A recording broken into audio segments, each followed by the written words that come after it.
But yeah, those are some snacks that you can actually try. But I hope that the best team actually tastes the victory on that note. So thank you so very much. Cheers. Thank you. Thank you. Thank you. Let's go, Aussies. Okay, so with camera person Nilesh Goswami, this is Arun Singh signing off for NDTV.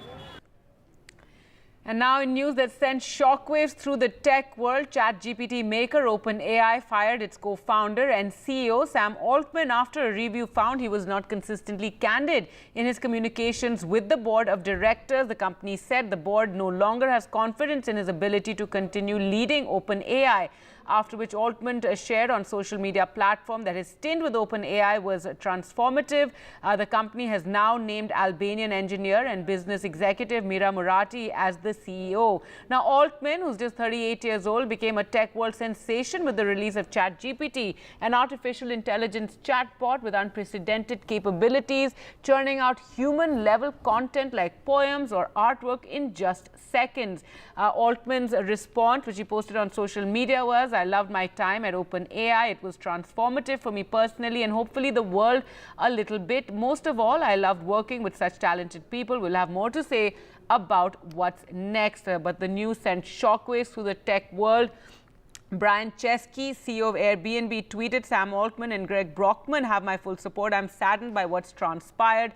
They and the rest of the OpenAI team deserve better." Chris Anderson, chief of TED, tweeted, "I'm stunned by this OpenAI firing." So several reactions there coming in. Now, let's talk about who's taken over. Mira Murati is the new interim CEO and CTO of OpenAI. She's also one of the leading developers of ChatGPT. Murati was born in Albania, raised in Canada, and has worked in aerospace, automotive and virtual reality, and effectively operated as the company's head of operations. She ensured timely development of ChatGPT versions by the engineering team, managed OpenAI's relationship with Microsoft, and played a pivotal role in shaping the company's artificial intelligence policy. With that, time for us to slip into a short break. More news coming up on the other side. Stay with us.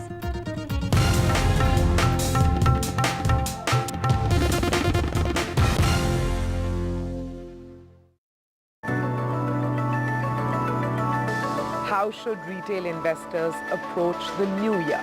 One, they should not invest somewhat to somewhat. Equity is a far longer play. Second, don't bet against India. What are you referring to when you coined that 3G phrase, Nilesh? Our earnings growth should be superior to our peers. The second thing is governance. There are many countries where governance standards are fairly poor compared to India. And the final thing, which we haven't talked much about but we should emphasize, is green transformation. Combination of this 3G will ensure that investors continue to focus on India and continue to put money into India. As World Cup final grips India, NDTV is bringing together coaches, die-hard fans, comedians, and a young cricket team to celebrate the cricket carnival from the cities and homes of the playing 11 to our studios. Cheer for India with us as match, music and masti comes to life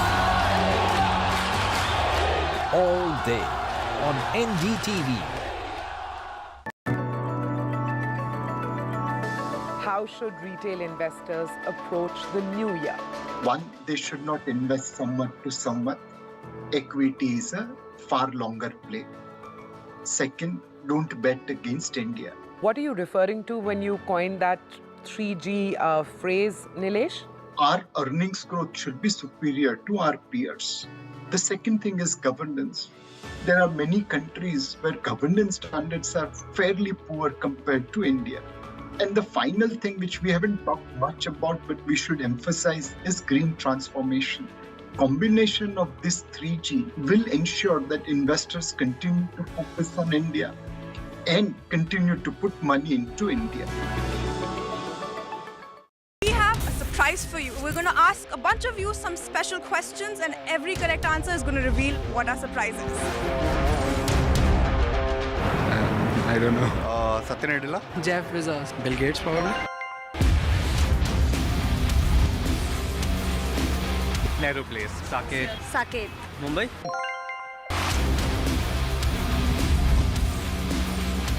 Technical Guruji. Tech Guruji. Technical Guruji. Technical Guruji. चलिए शुरू करते हैं। Hello, Namaste and Salam UAE. We are here to celebrate exceptional success stories of leading individuals in the realty industry across the UAE.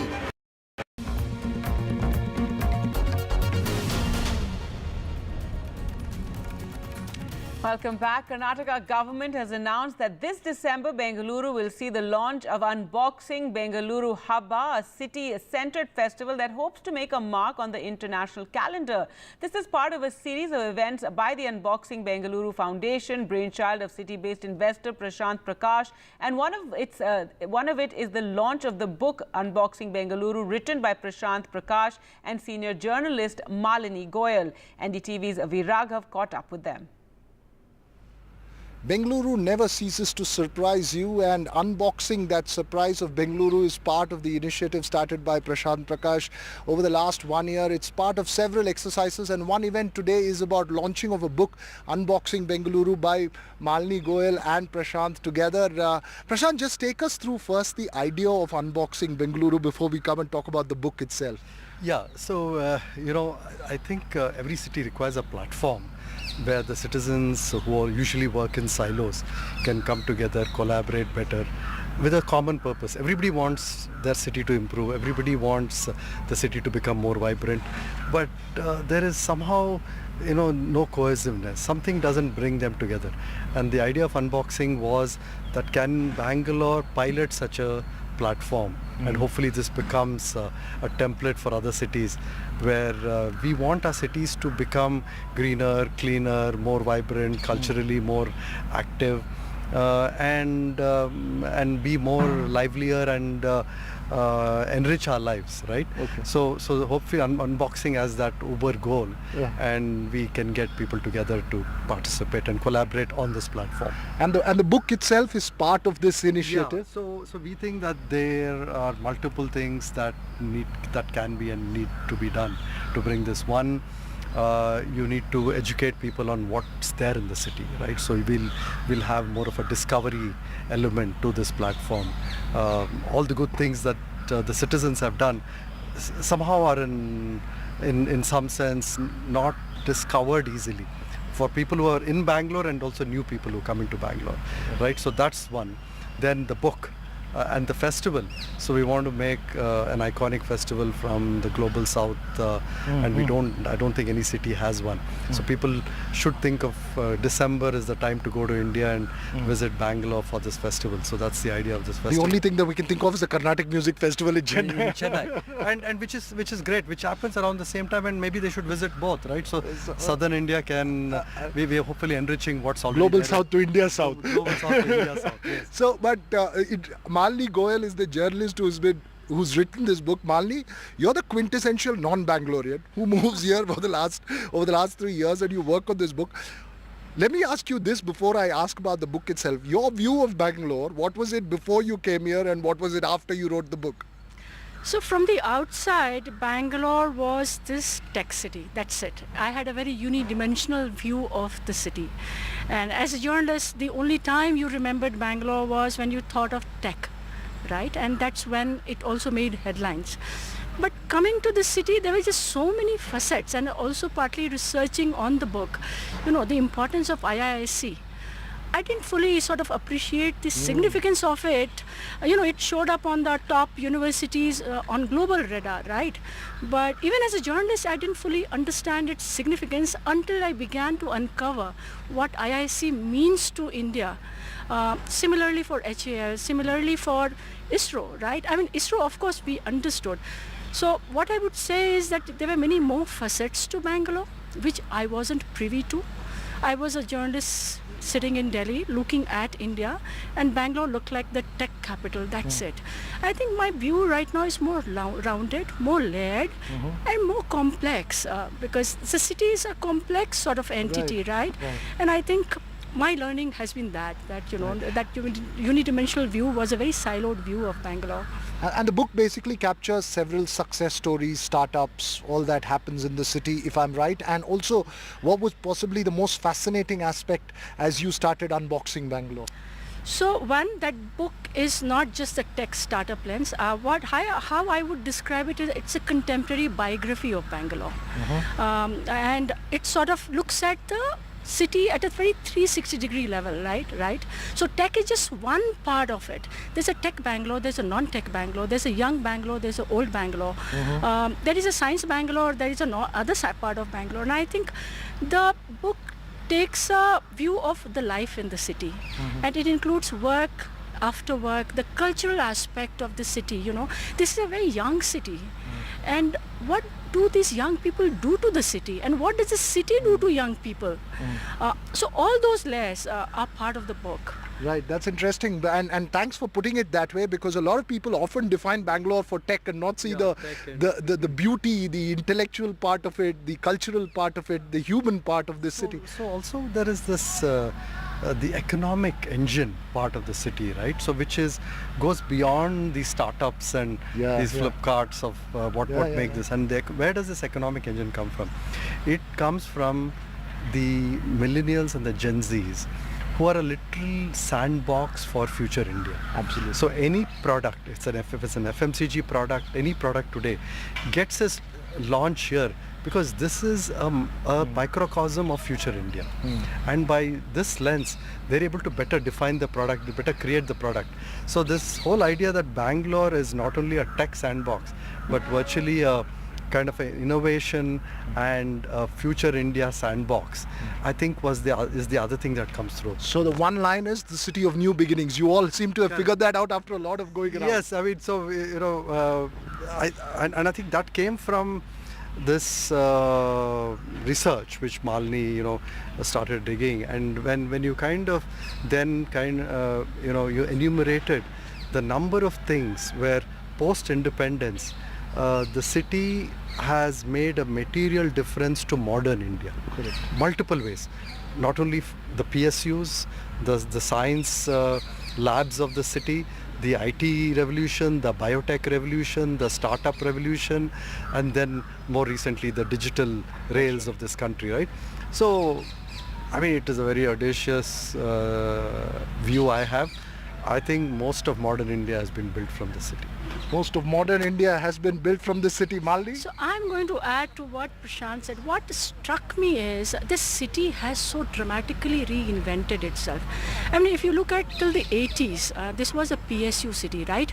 This was a retirement city. This was a pensioners' paradise. The imagery that you had was very different. And today, when you look at it, this is a young city. This is a startup city. This is a tech city. Completely world-class, global. And world-class, I don't mean, I know there are issues. Every city has challenges, right?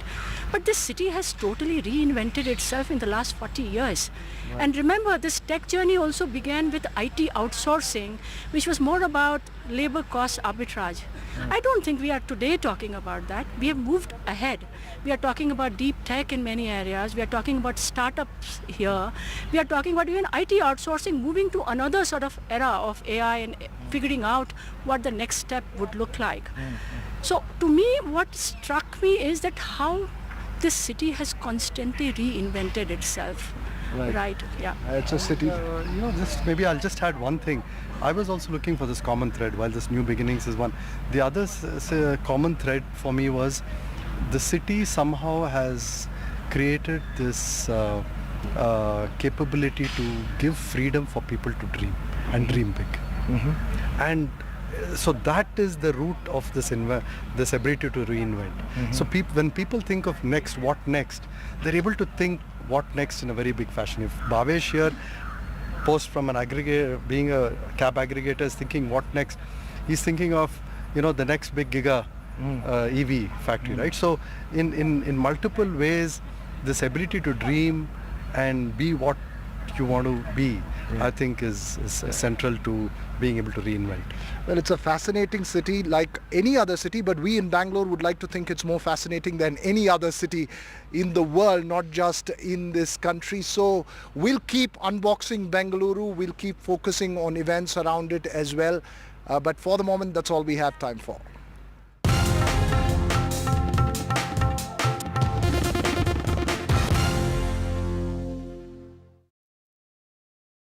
A cup of hope. A cup of joy. Can India lift it at home after 12 years? We will follow their journey through the length and breadth of the country. Through every twists and turns. On Turning Point, on NDTV 24/7.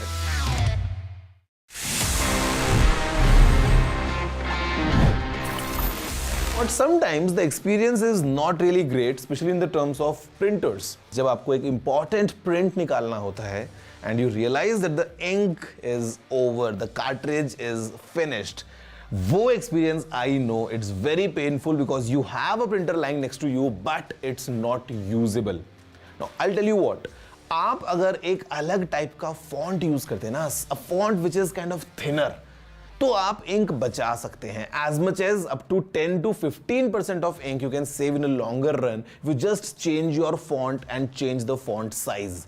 तो अगर आप अभी देखते हो कि आपको casually बहुत सारे prints निकालने हैं and you are using a thicker font, just change it so that आपको emergency में जो print निकालना पड़े तो आपकी इंक खत्म ना हो, आप पैसे बचाएंगे और अपना जो काम है you'll make sure that you'll not ruin that just because of a printout which you can't take.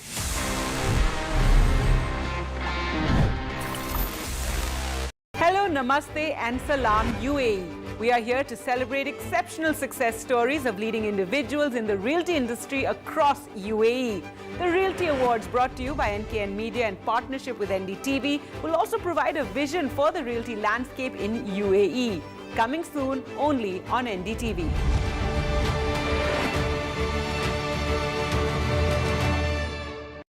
A debate has many facets. Perhaps no one right answer. Left, right and center. Conversations that get to the core of the debate.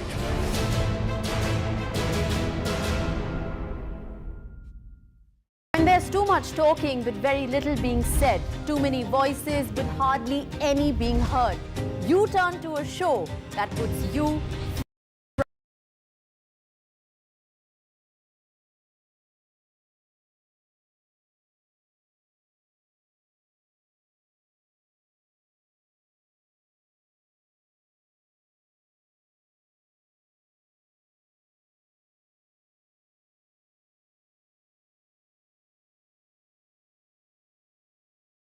a cup of नई नई apps कुछ ऐसा मिलता रहता है जिसको लेके celebrations चलते रहते हैं. तो basically in this episode I have got multiple new things for you. Let's see कि आखिर क्या हुआ इस पूरे वीक में in the field of gadgets. Hello everyone, my name is Gaurav एके टेक्निकल गुरुजी. जल्दी से आगे बढ़ते हैं, चलिए शुरू करते हैं.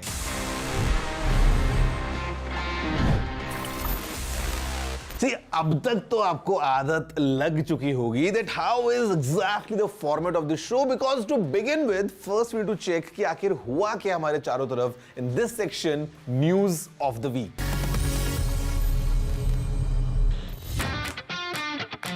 What a week for gaming. The PlayStation Portable was launched this week. ये एक रिमोट प्लेयर है जो पेयर हो जाता है आपके PS5 के साथ और उसके गेम्स को मिरर करता है, which means you can play anywhere on the PS Portal when you're on the same Wi-Fi network as your PS5.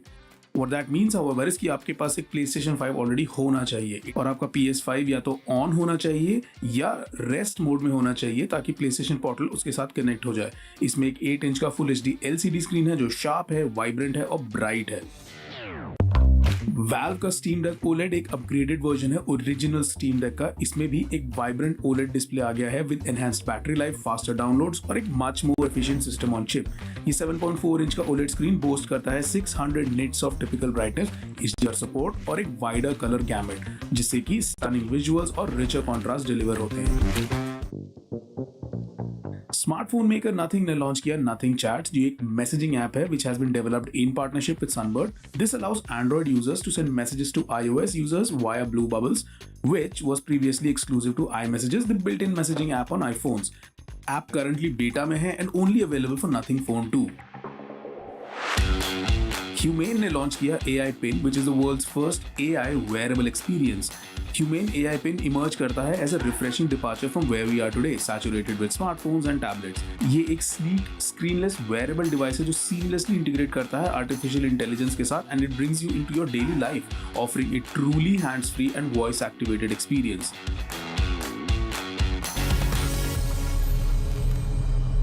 So friends, for the top story of the week, मेरे पास में ये दो special laptops हैं. This one's from Acer, this is Lenovo's Yoga, but आपको लग रहा है कि ये दोनों एक साथ क्यों हैं? There must be something common, and the reality is, yes, there's something common, and it's all about the Intel's Evo platform, जो इन दोनों लैपटॉप्स को पावर करता है. And this Intel Evo platform is a game changer in terms of connectivity, in terms of performance, in terms of AI, and in fact battery.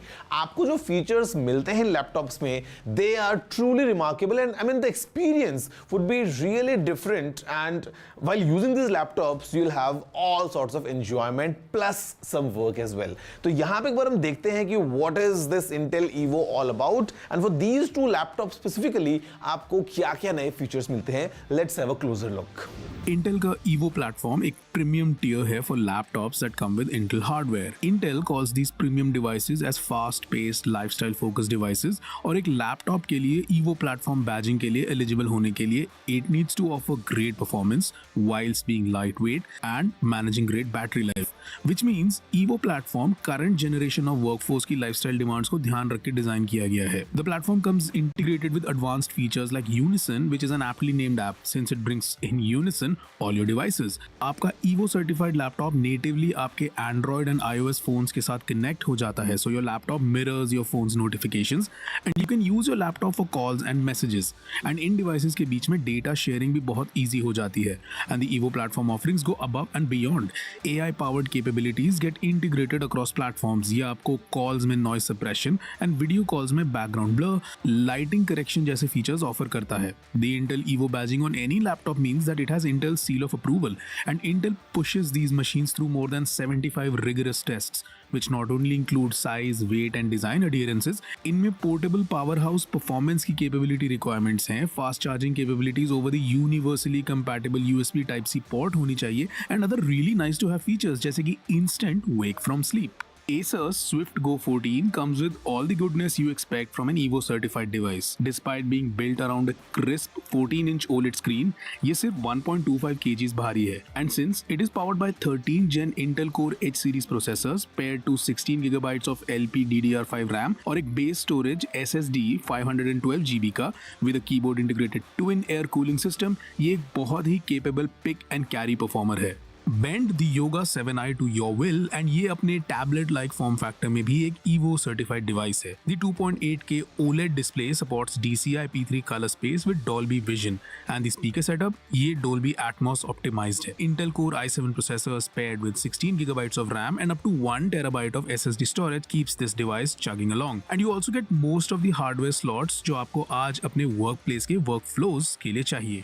Oh my God, I mean so much to learn about these new laptops because यहाँ पे इतने सारे हमको जो features मिलते हैं ना, it clearly ensures कि जो आपका experience है वो बहुत अच्छा होने वाला है. And guys, you know, speaking of experience, all thanks to Intel Evo because it is in the backbone of these machines and basically it's my recommendation कि अगर आप एक नया laptop pick करते हो, you can look for the Intel Evo badge so that you know you hope and you know कि performance या the entire experience is guaranteed to be good for sure. But you know what? Sometimes the experience is not really great, especially in the terms of printers. जब आपको एक important print निकालना होता है and you realize that the ink is over, the cartridge is finished. वो experience I know it's very painful because you have a printer lying next to you, but it's not usable. Now I'll tell you what. आप अगर एक अलग type का font use करते हैं ना, a font which is kind of thinner, तो आप इंक बचा सकते हैं. As much as up to 10 to 15% of ink you can save in a longer run if you just change your font and change the font size. तो अगर आप अभी देखते हो कि आपको कैजुअली बहुत सारे प्रिंट्स निकालने हैं and you know you are using a thicker font, just change it so that आपको इमरजेंसी में जो प्रिंट निकालना पड़े तो आपकी इंक खत्म ना हो, आप पैसे बचाएंगे और अपना जो काम है, you will make sure that you will not ruin that just because of a printout which you can't take. See, as per my experience, let me tell you one reality of life. No internet is better than slow internet. मतलब आप सभी शायद इस बात से agree करेंगे because we all are, used to using the internet and sometimes when the connection is slow, it's very very very painful. हम हमारा कोई काम नहीं कर पाते हैं और लगता है कि हम कहाँ फंस गए हैं. इससे बेटर अगर इंटरनेट ना हो तो शायद हम हमारी लाइफ को ऑफलाइन वर्ल्ड में बेटर एंजॉय कर पाएं. But guys, you know what, speaking of internet, I am sure आप सभी ने स्पीड टेस्ट किया होगा एट टाइम्स एट होम और may be testing your new 5G network और आप देखते हो कि आपका इंटरनेट कितना फास्ट काम कर रहा है. But let me tell you what's the world's fastest internet. This is an update coming in very very recently from China that they have launched internet with speeds of 1.2 terabits per second. Yeah, it's 1.2 terabits per second. बहुत fast ये network है पूरा का पूरा and it's a collaboration between multiple kind of companies coming together because यहाँ पे we have China mobile, we have Huawei technologies, then there is CERNET corporation and सिंगुआ university. So basically this is a new network that is developed in China, जो इसकी पूरी length है it's over 3000 kilometres of optical fibre network connecting Beijing, Wuhan and Guangzhou and यहाँ पे they are able to transmit data at a speed of 1.2 terabits per second. Now let me tell you one thing very clearly that this is not really like a connection जो आप अपने घर में लगा सकते हो and you will be getting that speed. No, that's not going to happen. ये एक backbone की तरह काम करेगा. Basically consider this as a main stream जहां पे सारा डेटा फ्लो हो रहा है और इससे बाद में अलग अलग ब्रांचेस निकलने वाली हैं, अलग अलग नोड्स बनने वाले हैं अक्रॉस डिफरेंट सर्वर्स या different and users. So this is the main backbone जो कि कैपेसिटी रखता है 1.2 टेराबिट्स पर सेकेंड की. In comparison right now what we have globally, the standard for these kind of backbones is around 100 Gbps. So it is approximately 12 times that और आपको ये allow करेगा, hold on, 150 movies in high definition in just 1 second. Yeah, that's how fast it is. That's how much data it can carry. इतनी ज़्यादा speeds पे data को transfer कर सकता है. And yeah, it can act as a good backbone. So यहाँ पे they have created this stream जहाँ पे bandwidth है 1.2 terabits per second की, giving you maybe a great experience in future in terms of connectivity. Let's see how exactly globally we see these things coming in. और आगे चल के अभी तो हम 5G की बात कर रहे हैं. What about 6G and then 7G and so on and so forth? I'm sure we'll have these kind of amazing speeds for us in the global scenarios जहाँ पे हम शायद एक टैप पे 150 HD मूवीज डाउनलोड कर पाएं. No, I'm kidding because हमारे phone में शायद इतनी स्टोरेज ना हो या स्टोरेज अगर हो तो स्टोरेज की स्पीड ना हो to handle those 150 movies in just 1 second. And now speaking of seconds, just a matter of time. Hold on because break के बाद मैं आपसे बात करने वाला हूँ about some more interesting stuff in your favorite show Gadgets 360 with Technical Guruji. See you all right after this short break.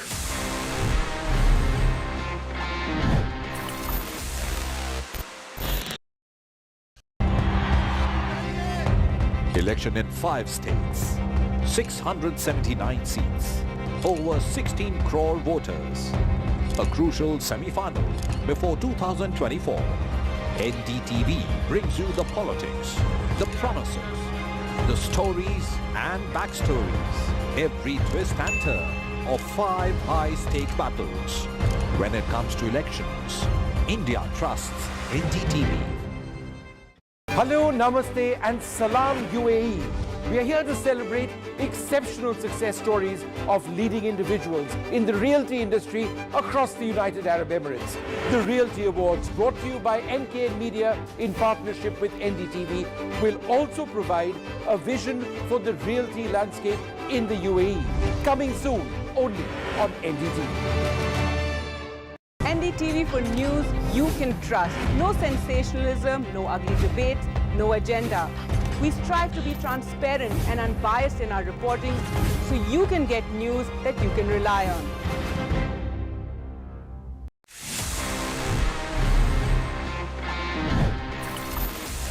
No internet is better than slow internet. मतलब आप सभी शायद इस बात से एग्री करेंगे because we all are used to using the internet and sometimes when the connection is slow, oh, it's very very very painful. हम हमारा कोई काम नहीं कर पाते हैं और लगता है कि हम कहाँ फंस गए हैं. इससे बेटर अगर इंटरनेट ना हो तो शायद हम हमारी लाइफ को ऑफलाइन वर्ल्ड में बेटर एंजॉय कर पाएं.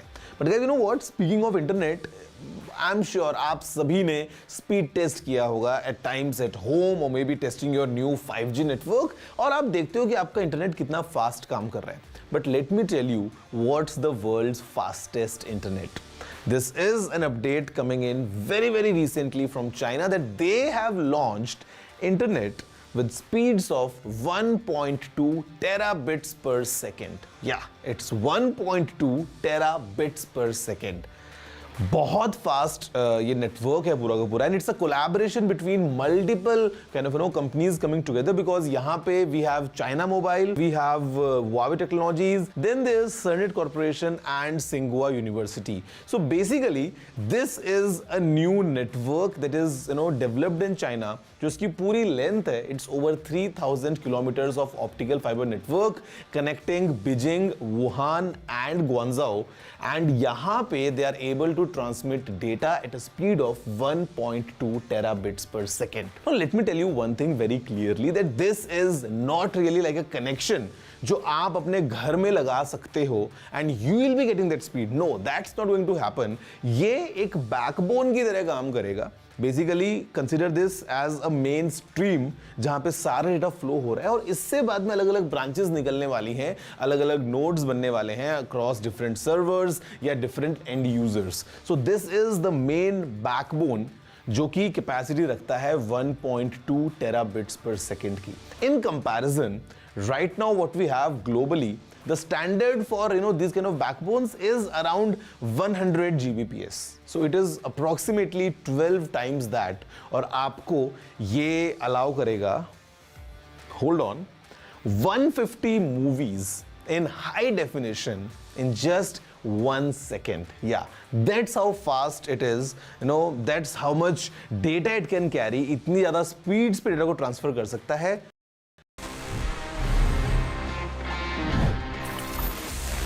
Friends, welcome back to your favorite show Gadgets 360 with Technical Guruji. मेरा नाम है गौरव aka Technical Guruji and in this episode हम बात करते हैं gadgets के. And break से पहले मैंने आपको बताया about 2 new laptops powered by the Intel Evo platform. But you know what? कई बार लैपटॉप से ज़्यादा we use our smartphones. And speaking of smartphones, Siri तो शायद हम लोग यूज़ करते हैं at times and it's very convenient for us to ask. But sometimes we are in a public space. आपको शायद बोलने का इतना ज़्यादा comfort नहीं आ पा रहा है, और maybe you don't want to speak, or you are someone who prefers texting over calling. तो शायद आपको लगता है कि यार जब मैं Siri से बात करता हूँ ना, it's very difficult. काश मैं Siri से टाइप करके कुछ पूछ पाता. Well, let me give you this interesting tip. अभी आप बड़े आराम से Siri के साथ टाइप करके बातें कर सकते हैं. If you just enable type to Siri option in your accessibility settings of your iPad, your iPhone and in fact your Macs as well. बड़ा आसान है. You just enable this one by one on each device. आप type करके Siri से बातें कर सकते हैं and specially in a public place जहां पे शायद आपको बोलना नहीं है और maybe you don't want the response coming in from Siri as well. आप टाइप करके जब बातें करोगे बड़े आराम से आप ये काम कर सकते हो. Quite interesting tip. Go ahead, use it now. And finally here we are because this is my favorite section जहां पे in this Ask TG segment मैं आपके सवालों के जवाब देता हूं and it's so fun to answer all your tech related gadget queries. तो आज देखते हैं इस वीक हमारे पास में कौन से नए सवाल हैं. I have a lot of phones I've collected for the last 15 years. Although I tried switching them on and few I did not. What do you think? What can I do with these phones?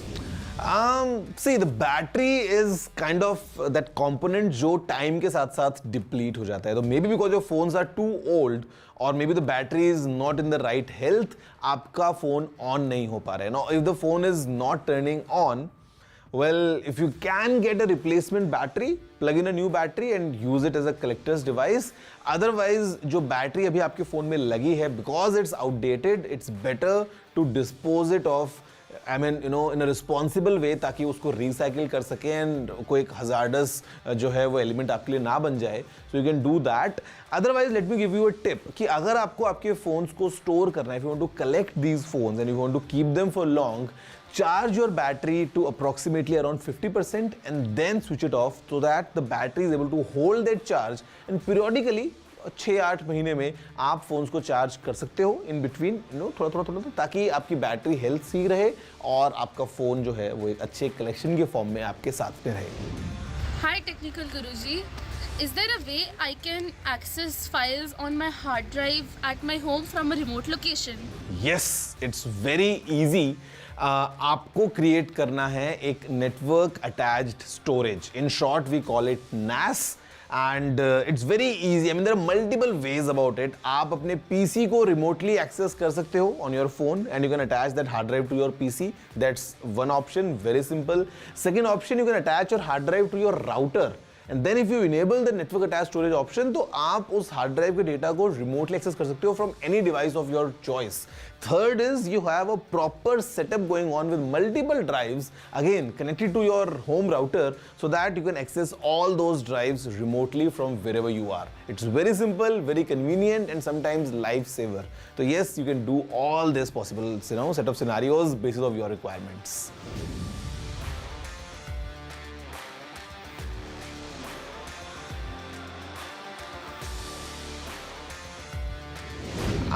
See, switching is a personal preference. So if you want to, you can. Otherwise, Android all the way.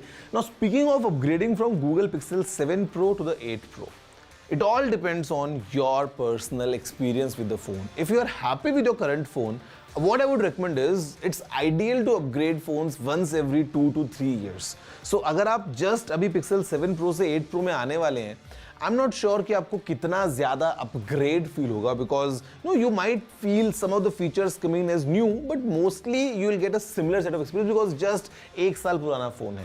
So ideal is कि अगर आप अगले साल का wait करते हैं with the Pixel 9 Pro, your experience would be even better. But अगर आपको लगता है कि no, you are someone जिसको एकदम latest device चाहिए, you want to use the cutting edge device, then yes, why not? Go ahead, upgrade, and I'm sure you'll enjoy the Google's Pixel 8 Pro.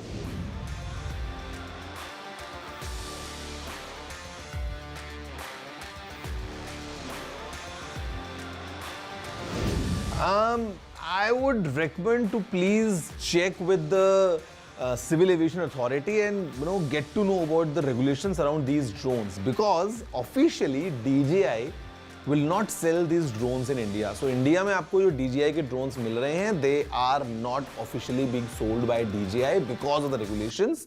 And second thing, if you buy it in the US and import it, make sure you again go to the customs website and वहाँ पे you can check for what's the permissible limit. क्या value तक के item को you can bring in custom free. If the item is exceeding that value, then what's the percentage of the customs duty that you have to pay. If you calculate all that, it's easy for you to make a decision कि आपको ये drone US से खरीद के India में लेके आना है या फिर आपको इंडिया में जो मार्केट में मिल रहे हैं, again not officially by DJI, but then drones are available, तो आप यहाँ से ले सकते हो basis of what's better suitable for you.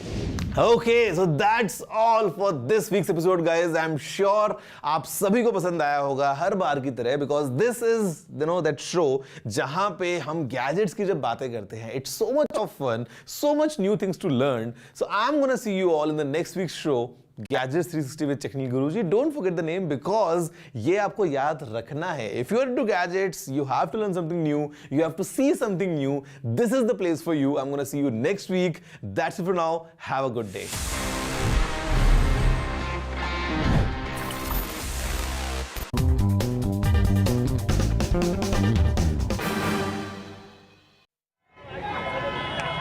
India!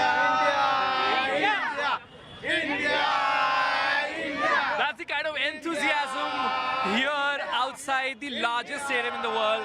That is Narendra Modi Stadium. Several fans ahead of the World Cup final, India versus Australia. That's one match that everybody is looking forward to. Where are you from? Where are you from? We came from Saudi Arabia to watch the match, final match. Oh, lovely. Me and Jagan, we are friends, and we both came from Saudi Arabia to match this. Did you get your tickets easily? No, it is very difficult to get the tickets, but we managed to get the tickets.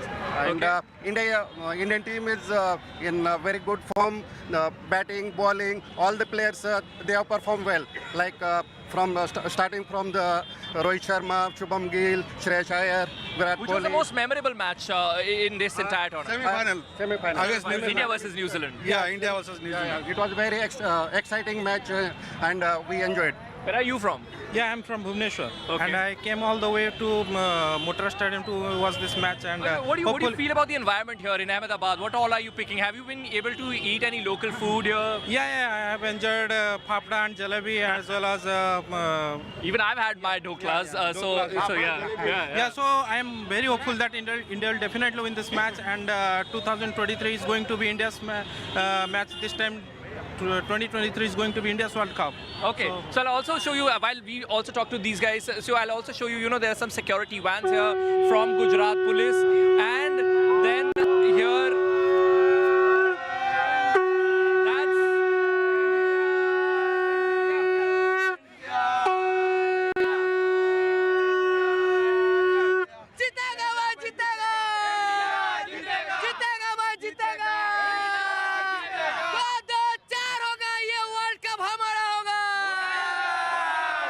so the hopes are really high. कहाँ से आए आप? मैं कलकत्ता से आया हूँ। मैं केकर सीबी का सुपर फैन हूँ। मैं जब चेन्नई से शुरू हुआ था वर्ल्ड कप दौड़ अभी चल रहा है, और ये नॉन स्टॉप दौड़ है। ये वर्ल्ड कप हमारा है, और इसीलिए ये वर्ल्ड कप कल जो फाइनल है वो बदला लेने का फाइनल है।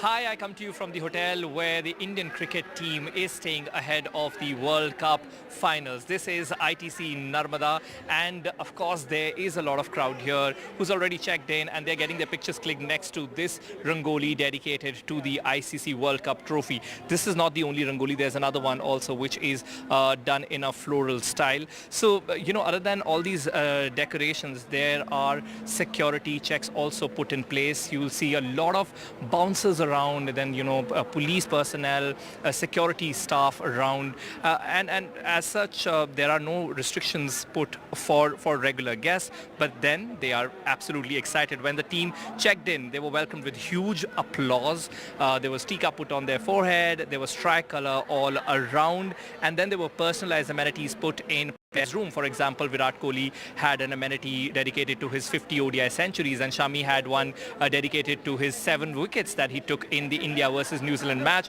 As I said, everybody is very excited. They have checked in here. They're excited to be in the same hotel as the players. आप लोग कहाँ से हैं? अहमदाबाद। अच्छा, यहीं से आप? तो आप चेक इन किया हुआ है, आपने रह रहे हैं यहाँ पे या फिर लंच के लिए आए थे? कितना एक्साइटेड हैं आप वर्ल्ड कप के लिए कि आपके यहाँ पे हो रहा है? Very much. और आपको मालूम है ना टीम यहाँ रह रही है? हाँ, बिल्कुल। आप में से किसी को कोई ऐसा ग्लिम्स मिला कि देखने को मिला, कुछ झलक? You saw? किसको देखा आपने? KL राहुल। अच्छा, कुछ आपने शाउट किया कुछ ऐसा उनके लिए? India. But how are you cheering up? If you can cheer up, किस तरीके से आप इंडियन टीम को आप cheer करेंगे? India. That's very sweet. But आपको कितनी एक्साइटमेंट है कि आपके शहर में इतना बड़ा मुकाबला होने वाला है? बहुत एक्साइट है हम पूरे मैच के लिए, और नॉकआउट इंडिया जीता है। होपफुली फाइनली भी इंडिया वर्ल्ड कप जीतेगा। एक्साइटेड था कि बस के इधर से देखा, फिर वहाँ से देखा, सब जगह से देख लिया। But Right, they try to get glimpse of their favorite players. Like, I mean, even one glimpse was worth it, and of course they tried every single effort to have a look of their favorite players. With camera person Nilesh Goswami, Arun Singh signing off for NDTV.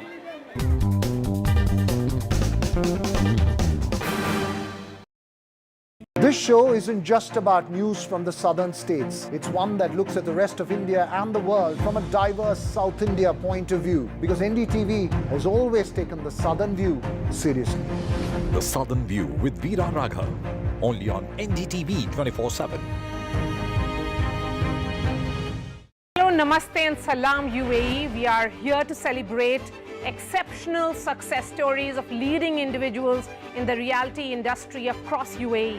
The Reality Awards, brought to you by NKN Media in partnership with NDTV, will also provide a vision for the reality landscape in UAE. Coming soon, only on NDTV.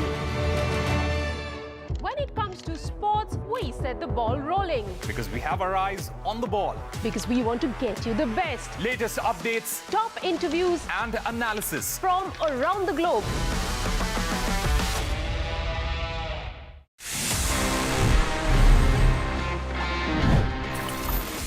So friends, for the top story of the week, मेरे पास में ये दो special laptops हैं. This one's from Acer, this is Lenovo's Yoga, but आपको लग रहा है कि ये दोनों एक साथ क्यों हैं? There must be something common, and the reality is, yes, there's something common, and it's all about the Intel's Evo platform, जो इन दोनों laptops को power करता है. And this Intel Evo platform is a game changer in terms of connectivity, in terms of performance, in terms of AI, and in fact battery.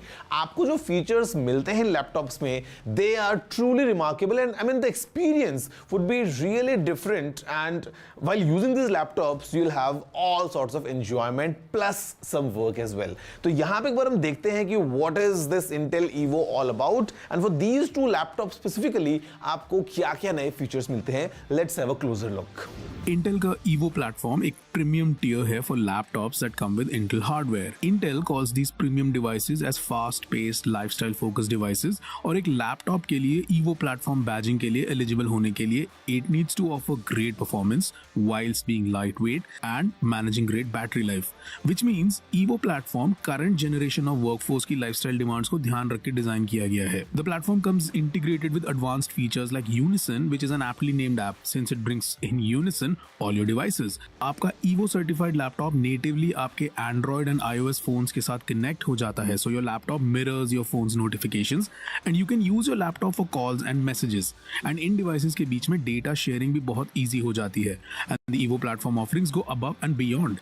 AI powered capabilities get integrated across platforms. ये आपको calls में noise suppression and video calls में background blur, lighting correction जैसे features offer करता है. The Intel Evo badging on any laptop means that it has Intel's seal of approval, and Intel pushes these machines through more than 75 rigorous tests, which not only include size, weight and design adherences. इनमें portable powerhouse performance की capability requirements हैं, fast charging capabilities over the universally compatible USB Type-C port होनी चाहिए, and other really nice to have features जैसे कि instant wake from sleep. Acer's Swift Go 14 comes with all the goodness you expect from an Evo certified device, despite being built around a crisp 14-inch.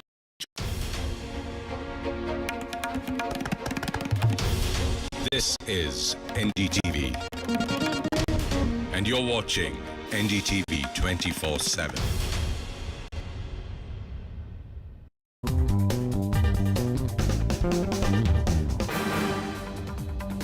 Will it be Rohit Sharma's imperious down-the-pitch charge to the seamers or Mitchell Starc's devilish Yorker that will determine the fate of the World Cup final?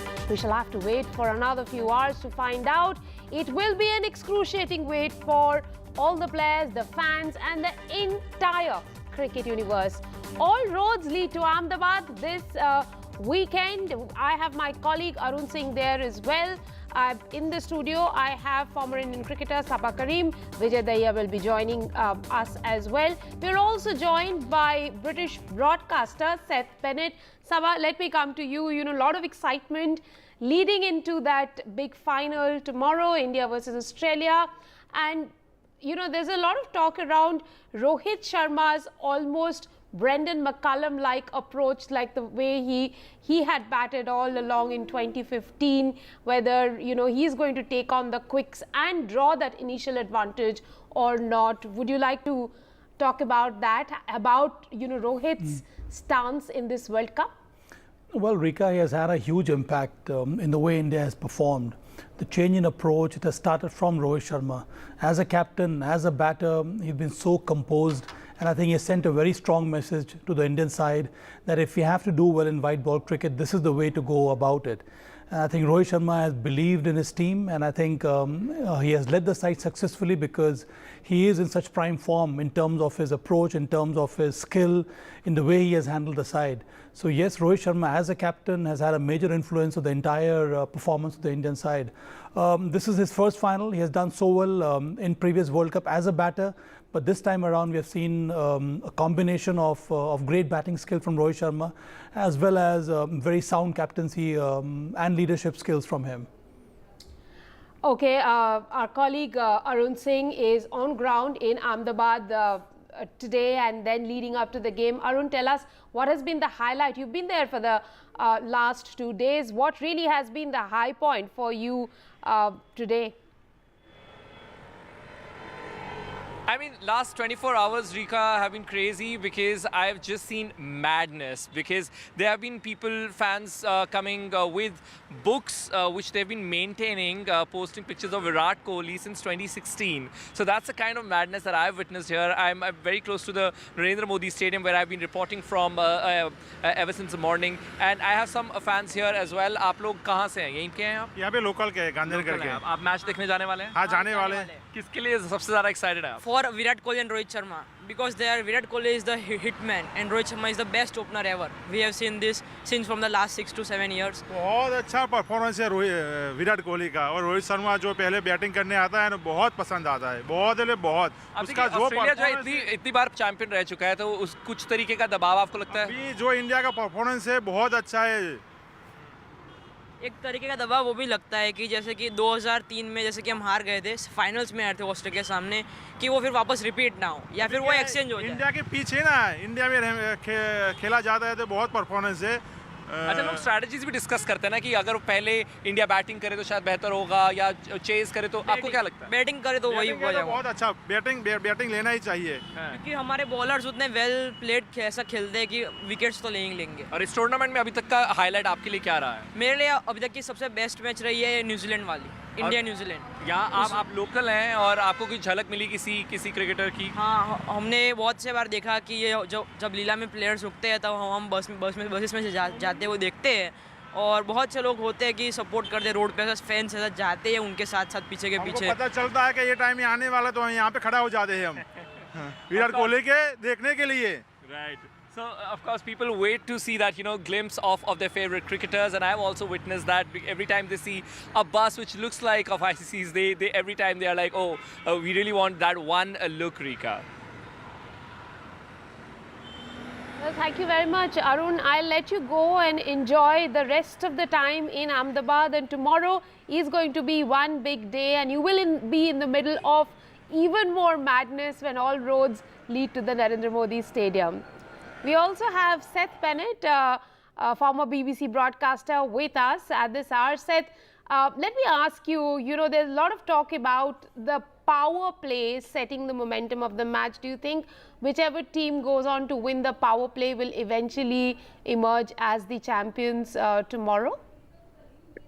Well, that's a really good question, isn't it? There is this theory, win the power play and you will win the game. And I think that that's something that's particularly been prevalent in this tournament. And the big question is going to be, at the toss, what are you going to decide to do? And then are you going to be able to put those runs on the boards, or are you going to be able to get those breakthroughs? And I think it was interesting, the conversation we're having about Rohit Sharma, who's batted so very well. Can he take that attack to the Australians, who have those quick bowlers, but the ball disappears just as quickly if you get it right off the bat. So I think that's going to be one of the massive battle points within the whole of this World Cup final. And I've got to be honest, Rika, I feel so jealous sitting here. It's a grey, miserable November day where I am in England, and just seeing the sunshine, seeing the excitement, feeling the buzz through my computer screen of what's going on ahead of the World Cup final. I've got to admit, I'm just a little green-eyed. Yeah, and everything's buzzing, I must tell you, Seth, here. In fact, there's a company who's renting out mattresses to those fans who will have to sleep under the stars tomorrow. So there's a lot of excitement in Ahmedabad. It isn't a city that can afford to accommodate that many fans. But, before we go any further, I had asked Sabah as to what India needs to do to win this final. And here's what he had told us. Put up a team effort. Do not implode. Aggressive start by Rohit Sharma. Do not drop catches. Jadeja and Kuldeep will be key performers. Sabah, I want you to elucidate what you had told us in terms of, you know, the basically, I feel that for India to win the finals, it's very important that they continue with a good form. And that will happen if the entire side, in a very relaxed and a composed manner, they step onto the ground. I think that's the work of Rohit Sharma, the captain, and the support staff. That's number one. Number two, we've been talking about the kind of surface Australia will encounter in Ahmedabad. If it is a sluggish wicket, then it becomes more important for Rohit Sharma to get India off to a brisk start when the ball is new. And then the middle overs, Indian batters have enough experience to capitalize on that kind of a start.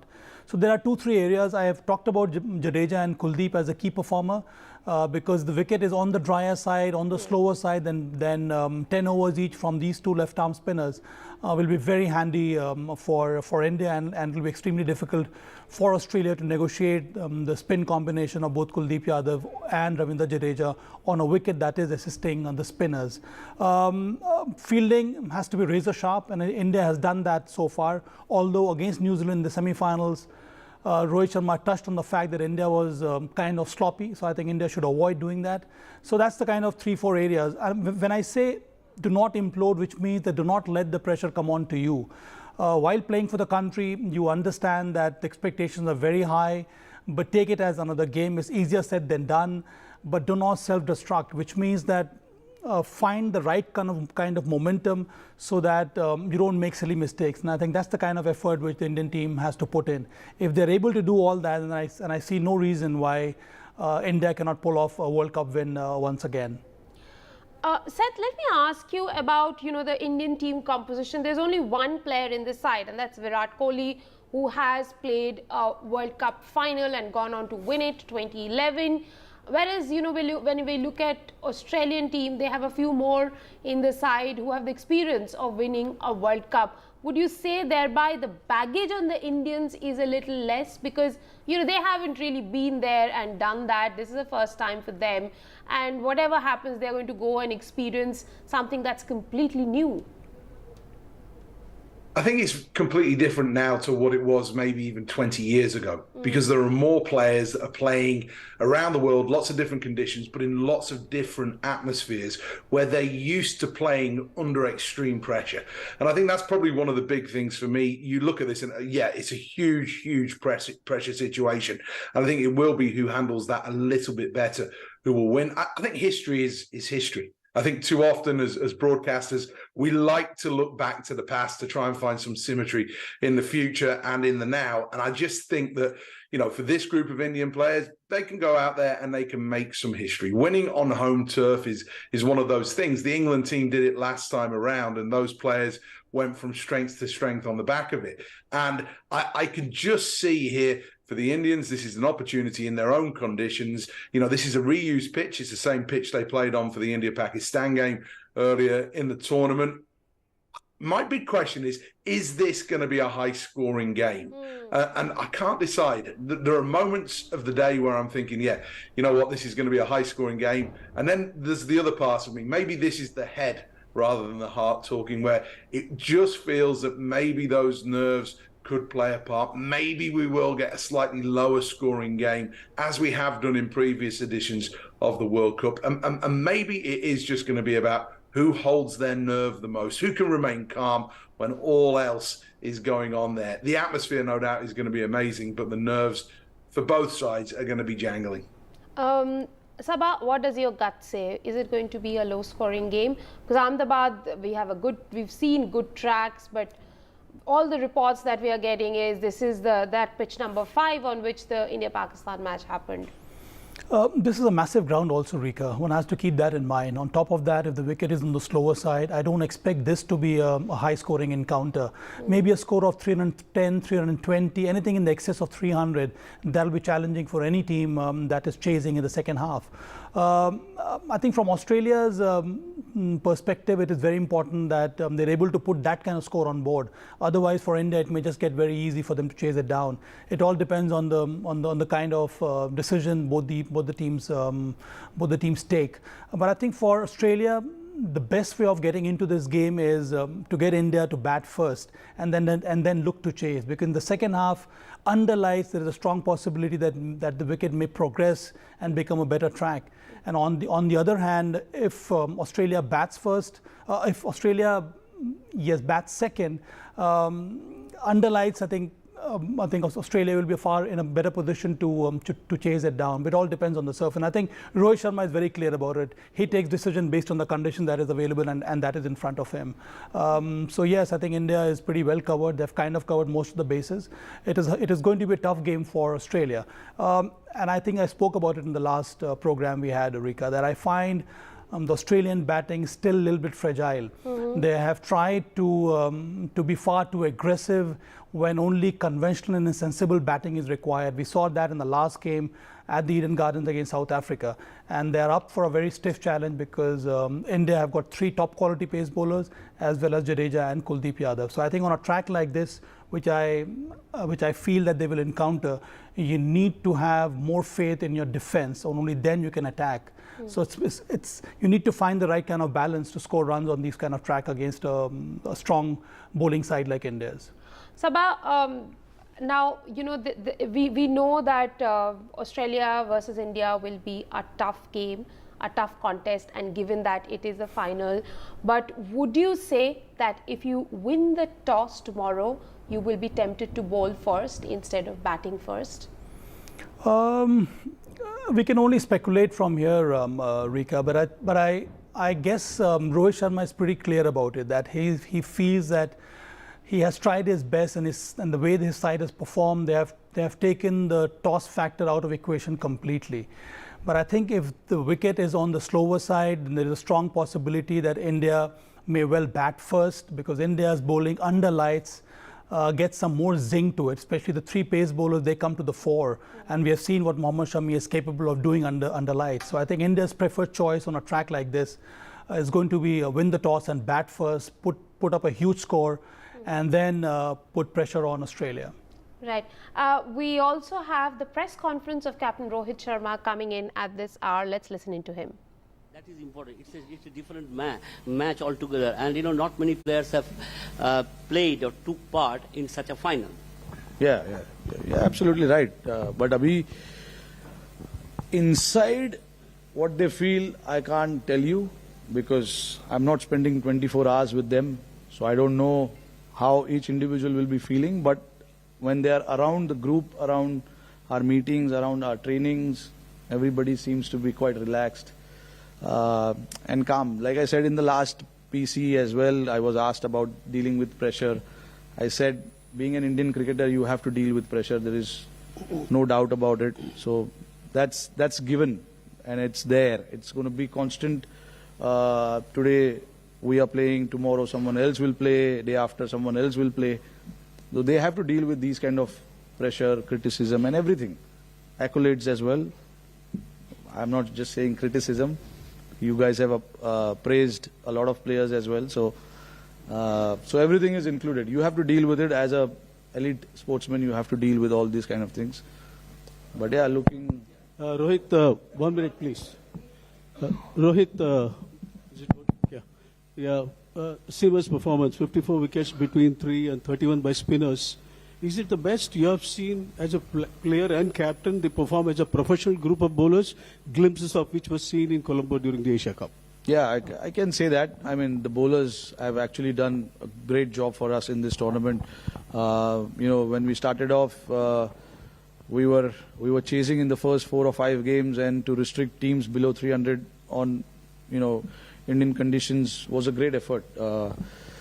So it's not been easy. Containing batsmen, restricting the opposition is not an easy job. But our seamers and the spinners did that perfectly. And then again, when the second half of the tournament where we had to defend scores, we've defended quite clinically as well. So yeah, I can say that, you know, they've been very professional. They know what is expected out of them. You know, all the three seamers that have played in the second half, Shami, Siraj, Bumrah, they know exactly what is expected and they try and... Yeah, phone band rakho yaar. So, you know, they know exactly what is expected and how they want to go about doing that stuff. And the same for the spinners as well. The spinners have come in where, you know, we wanted to take wickets in the middle overs and they've done that. All I can say is they've been quite professional about, you know, doing their job and getting the job done for the team. Rohit, आपने कहा कि players के बारे में तो आप इतना नहीं बता सकते कि उनके मन में क्या सोच रहा है, बट बाहर जो है स्टेडियम के बाहर नारे लग रहे हैं कि जीतेगा तो इंडिया ही। आपके लिए पर्सनली, इमोशनली या फिर उन खिलाड़ियों के साथ जिनके साथ आपने एक अरसा बिताया है, आप कैसे देखते हैं इस दिन को? क्योंकि अक्सर ये कहा जाता है कि ये वर्ल्ड कप फाइनल है, इससे बड़ा कुछ हो नहीं सकता। आपके लिए काफी वक्त हो गया है क्रिकेट खेलते हुए भी, तो आप और आपके इर्द गिर्द जो वो खिलाड़ी हैं जिनके साथ आपने वक्त बिताया, इमोशनली आप लोगों के लिए कैसे है? नहीं, देखिए, इमोशनली बहुत बड़ी चीज़ है, बहुत बड़ा ओकेजन है, विदाउट अ डाउट। क्योंकि आप जो भी मेहनत और जो भी सपने देखते हो वो इस चीज़ के लिए देखते हो, और आज वो दिन, आज नहीं कल वो दिन हमारे सामने होगा। बट देखिए, प्रोफेशनल एथलीट्स का यही सबसे बड़ा चैलेंज होता है कि आप ये सब चीज़ को साइड में रखकर अपने काम पर कैसे ध्यान दे सकते हो। तो मेरे साथ साथ जितने भी और 10 खिलाड़ी जो खेलेंगे कल ग्राउंड के अंदर, उनका भी फोकस अपना उनका जो काम होगा करने के लिए टीम के लिए, उस चीज पर ज्यादा होगा, रादर देन थिंकिंग अबाउट कि यू नो ये मेरे लाइफ का सबसे बड़ा मोमेंट है। ऑफकोर्स है, देयर इज नो डाउट, वो बैक ऑफ द माइंड बिल्कुल है ही, वो आप उस चीज से आप छुप नहीं सकते हो। बट ऐसे सिचुएशन में काम रहना बहुत जरूरी है, क्योंकि अगर आप काम हो, कंपोज्ड हो, तो आपका जो रोल है टीम के लिए वो आप अच्छे तरीके से निभा सकते हो। प्रेशर सिचुएशन में आप अच्छे डिसीजन ले सकते हो। अगर आप बैटिंग कर रहे हो तो कौन से शॉट्स खेलने इस टाइम पर, कौन से शॉट्स नहीं खेलने। बॉलर्स अगर बॉल डाल रहे हैं प्रेशर में तो क्या एग्जीक्यूट करना है टीम के लिए, कौन से बैट्समैन का स्ट्रेंथ कहां पर है, कहां नहीं डालना चाहिए। तो ये सब चीज एग्जीक्यूट करने के लिए आपको शांत और काम रहना बहुत जरूरी है। तो आई थिंक लड़कों का फोकस इस चीज पर ज्यादा होगा। एंड देन ओकेजन तो है, जैसे मैंने बताया, ओकेजन बहुत बड़ा है। ऐसे ओकेजन्स आपको हर बार नहीं मिलते, फाइनल खेलने का मौका आपको हर बार नहीं मिलता है। और मेरे लिए ये सबसे बड़ा इवेंट है, वर्ल्ड कप 50 ओवर। बचपन से मैं तो 50 ओवर वर्ल्ड कप देखकर बड़ा हुआ हूँ, तो मेरे लिए ये सबसे बड़ा मोमेंट है। बट मुझे पता है कि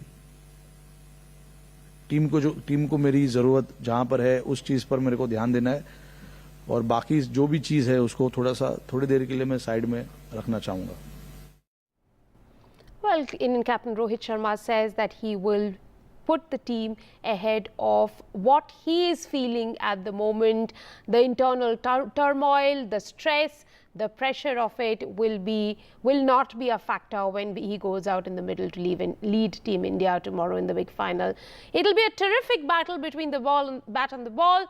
24 hours before the actors take the stage, my colleague Vimal Mohan visited the nursery that molded India's pace spearhead Jasprit Bumrah into the fast and fearsome bowler that he is today.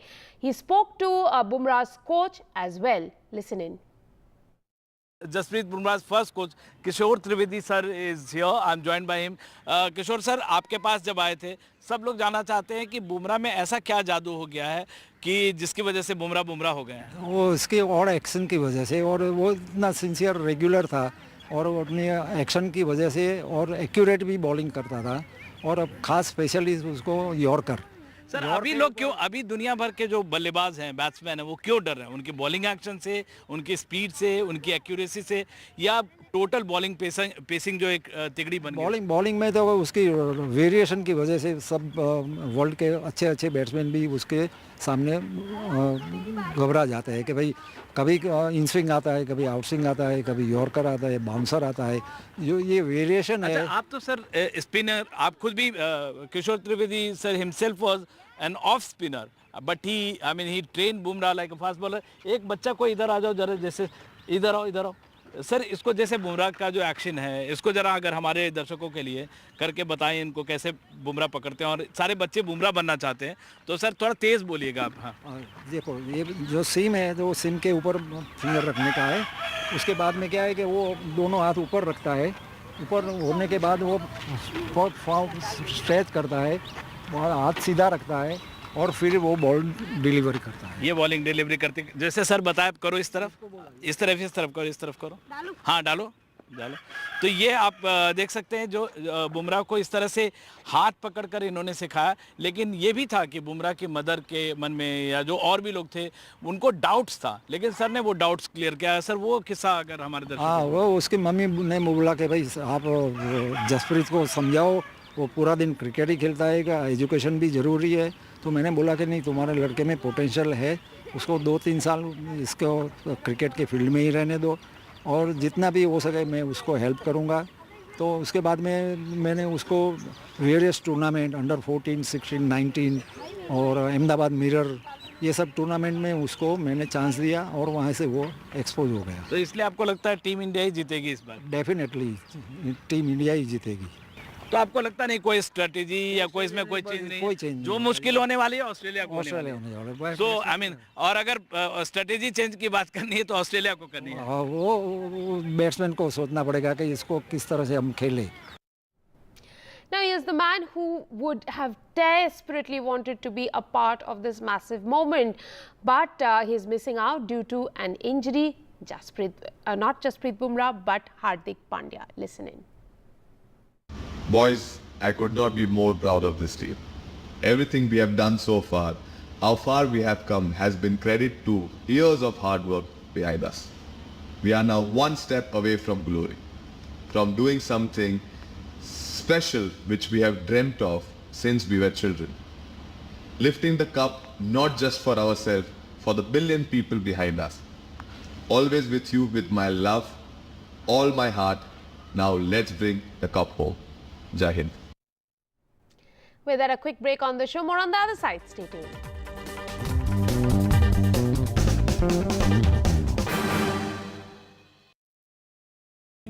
As World Cup final grips India, NDTV is bringing together coaches, die-hard fans, comedians and a young cricket team to celebrate the cricket carnival from the cities and homes of the playing 11 to our studios. Cheer for India with us as match, music and masti comes to life all day on NDTV. How should retail investors approach the new year? One, they should not invest someone to someone. Equity is a far longer play. Second, don't bet against India. What are you referring to when you coined that 3G phrase, Nilesh? Our earnings growth should be superior to our peers. The second thing is governance. There are many countries where governance standards are fairly poor compared to India. And the final thing which we haven't talked much about but we should emphasize is green transformation.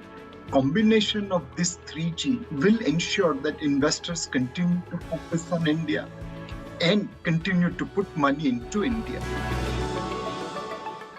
We have a surprise for you. We're going to ask a bunch of you some special questions and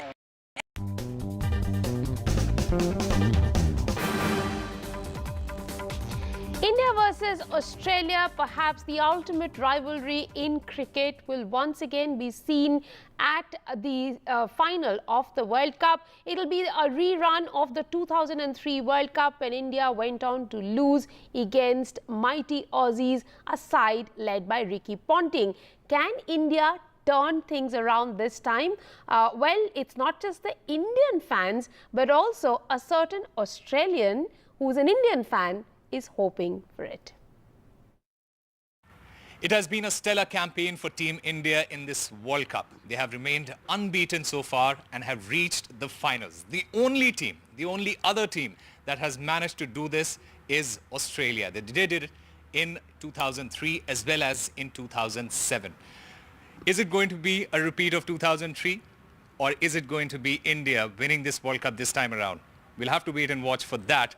Joining me right now to talk about that match is the Australian High Commissioner to India, Mr. Philip Green.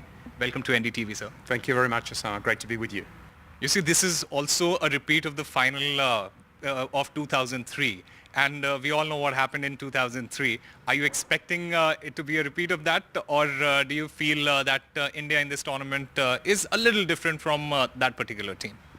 I think it is different. I mean, the Indian team is the form team of the competition, without question. I think India as a playing group is more professional these days. To be perfectly honest, I think India has learnt many of the skills that Australia pioneered in international cricket. Focus on fitness, focus on fielding. So we're not in 2003, but we're at a moment where both teams are really hitting their straps, and I'm looking forward to a really exciting game. The kind of association David Warner has with the Indian fans, you don't really see that with other players, especially a foreign player. He has been posting a lot on his Instagram, etc. He is very interested in the culture. Do you see that that exchange, that cultural exchange, also helps in building that relationship with the fans, etc.? I think that's right, and Dave is a guy who is easy with people. He's a super person to meet and engage with. I have to say I've been struck, I'm still relatively new in this country, at what his pull is here. Every time he's on the boundary somewhere, there's seem to be 100 cell phone cameras on him, and occasionally he does something to make them snap and enjoy it even more. He's a person with a great personality and really loves this country. Yeah. So great dancer as well. Apparently, certainly better than me. At any rate, he is he's someone who's really made a mark here, and that's impressive. Yeah. All right, Mr. Philip Green, thank you very much for talking to NDTV, and we hope that it's a great contest tomorrow, and all the best. Thank you so much, Osama. Thank you. With camera person Ashok Mahale at the Australian High Commission, this is Osama Shah for NDTV. Well, that's all we could pack into this bulletin. Thanks for watching.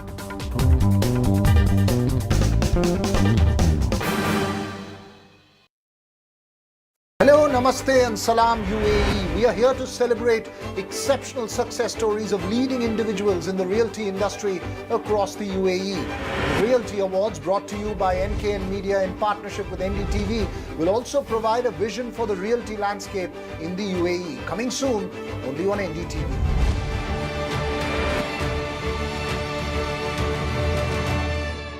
A cup of hope. A cup of joy. Can India lift it at home after 12 years? We will follow their journey through the length and breadth of the country. Through every twists and turns. On Turning Point, on NDTV 24/7.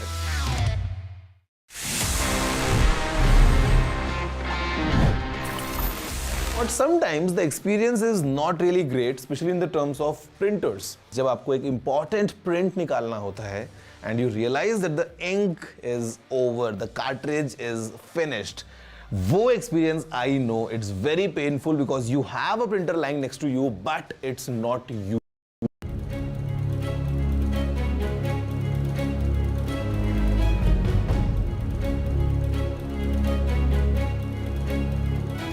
Hello and welcome. Vehicle emissions are the largest contributor to Delhi's terrible air pollution.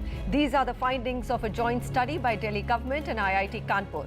Now, if that's the case, then it begs a question. How far should Delhi and Indian cities move to cleaner modes of public transport? We put India's metro rail network expansion under the spotlight and ask, are we rolling out this green mode of transport fast enough? Now, let's look at some of the data and, of course, what the Minister of Housing and Urban Affairs, Hardeep Puri, said recently. He said India will have the second largest metro rail network in the world by 2026, ahead of the United States. And he also added metro rail network in the country will reach reach approximately 900 kilometers by 2026. Now we show you another chart for our viewers where the exponential growth of metro rail network across Indian cities since 2014 is very, very visible. The chart is right in front of you and you see it spurting right after 2014. Now take a look at the current metro rail network of the country.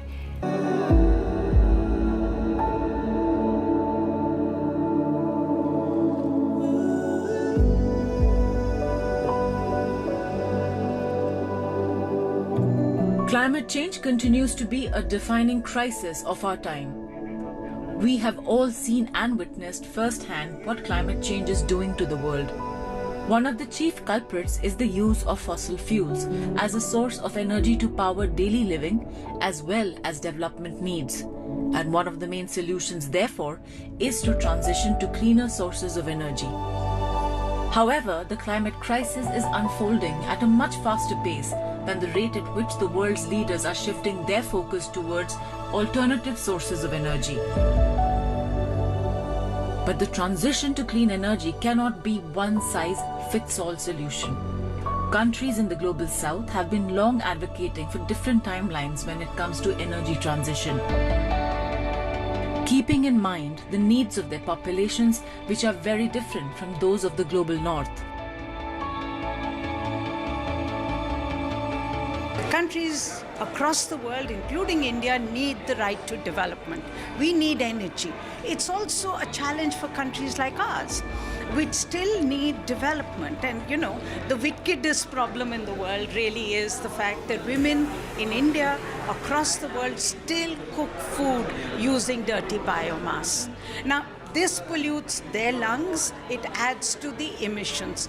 Now, this is really where the game changer is, the ability to be able to provide finance to them so that they can make the transformation to cleaner energy. But the wicked problem is even more wicked because it's really about poverty. It's about affordability. Addressing the energy crisis was high on the G20 agenda. And in Delhi Declaration, G20 leaders have committed to accelerate energy transition with clean, sustainable, just, affordable, and inclusive energy transitions. How can the global energy transition be people-centric, especially given the complexities of the global south and the need to include marginalized communities? That question was at the heart of the energy transition dialogues held in Delhi from November 1st to 3rd. The Energy Transition Dialogues 2023 was organized by the Global Energy Alliance for People and Planet in collaboration with the Observer Research Foundation. It provided a platform to different stakeholders, representatives from the government, investors, innovators, power companies, philanthropic organizations, and more, to explore realistically what it means to walk the talk of energy transition for the global south. We're here because we have a great opportunity. The global transition to renewable energy is, of course, a defining challenge of our time. But in this room, I think most of us know and believe that it's also a profound opportunity. It's an opportunity to create a healthier environment, but it's also a massive economic opportunity.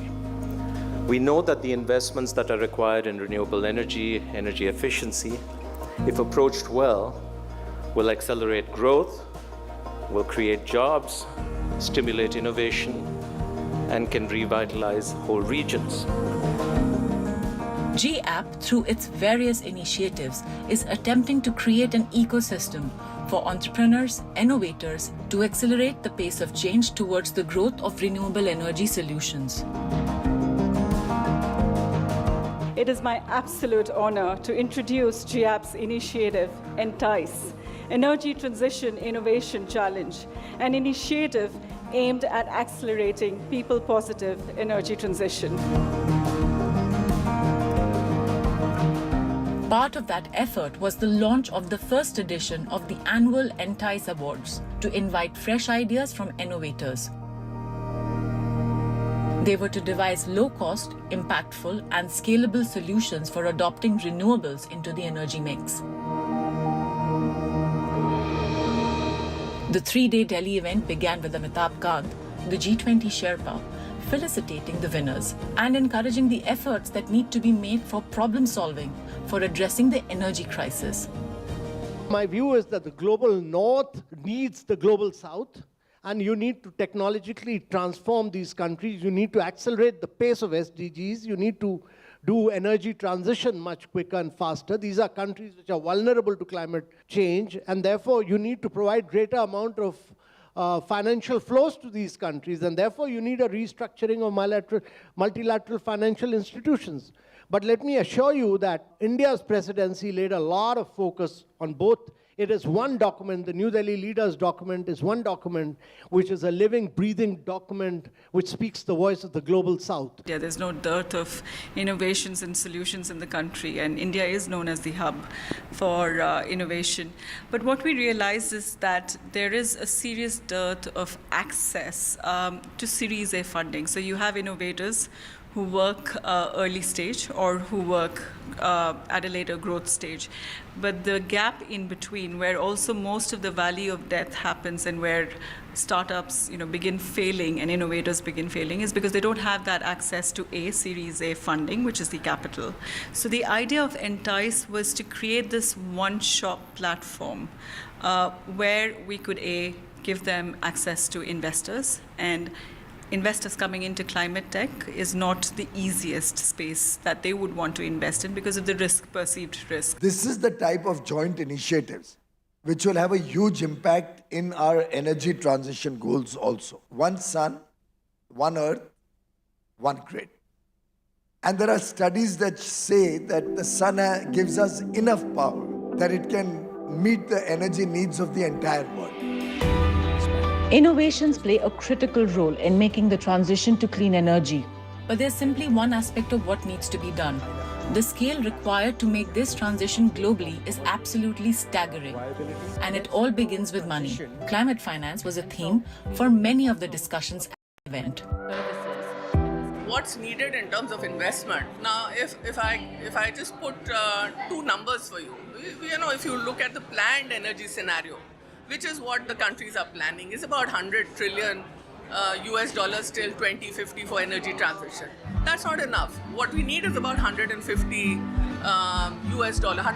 trillion US dollars by 2050. So it's a big gap. It is here that GAP has offered a space to collaborate with philanthropic partners to establish the necessary market conditions, capacity, and enabling environment for private sector solutions. GAP is a philanthropic organization. We have at our disposal catalytic capital, which needs no return. What we want to do is to create, you've heard Mr. Amitabh Kant talk about blended finance, talk about risk guarantees. These are ecosystem change where you can de-risk an investment so that the private sector can start, private money can start going in. You heard the sovereign wealth funds and other private capital has enormous trillions of dollars, but they don't invest in a developing country like India or others because of the risk of the project. So we work with governments, other stakeholders, MDBs to de-risk investments and have greater private sector investments into clean energy space. Investments in low-cost, low-carbon energy generation is crucial, as approximately 80% of global emissions stem from the energy sector. The Global Biofuels Alliance came up as a forum in the G20 summit under India's presidency, and that is also why it figured in many conversations at the Energy Transition Dialogues 2023. Biofuels have extremely pivotal role in the energy transition, and let me explain. First of all, biofuels are very central to India's commitment in terms of nationally determined contributions to achieve net zero targets by 2070, which is the goal Prime Minister has set for India. Biofuels essentially are low carbon fuels, so they are very important in decarbonization of the transportation sector. Its decarbonization is not just a matter of obligation, but is an imperative for India to be on the journey of energy transition. These dialogues also looked at how can solar and wind be scaled up in the global south and how can they become key drivers to the energy transition. First thing is bring in wind and solar and storage into the market. The second is what is needed is land. So creating parks that enable this to happen is, I think, the most important thing in most of the countries of the South. Partnerships and alliances have taken center stage in driving the energy transition with a significant focus on mutual learning. The biggest challenge to change of any kind is really fragmentation, is really silos, working in silos. So I think it's absolutely important that collaboration and coordination is taken seriously. As a matter of fact, without collaboration or coordination, it's all gone. So alliances are a critical part of the entire transition journey. I mean, this is, as we've heard so many times, the greatest challenge in these times. The very greatest challenge is climate change and redressing climate change. And you can't do that. You can't do such an enormous thing by yourself or with just a few people. So the alliance is central. We are, as a country in Africa, Africa has a very good potential for renewable energy and solar and wind and hydro, but still we need support to implement and to raise our ambitious objectives and targets from renewable energy. But when we talk about the energy transition, we need to talk about the just energy transition, to take in our considerations the special circumstances of developing countries, especially the poor countries in Africa and Asia, how we can protect the low income of peoples to deal with the energy transition. Coming up after the break, the Energy Transition Dialogues explores what role gender and youth can play in energy transition.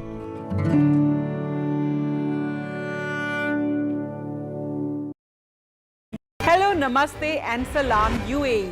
We are here to celebrate exceptional success stories of leading individuals in the realty industry across UAE. The Realty Awards, brought to you by NKN Media in partnership with NDTV, will also provide a vision for the realty landscape in UAE. Coming soon only on NDTV.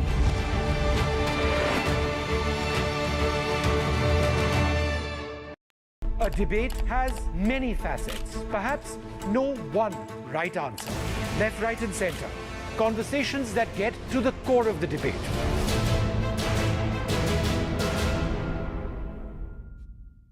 And there's too much talking but very little being said. Too many voices but hardly any being heard. You turn to a show that puts you front and center. A show that headlines the stories of the people, by the people, for the people. A cup of hope. A cup of joy. Can India lift it at home after 12 years? We will follow their journey through the length and breadth of the country. Through every twists and turns. On Turning Point, on NDTV 24/7. Election in 5 states, 679 seats, over 16 crore voters. A crucial semi-final before 2024. NDTV brings you the politics, the promises, the stories and backstories, every twist and turn of 5 high-stake battles. When it comes to elections, India trusts NDTV. Hello, Namaste and Salam UAE. We are here to celebrate exceptional success stories of leading individuals in the realty industry across the United Arab Emirates. The Realty Awards, brought to you by NKN Media in partnership with NDTV, will also provide a vision for the realty landscape in the UAE. Coming soon, only on NDTV.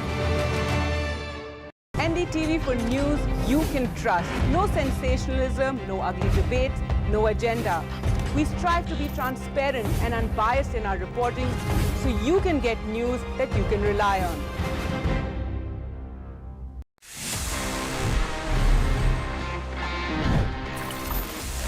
No internet is better than slow internet. मतलब आप सभी शायद इस बात से agree करेंगे because we all are, used to using the internet, and sometimes when the connection is slow, it's very very very painful. हम हमारा कोई काम नहीं कर पाते हैं और लगता है कि हम कहाँ फंस गए हैं। इससे बेटर अगर इंटरनेट ना हो तो शायद हम हमारी लाइफ को ऑफलाइन वर्ल्ड में बेटर एंजॉय कर पाएं।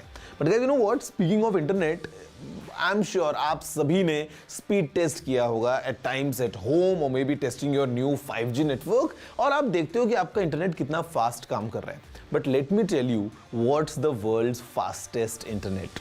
This is an update coming in very very recently from China that they have launched internet with speeds of 1.2 terabits per second. Yeah, it's 1.2 terabits per second. बहुत fast ये network है पूरा का पूरा, and it's a collaboration between multiple kind of companies coming together, because यहाँ पे we have China mobile, we have Huawei technologies, then there is CERNET corporation and सिंगुआ university. So basically this is a new network that is developed in China, जो इसकी पूरी length है it's over 3000 kilometres of optical fibre network connecting Beijing, Wuhan and Guangzhou, and यहाँ पे they are able to transmit data at a speed of 1.2 terabits per second. Now let me tell you one thing very clearly, that this is not really like a connection जो आप अपने घर में लगा सकते हो and you will be getting that speed. No, that's not going to happen. ये एक बैकबोन की तरह काम करेगा. Basically consider this as a main stream जहां पे सारा डेटा फ्लो हो रहा है, और इससे बाद में अलग अलग ब्रांचेस निकलने वाली हैं, अलग अलग नोड्स बनने वाले हैं अक्रॉस डिफरेंट सर्वर्स या different and users. So this is the main backbone जो कि कैपेसिटी रखता है 1.2 टेराबिट्स पर सेकेंड की. In comparison right now what we have globally, the standard for these kind of backbones is around 100 Gbps. So it is approximately 12 times that, और आपको ये allow करेगा, hold on, 150 movies in high definition in just 1 second. Yeah, that's how fast it is. That's how much data it can carry. इतनी ज़्यादा speeds पे data को transfer कर सकता है. And yeah, it can act as a good backbone. So यहाँ पे they have created this stream जहाँ पे bandwidth है 1.2 terabits per second की, giving you maybe a great experience in future in terms of connectivity. Let's see how exactly globally we see these things coming in. और आगे चल के अभी तो हम 5G की बात कर रहे हैं. What about 6G and then 7?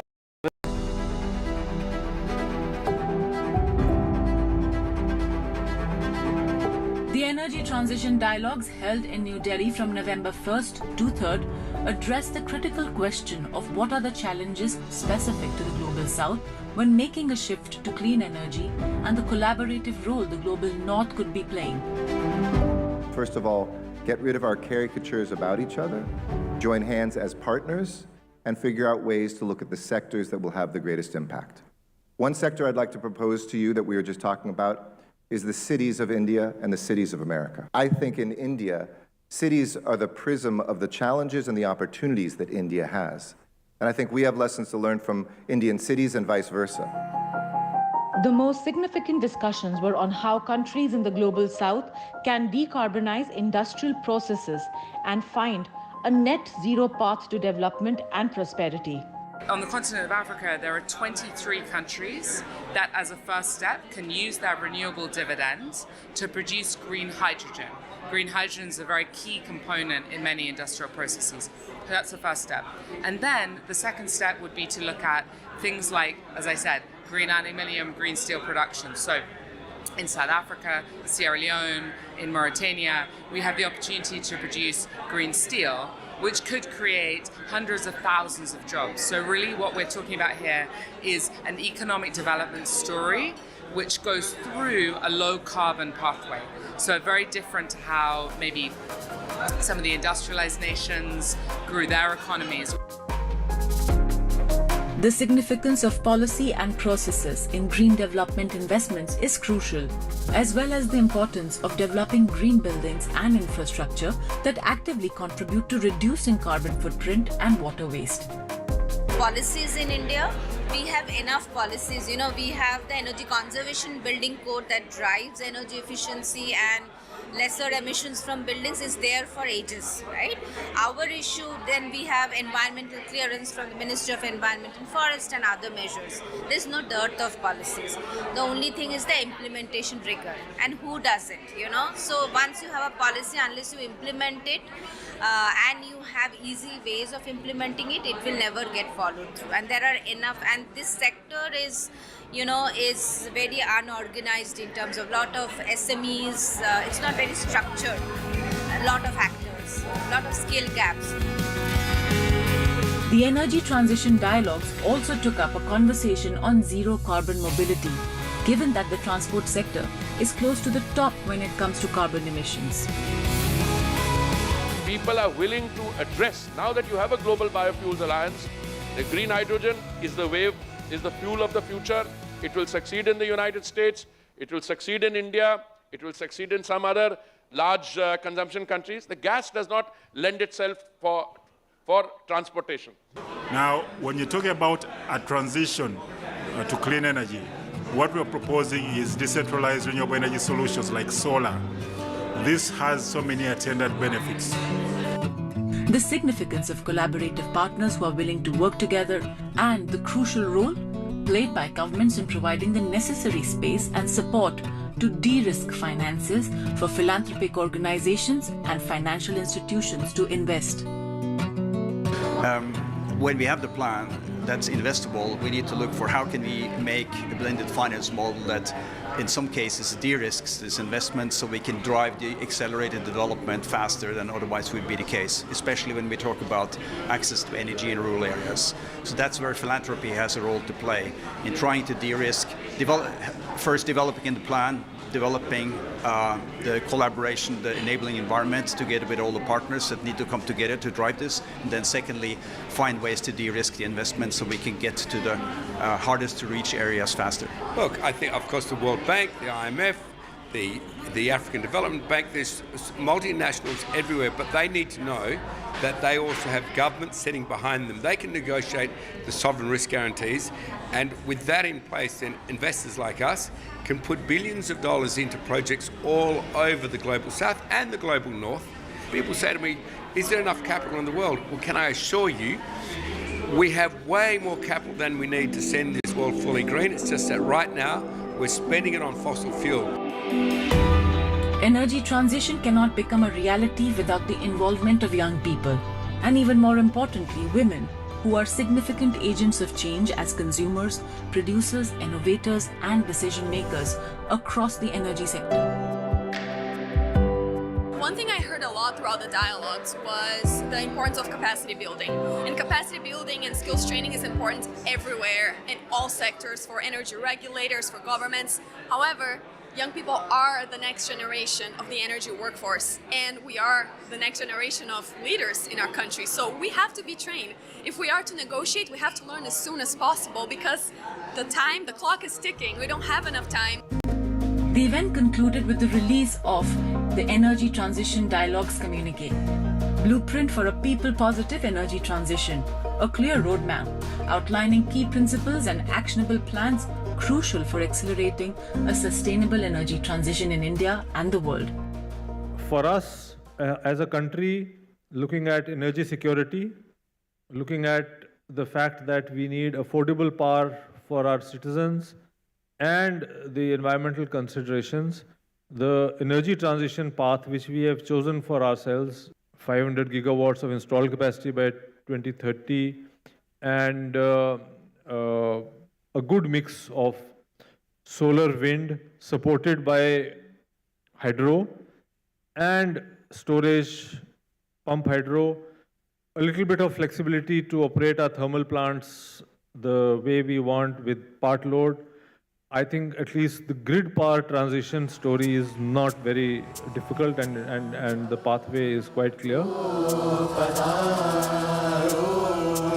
Of course, the role played by the arts in reflecting and conveying the most pressing issues of our time cannot be discounted. And at this event, it was 3-time Grammy Award winner Ricky Cage who worked the magic of his soulful music in an effort to raise awareness about the urgent need for climate action. The message clear: that each one of us is a stakeholder in saving the future of humanity. Reach out, let us join hands and sing this love song. This show isn't just about news from the southern states. It's one that looks at the rest of India and the world from a diverse South India point of view, because NDTV has always taken the southern view seriously. The Southern View with Veera Raghav, only on NDTV 24/7. Hello, Namaste and Salam UAE. We are here to celebrate exceptional success stories of leading individuals in the reality industry across UAE. The Reality Awards, brought to you by NKN Media in partnership with NDTV, will also provide a vision for the reality landscape in UAE. Coming soon, only on NDTV. When it comes to sports, we set the ball rolling. Because we have our eyes on the ball. Because we want to get you the best. Latest updates, Top interviews and analysis from around the globe.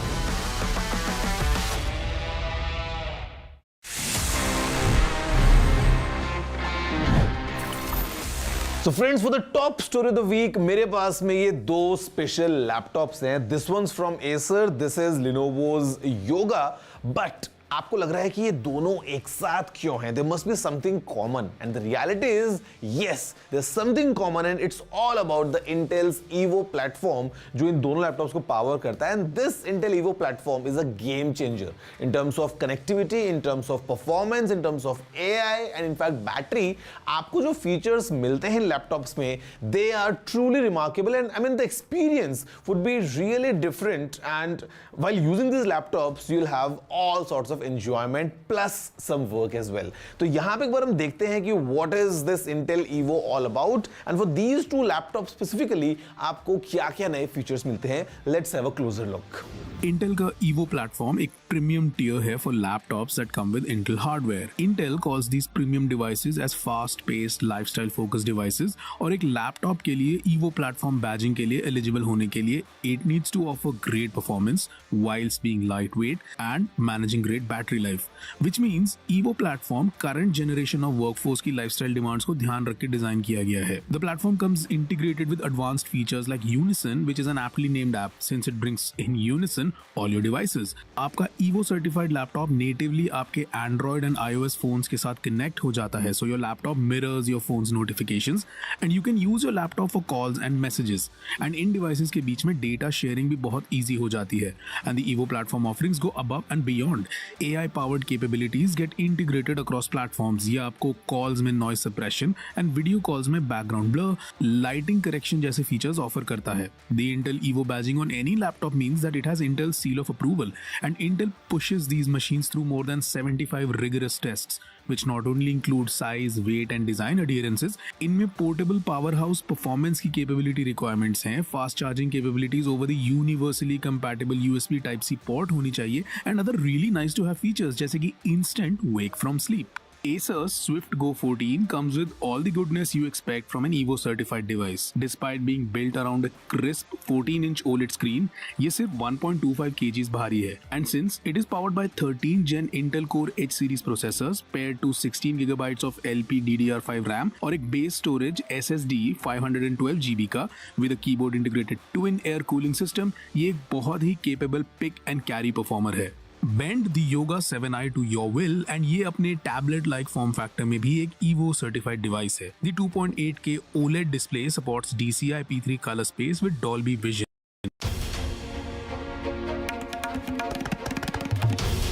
This is NDTV, and you're watching NDTV 24/7.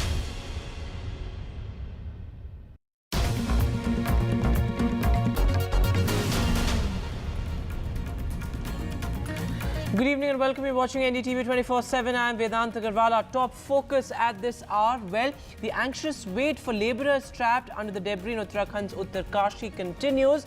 And now, after the visit of the PMO team on the ground, there seems to be a new plan in place. This after multiple machines that were actually flown in from the national capital, even from Indore, they seem to have failed. And now the PMO team has a new plan in place. Multiple lapses also being reported in in the functioning of the drilling machines that were flown in. Concerns also over their health, both physical and mental. My colleague Kishore Rawat is on ground zero and he breaks it down for us as to what really this new plan is. Take a look. शुक्रवार से drilling machine का काम नहीं चल रहा है। वजह अंदर लैंडस्लाइड हुआ था और कुछ तकनीकी कारण के कारण काम नहीं हो पाया है। लेकिन प्रधानमंत्री के पूर्व सलाहकार भास्कर खुर्बे और प्रधानमंत्री के डिप्टी सेक्रेटरी मंगलेश घड़ियाल पहुंचे और उन्होंने यहां पर अधिकारियों की मीटिंग ली और पूरे इलाके का दौरा किया और इस नतीजे पहुंचे हैं कि इस पर 5 तरीके से टनल में ड्रिल किया जाएगा। पहला, ये सामने सिलक्यारा टनल से ड्रिल किया जाएगा। दूसरा, जो सामने सबसे बड़ा काम जो शुरू हो चुका है, वो सामने पोकलैंड मशीन काम शुरू कर दिया, वो सड़क बना रही है और वर्टिकल ड्रिल किया जाएगा। इसके अलावा बरकोट, जहां पर इस टनल ने मिलना था, वहां से भी ड्रिल किया जाएगा। इस टनल के हॉरिजॉन्टल यानी इस साइड और इस साइड यानी राइट और लेफ्ट साइड से दोनों जगह से भी ड्रिल किया जाएगा। इसमें एक्सपर्ट्स ने एक राय दी है कि यहाँ से खतरा ज़्यादा है क्योंकि तेज़ी से मलबा नीचे आ रहा है, इसलिए ड्रिल दोनों तरफ से किया जाए। हॉलैंड से एक मशीन आनी है, उसमें भी करीबन 16 से 17 घंटे लग सकते हैं और जो ड्रिल करेगी वो भी लगभग यही समय है कि 16 से 17 घंटे वो ड्रिल करेगी। उसके लिए सड़क बनाई जा रही है और लगातार काम किया जा रहा है। इसमें सतत जल विद्युत परियोजना, NHPC, NHI, DCL, इसके अलावा ONGC, Rishikesh Karnaprayag rail line के एक्सपर्ट्स और PWD तमाम जो जुट गए हैं एक्सपर्ट्स कि किस तरीके से यहाँ पे 5 जगह से ड्रिल करना है, कैसे इसको पूरा अंदर तक जो लोग फंसे हैं उनको कैसे बाहर निकालना है। लगातार सभी की राय थी कि इस पे लगातार डील किया, यानी 5 का प्लान शुरू हो चुका है और प्रधानमंत्री के पूर्व सलाहकार भास्कर खुल्बे ने साफ कहा है कि इस ऑपरेशन में 5 से 6 दिन लग सकते हैं, यानी 7 दिन उनको फंसे हो चुके हैं और अब ऐसे में 5 से 7 दिन उनको इंतज़ार करना पड़ेगा और जब इंतज़ार करना पड़ेगा उनके समय है बढ़ जाएगा। लेकिन उम्मीद यही है कि जो भी प्लान तेज़ी से एग्जीक्यूट करेगा और जो भी ड्रिल करके उनसे जल्दी पहुंचेगा उनको बाहर निकाला जा सकेगा। कुल मिलाकर सभी एक्सपर्ट और सारा पूरा तंत्र प्रशासन रेस्क्यू ऑपरेशन में जुट गया है और उम्मीद है कि जल्द उनको निकाला जाएगा, लेकिन फिलहाल उनको 5 से 6 या 7 दिन इंतज़ार करना पड़ सकता है। So, well, now larger questions also on unchecked construction and development in the hills. Well, but now, of course, the focus currently is rescue operations. But moving now to our big focus at this hour. Well, today news came of OpenAI CEO Sam Altman being sacked. Reportedly in a Google Meet by the board of OpenAI. And of course, Meera Murati, the chief technology officer of the company, has now taken over as the interim CEO. Now, this has raised many questions about the way forward for OpenAI, because remember, Sam Altman led the way as far as generative AI is concerned, and he is considered to be a visionary as far as this space is concerned. Of course, AI has been in the news in the past couple of days for all the wrong reasons. First, of course, deep fakes, and now the news of ChatGPT maker OpenAI CEO being sacked. What really does this mean, and what are the challenges ahead for OpenAI? I'm being joined now by Raghav Agarwal, who's the founder of Fluid AI, and also Manish Maheshwari, who's a co-founder of Foundry AI and AI expert as well. Thanks very much, gentlemen, for joining us on the broadcast this evening. Going across to you first, Raghav Agarwal, how do you look at Sam Altman's sacking? Because, he's, as I said, considered to be a master negotiator, somebody who also called for responsible and safe usage of artificial intelligence. This dramatic and sudden ouster, how do you look at it, and what could this mean for the world of artificial intelligence? Vedant, it was a complete surprise in the ecosystem, right? Because just in this week itself, Sam had led the OpenAI Developer Day. It was the first Developer Day by OpenAI. And he was sort of really leading from the front. In fact, if you read his tweets itself, he himself was quite surprised. It was a Google Meet that was called. So I think I'm not really clear in terms of what is happening at a board level. Obviously, the OpenAI is a non-profit, right? And the board is composed of largely non-employees of OpenAI. So what we are hearing is either there's a power struggle happening out here where people are feeling Sam was pushing too fast, too quickly, and the board was looking at more governance coming in. But as far as I think for now, at least from a technology perspective, it's business as usual. They've got Meera leading OpenAI. She's obviously been with them for a long time.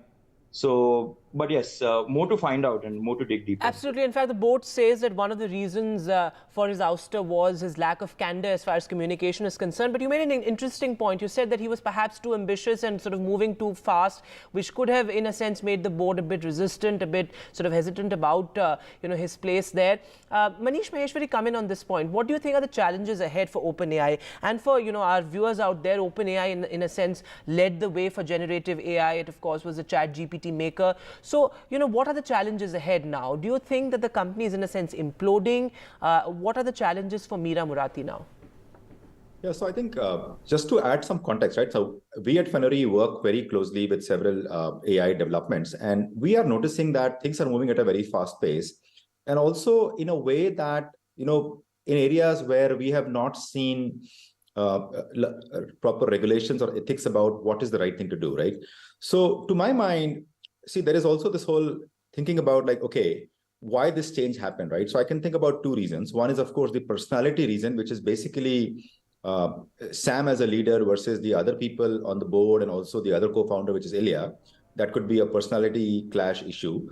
But the bigger issue is, in my mind, is more about ideological debate between, what is the right thing to do technologically versus what is commercially attractive thing to do. Right now, OpenAI has been a leader in terms of commercializing and also making AI mainstream. AI has been there for many years, and large companies like Google, Microsoft, everyone has been investing in it.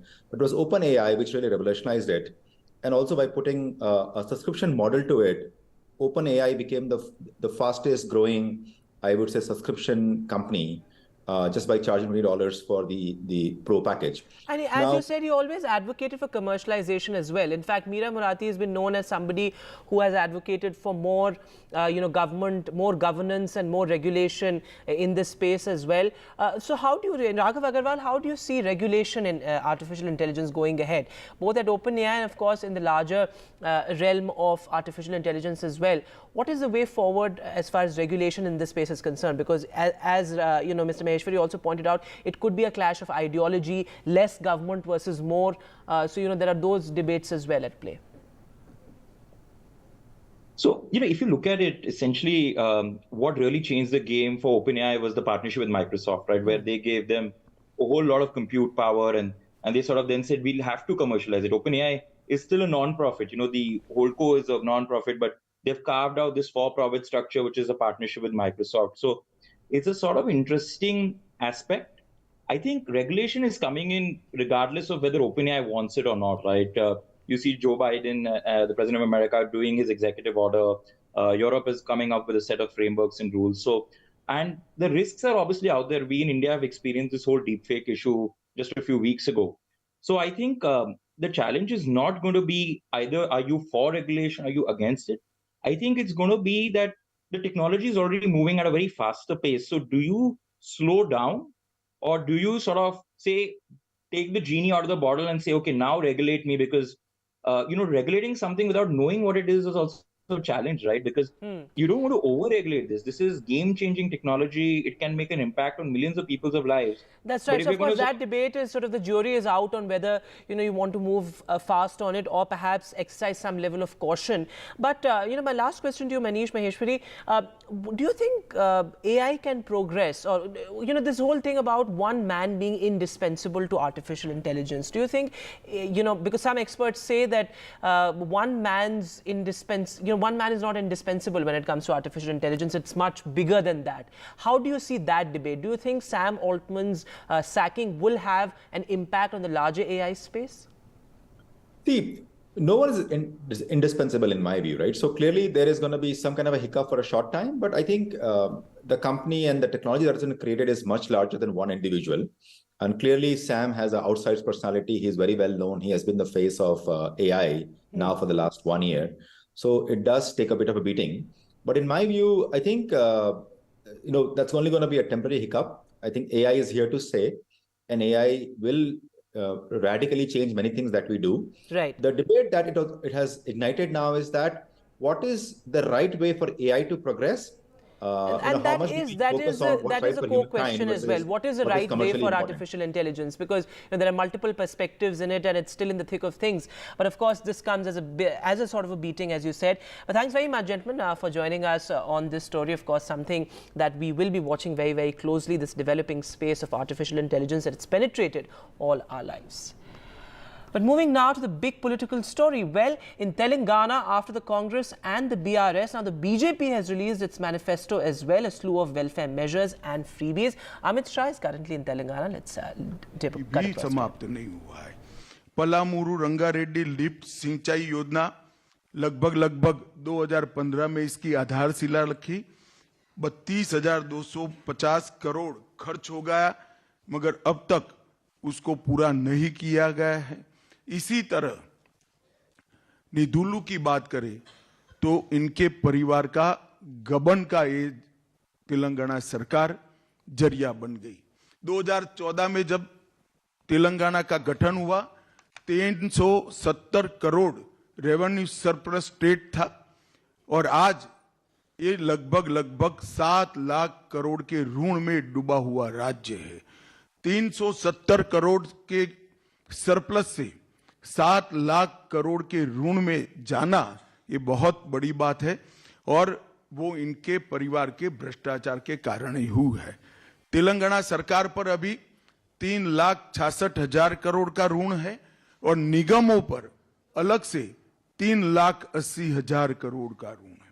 तो तेलंगाना को 7.5 लाख करोड़ के ऋण में डुबाने का काम इन्होंने किया है. और मेगा प्रोजेक्ट्स की घोषणा कोई भी मुख्यमंत्री करता है तो मन में आकांक्षा होती है कि इस मेगा प्रोजेक्ट से मेरे राज्य को क्या फायदा होगा, मेरे राज्य की जनता को क्या फायदा होगा. यहां उल्टा है.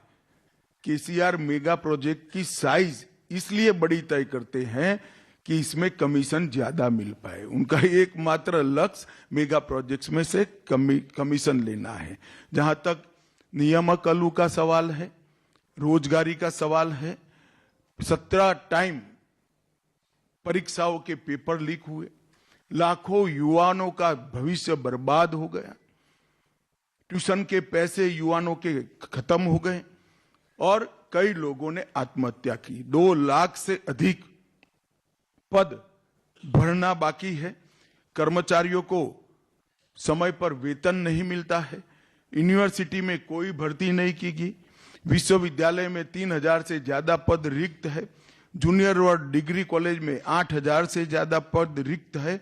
और शिक्षा के लिए आवंटन जो 10.89% था वो घटकर 6.24% हो गया. यही बताता है कि उन्होंने क्या किया है. ढेर सारे वादे जो उन्होंने किए हैं, वादा खिलाफी करने का काम किया.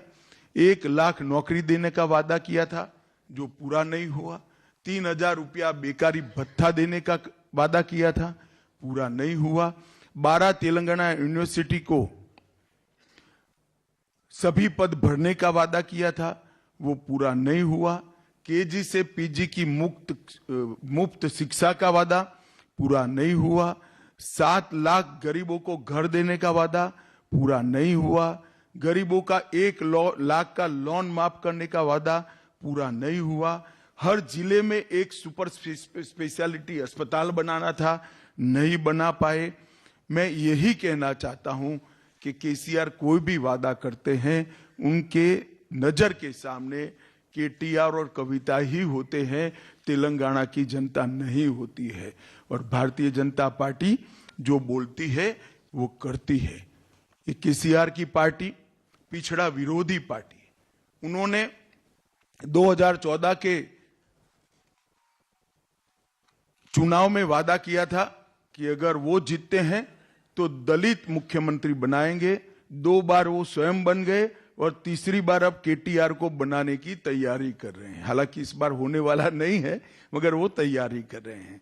और पिछड़ा वर्ग का भी भरपूर शोषण करने का काम केसीआर की पार्टी ने किया है, बीआरएस ने किया है, और भारतीय जनता पार्टी ने तीनों पार्टियों में सबसे ज्यादा 39 बैकवर्ड क्लास को टिकट देने का काम भारतीय जनता पार्टी ने किया है और मोदी जी ने वादा किया है कि आप भारतीय जनता पार्टी को बहुमत दीजिए। तेलंगाना का अगला मुख्यमंत्री बैकवर्ड क्लास से होगा, ये भारतीय जनता पार्टी का सार्वजनिक वादा है। भ्रष्टाचार की कोई सीमा नहीं है। कालेश्वर परियोजना हो, शराब घोटाला हो, पोल्ट्री चारा घोटाला हो, ग्रेनाइट घोटाला हो, बाईपास घोटाला हो और लगभग कार्तिकीय मिशन में 22,000 करोड़ का बजट के सामने पूरा खर्च होने के बाद 65% भी काम पूरा नहीं हुआ है। घोटालों की एक बड़ी लंबी सूची केसीआर ने 10 साल के अंदर तैयार की है और उनको अब डर भी नहीं रहा है, क्योंकि हर आदमी पहली बार कुछ गलत करता है तो डरता है, दूसरी बार करता है तो थोड़ा कम डरता है। करते करते इन्होंने इतने घोटाले कर दिए कि अब डर भी नहीं बचा है। निर्लज्जता के साथ वो घोटाले कर रहे हैं। और अल्पसंख्यक तुष्टीकरण की राजनीति, केसीआर साहब का चुनाव चिन्ह कार है, मगर कार का स्टीयरिंग उनके हाथ में नहीं है, मजलिस के हाथ में है। कोई भी फैसला करना हो, मजलिस क्या कहेगी वो सोचकर फैसला कहते हैं। पूरे देश भर में एकमात्र राज्य तेलंगाना ऐसा है जहां मुस्लिमों को रिलीजियस रिजर्वेशन देने का काम हुआ है। एक गैर संवैधानिक, भारतीय जनता पार्टी ने तय किया है कि गैर संवैधानिक रिजर्वेशन को समाप्त कर ओबीसी को रिजर्वेशन हम बढ़ाएंगे, एससी एसटी का भी न्यायिक रिजर्वेशन बढ़ाएंगे। उन्होंने ढेर सारे ऐसी घोषणाएं की हैं, मैं इसको रिपीट करना नहीं चाहता। मैं तेलंगाना की जनता को यही कहना चाहता हूं, तेलंगाना जिस आशा, उमंग और उल्लास के साथ राज्य की रचना हुई, 10 साल में बीआरएस पार्टी पूर्णतया विफल गई। सिर्फ तांत्रिकों की एडवाइस पर चलते हैं और तांत्रिकों की एडवाइस पर पार्टी का नाम भी बदल देते हैं। मैं तेलंगाना के युवाओं को पूछना चाहता हूं कि जो तांत्रिकों के सलाह के आधार पर चलते हो, ऐसा मुख्यमंत्री तेलंगाना का भला कर सकता है क्या? आपका भविष्य संवार सकता है क्या? मैं तेलंगाना की जनता को भरोसा देने आया हूं, साथ में हमारा संकल्प पत्र लेकर आया हूं। ये मोदी गारंटी हमारा संकल्प पत्र आने वाले दिनों में तेलंगाना को उस ऊंचाई पर पहुंचाएगा जिस ऊंचाई के लिए सैकड़ों तेलंगाना के युवाओं ने अपना सर्वोच्च बलिदान दिया था और तेलंगाना की कल्पना की थी।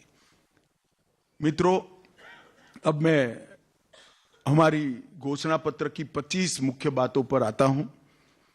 पहली घोषणा है कि हर साल 17 सितंबर को हैदराबाद लिबरेशन डे मनाया जाएगा, जिसके माध्यम से हम निजाम के क्रूर पंजों से तेलंगाना की मुक्ति को फिर से एक बार नई पीढ़ी को याद कराएंगे।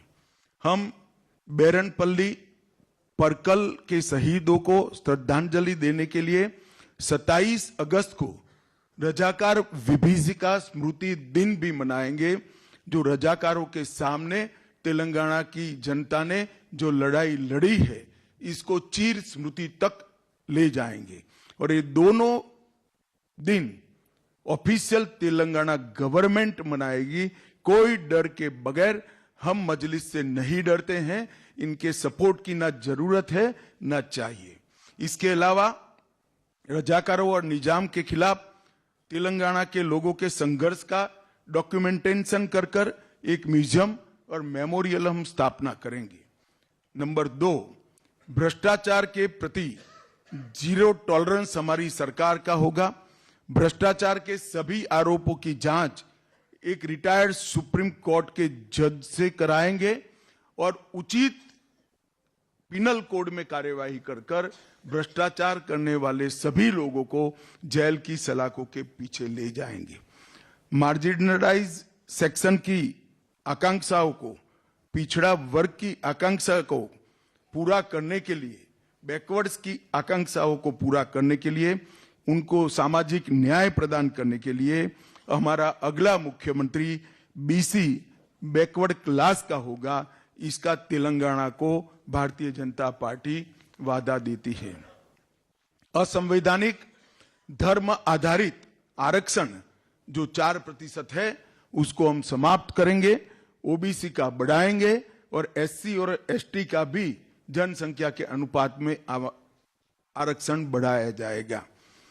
महंगाई कम करने के लिए मोदी जी ने कई बार वहां पर ड्यूटी कम करी है, परंतु केसीआर ने नीचे वेट घटाकर इसको कोऑपरेट नहीं किया। शायद तेलंगाना सबसे ज्यादा महंगे पेट्रोल डीजल वाला राज्य आज देश भर में है। महंगाई कम करने के लिए भाजपा सरकार बनने के बाद 7 ही दिन में पेट्रोल और डीजल पर वैट की कटौती कर पेट्रोल और डीजल को हम सस्ता करने का काम करेंगे। मोदी सरकार प्रति एकड़ अभी एक हिसाब करे तो फर्टिलाइजर सब्सिडी दे ही रही है, परंतु छोटे और सीमांत किसानों को बीज, उर्वरक और पेस्टिसाइड की इनपुट सहायता में प्रति एकड़ 2500 रुपया देने का काम भारतीय जनता पार्टी की सरकार करेगी। मोदी सरकार हल्दी बोर्ड की स्थापना की जो घोषणा करी है, इसको हम हल्दी प्रोसेसिंग केंद्र स्थापित कर इसके सपोर्ट में रहेंगे और मूल्य संवर्धन और निर्यात को बढ़ावा देंगे। धान पर, चावल पर 3100 रुपया एमएसपी और हल्दी के लिए आवश्यक मार्केट इंटरवेंशन फंड हम प्रदान करेंगे, तो पूरा चावल एक दाना भी नहीं छूटेगा, पूरा धान 3100 रुपया प्रति क्विंटल हम परचेज करेंगे। इसके साथ साथ जाड़ा चावल जो होता है उसको केसीआर नहीं खरीदते हैं, भारत सरकार पर दबाव बना रहे हैं। हम वादा करते हैं कि बॉइल्ड राइस को भी भारतीय जनता पार्टी की सरकार एमएसपी पर खरीदकर किसानों की मदद करेगी।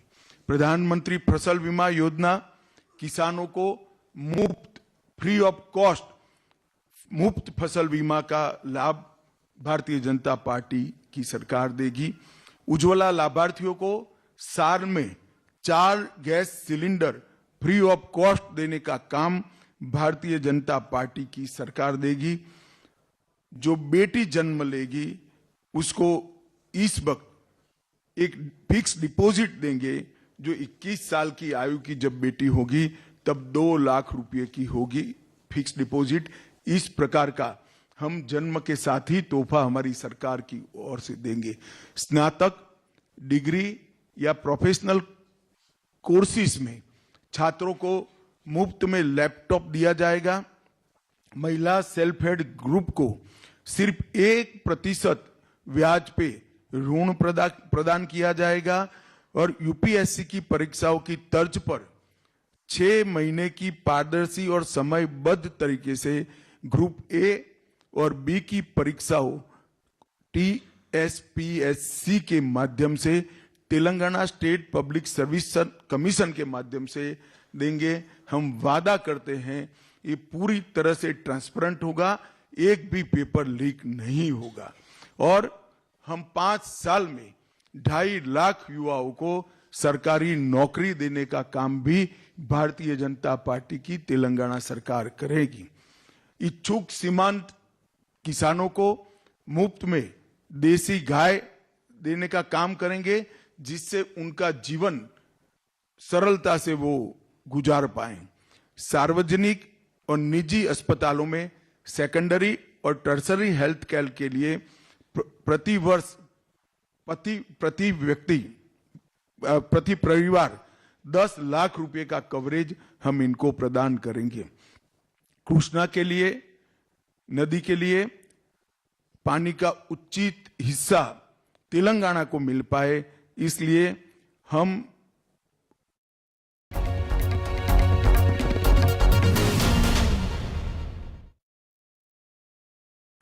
As World Cup final grips India, NDTV is bringing together coaches, die-hard fans, comedians, and a young cricket team to celebrate the cricket carnival from the cities and homes of the playing 11 to our studios. Cheer for India with us as match, music and masti comes to life all day on NDTV. How should retail investors approach the new year? One, they should not invest somewhat to somewhat. Equity is a far longer play. Second, don't bet against India. What are you referring to when you coined that 3G phrase, Nilesh? Our earnings growth should be superior to our peers. The second thing is governance. There are many countries where governance standards are fairly poor compared to India. And the final thing which we haven't talked much about but we should emphasize is green transformation. Combination of this 3G will ensure that investors continue to focus on India and continue to put money into India. We have a surprise for you. We're going to ask a bunch of you some special questions and every correct answer is going to reveal what our surprise is. I don't know. Satya Nadella? Jeff Bezos. Bill Gates probably. Nehru Place. Saket. Saket. Mumbai.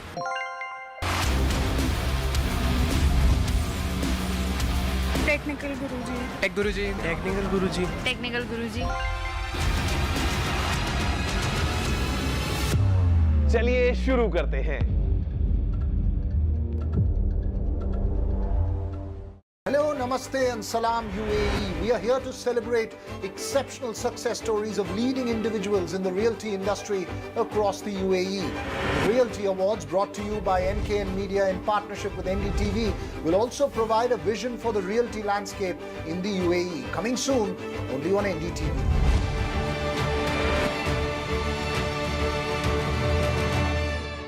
A cup of hope. A cup of joy. Can India lift it at home after 12 years? We will follow their journey through the length and breadth of the country. Through every twists and turns. On Turning Point, on NDTV 24/7.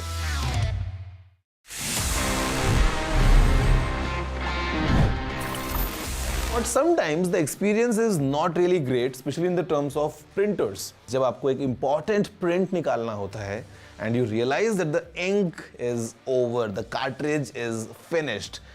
वो experience, I know, it's very painful because you have a printer lying next to you, but it's not usable. Now, I'll tell you what. आप अगर एक अलग type का font use करते हैं ना, a font which is kind of thinner, तो आप ink बचा सकते हैं. As much as up to 10 to 15% of ink you can save in a longer run if you just change your font and change the font size. तो अगर आप अभी देखते हो कि आपको casually बहुत सारे prints निकालने हैं and you are using a thicker font, just change it so that आपको emergency में जो print निकालना पड़े तो आपकी ink खत्म ना हो, आप पैसे बचाएंगे और अपना जो काम है you'll make sure that you'll not ruin that just because of a printout which you can't take.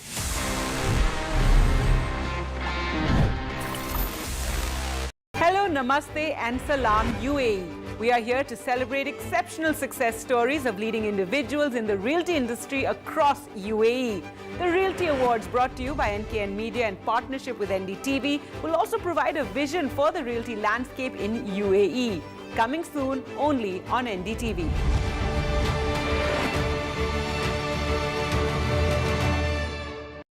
A debate has many facets. A cup of hope. A cup of joy. Can India lift it at home after 12 years? We will follow their journey through the length and breadth of the country. Through every twists and turns. On Turning Point, on NDTV 24/7.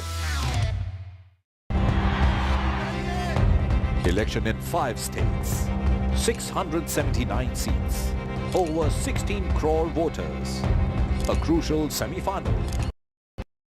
expansion under the spotlight and ask, are we rolling out this green mode of transport fast enough? Now, let's look at some of the data and, of course, what the Minister of Housing and Urban Affairs, Hardeep Puri, said recently. He said India will have the second largest metro rail network in the world by 2026, ahead of the United States. And he also added metro rail network in the country will reach approximately 900 kilometers by 2026. Now we show you another chart for our viewers where the exponential growth of metro rail network across Indian cities since 2014 is very, very visible. The chart is right in front of you and you see it spurting right after 2014. Now take a look at the current metro rail network of the country. Cities with metro rail, 18. Kilometers which are operational, 851. And under construction metro network, 675 kilometers. Yet the number of private cars keep rising on city roads. So how do you solve for rising air pollution? Is a faster rollout of metro network the answer? Joining me on the show today, M.A. Siddiqui. He is the MD of Chennai Metro Rail Limited, which is the 4th largest in the country. We also have Sanjeev Kumar Lohia, former OSD and EO Joint Secretary, Urban Transport, Ministry of Housing and Urban Affairs, and Amit Bhatt, MD for India at International Council on Clean Transportation. So we've got practically all stakeholders here. Dr. Lohia, because you were with the ministry and you sanctioned many of the metro projects across India, my question to you is that it looks very, very good on the chart that we have really taken the network expansion quite, aggressively ahead. We've now sanctioned metros not just for cities with 10 million and above population, but also 2 million and above population. But is it fast enough looking at what we are combating, which is terrible air in some of our largest cities?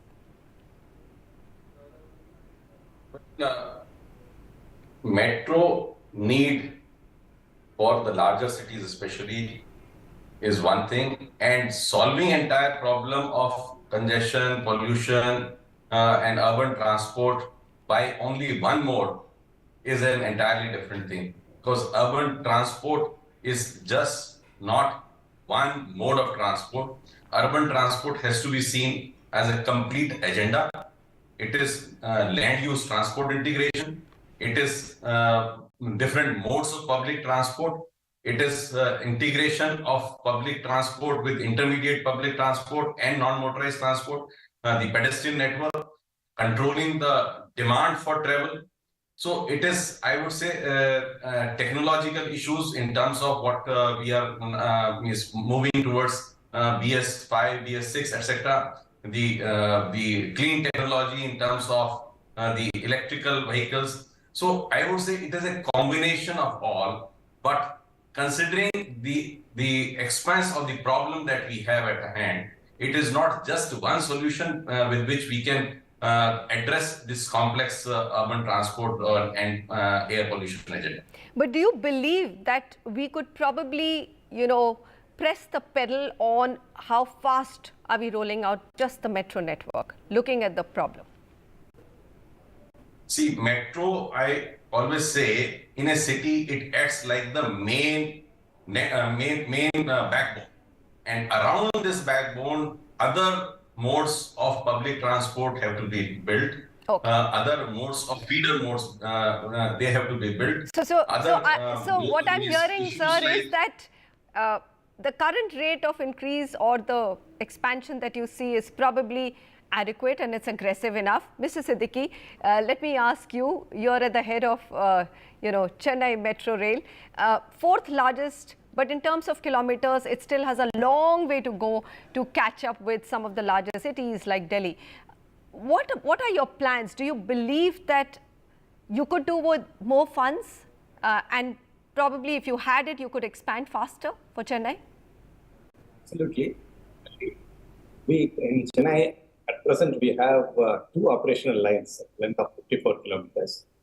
And currently, we have taken up one of the largest projects ever taken in any city, any part of the world, simultaneously being implemented here. A total of 116 kilometers length of metro project at a cost of rupees 63,000 crores, close to $1.5 million.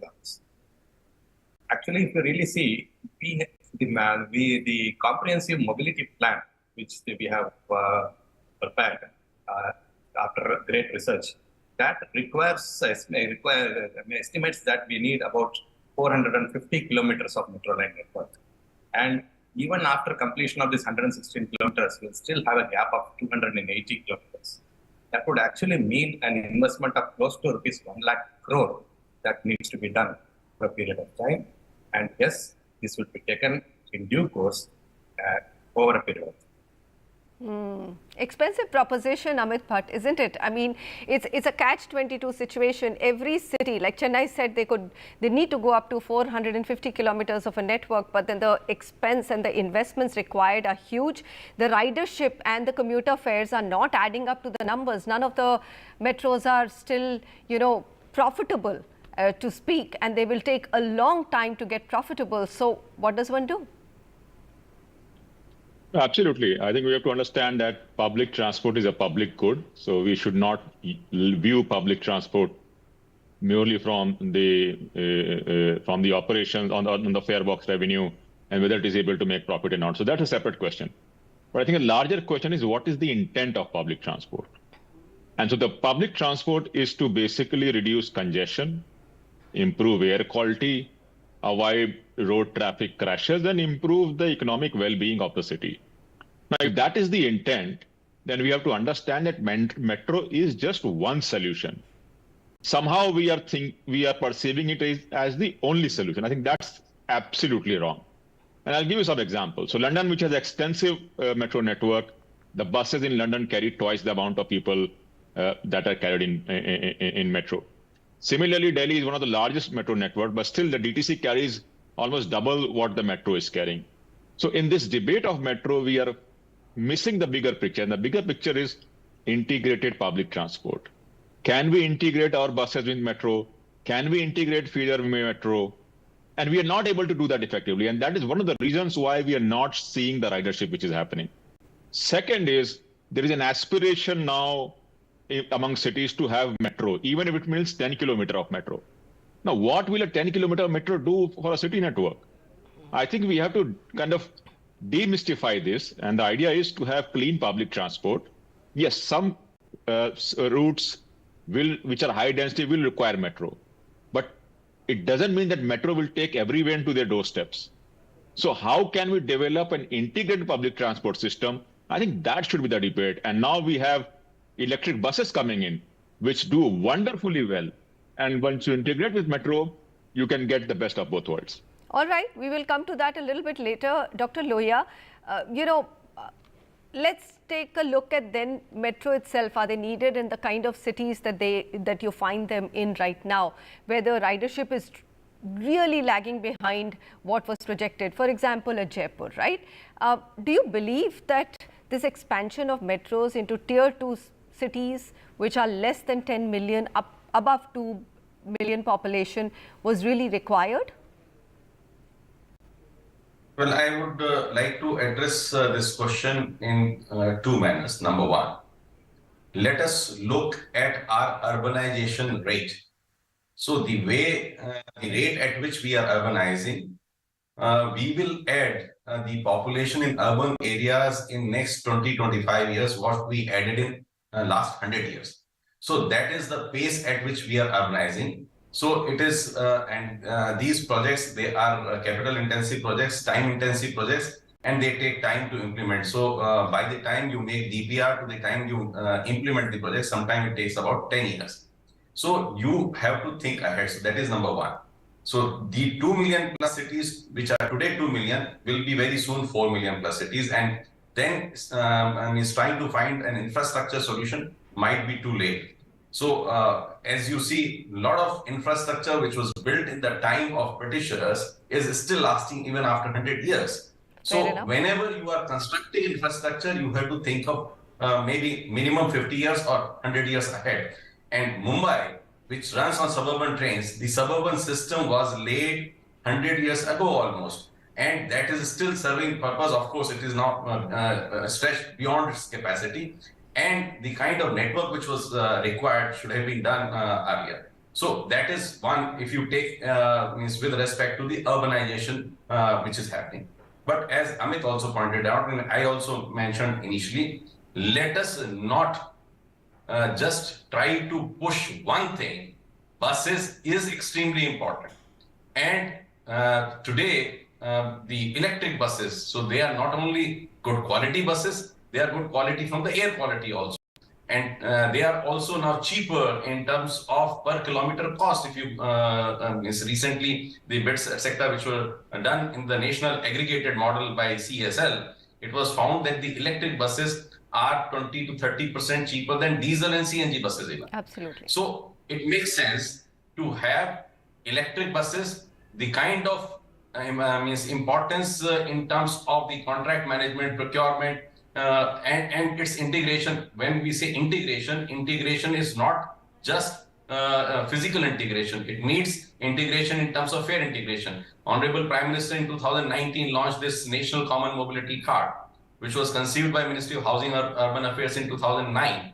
And at that time, people were not ready to accept this idea. And now, with the RuPay debit cards, it has been made mandatory that all the cards will be NCMC, National Common Mobility Card compliant. So that is fare integration, at least the fare medium is integrated.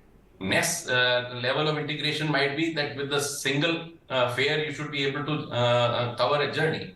Unified Metropolitan Transport Authority.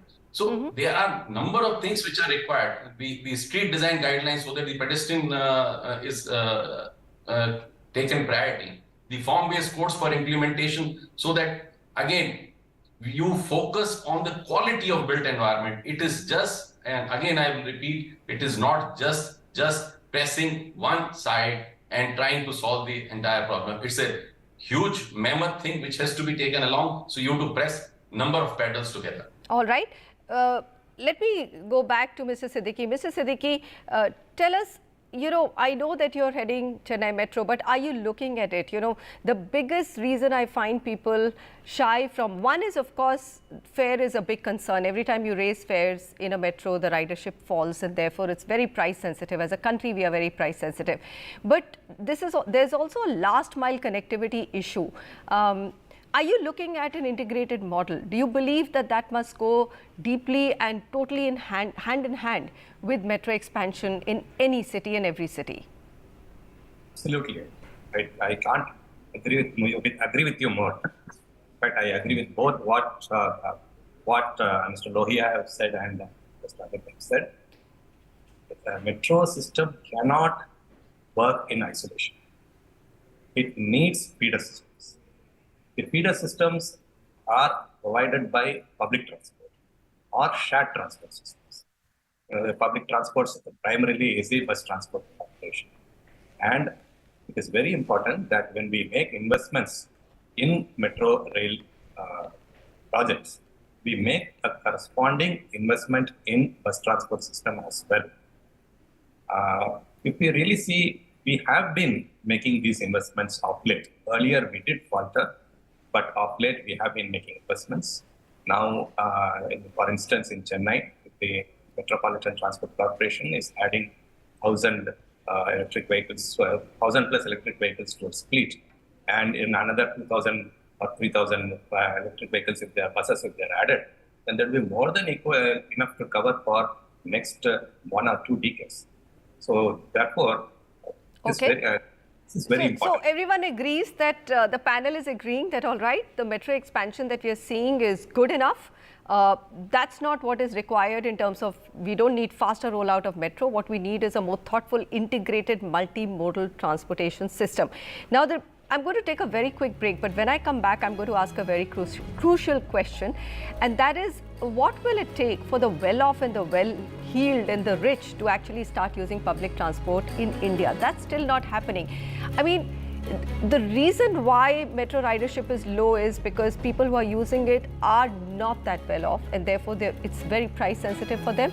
But why are people still using so many cars? Why are people not jumping onto metros and e-buses, which are better modes of transport? Stay with us, we'll get that answer.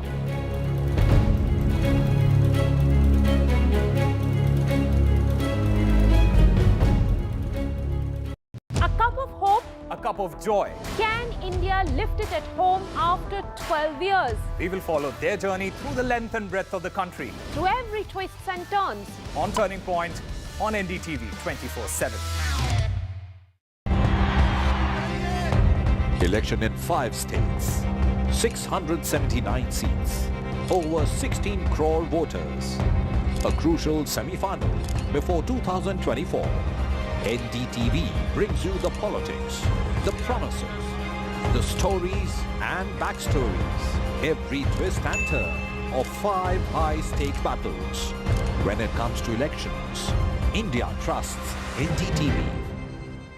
Hello, Namaste and Salam UAE. We are here to celebrate exceptional success stories of leading individuals in the realty industry across the United Arab Emirates. The Realty Awards, brought to you by NKN Media in partnership with NDTV, will also provide a vision for the realty landscape in the UAE. Coming soon, only on NDTV. NDTV for news you can trust. No sensationalism, no ugly debates, no agenda. We strive to be transparent and unbiased in our reporting so you can get news that you can rely on.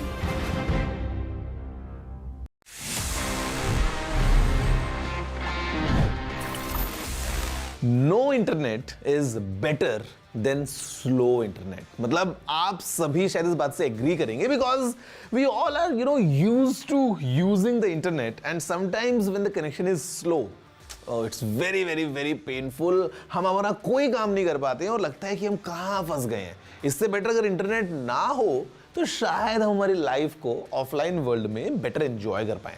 But guys, you know what, speaking of internet, I am sure आप सभी ने speed test किया होगा eight times at home और may be testing your new 5G network और आप देखते हो कि आपका इंटरनेट कितना फास्ट काम कर रहा है. But let me tell you what's the world's fastest internet. This is an update coming in very very recently from China that they have launched internet with speeds of 1.2 terabits per second. Yeah, it's 1.2 terabits per second. बहुत fast ये network है पूरा का पूरा and it's a collaboration between multiple kind of companies coming together because यहाँ पे we have China mobile, we have Huawei technologies, then there is CERNET corporation and सिंगुआ university. So basically this is a new network that is developed in China, जो इसकी पूरी length है it's over 3000 kilometres of optical fibre network connecting Beijing, Wuhan and Guangzhou. And यहाँ पे they are able to transmit data at a speed of 1.2 terabits per second. Now let me tell you one thing very clearly that this is not really like a connection जो आप अपने घर में लगा सकते हो and you will be getting that speed. No, that's not going to happen. ये एक backbone की तरह काम करेगा.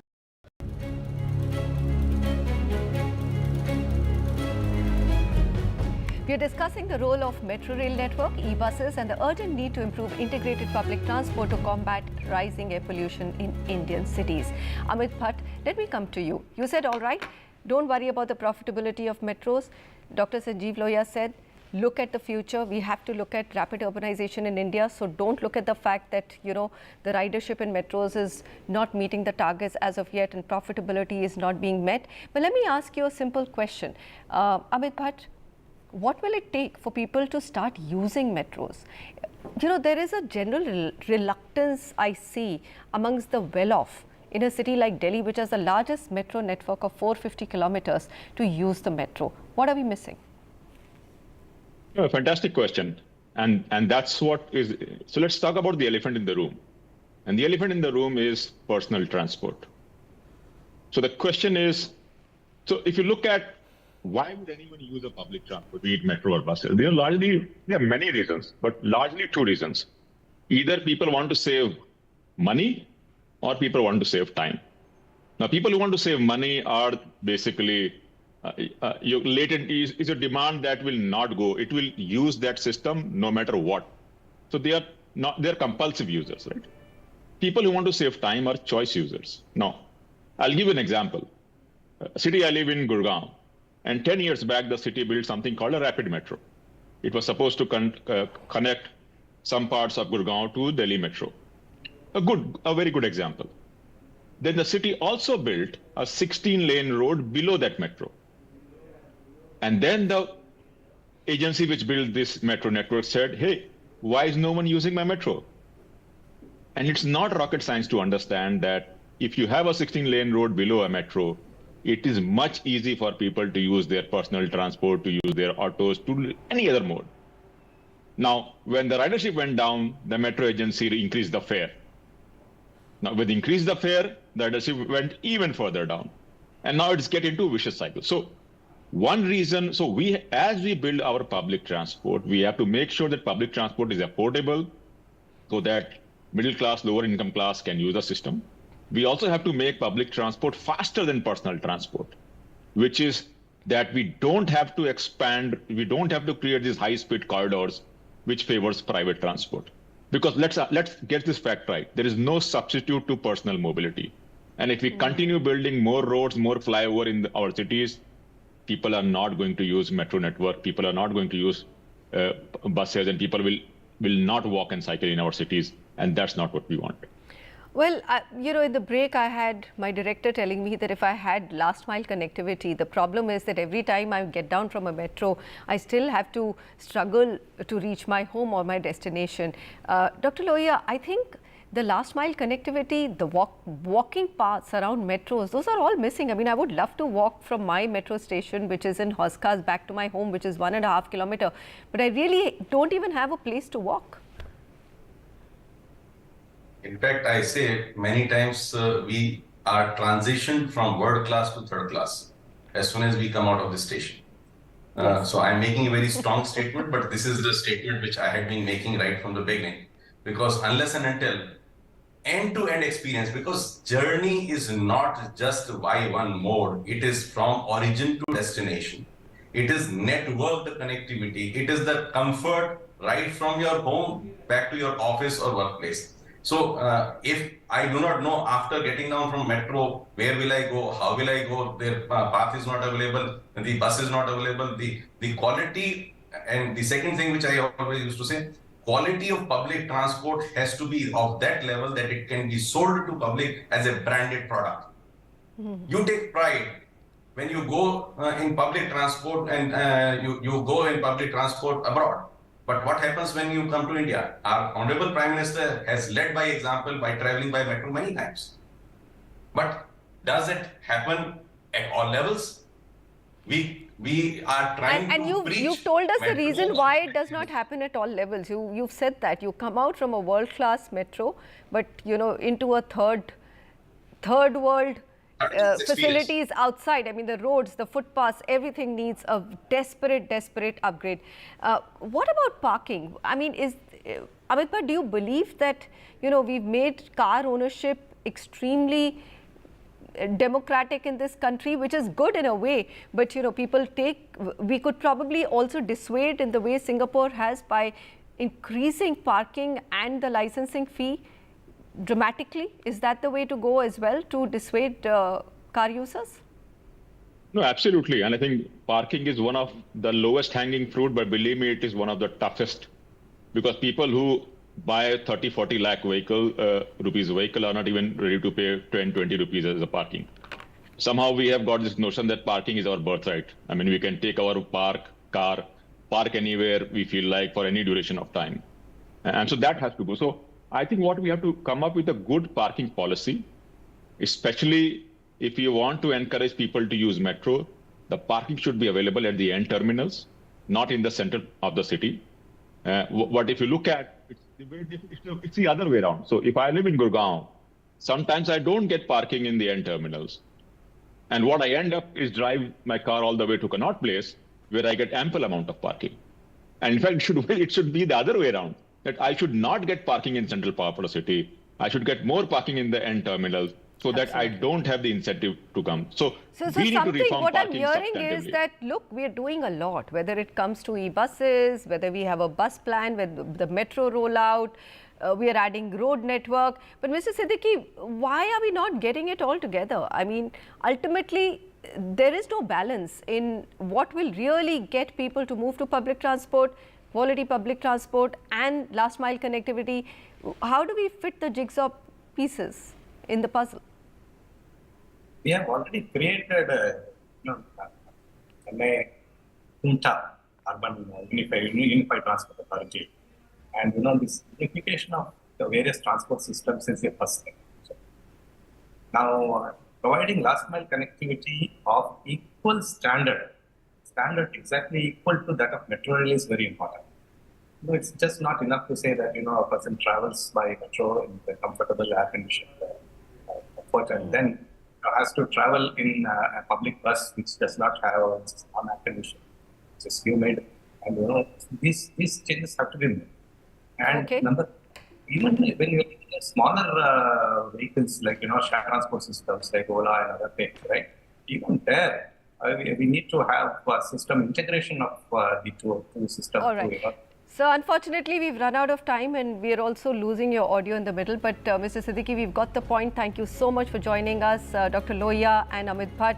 Well, we hope we get it right for our collective health, our lungs, because, until you get the public transport system right, I doubt if we'll be able to combat this rising air pollution in almost all the big cities of India, Delhi being at the top of that chart. Thank you so much for joining me on the Urban Agenda today. Goodbye.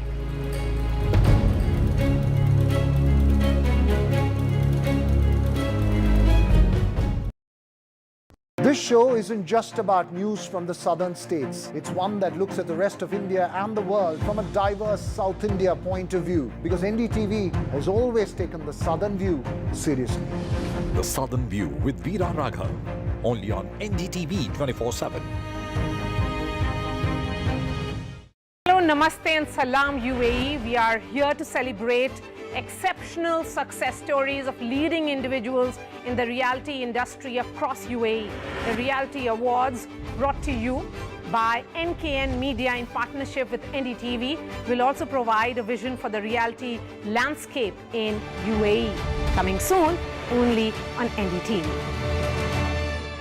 When it comes to sports, we set the ball rolling. Because we have our eyes on the ball. Because we want to get you the best. Latest updates, top interviews, and analysis from around the globe.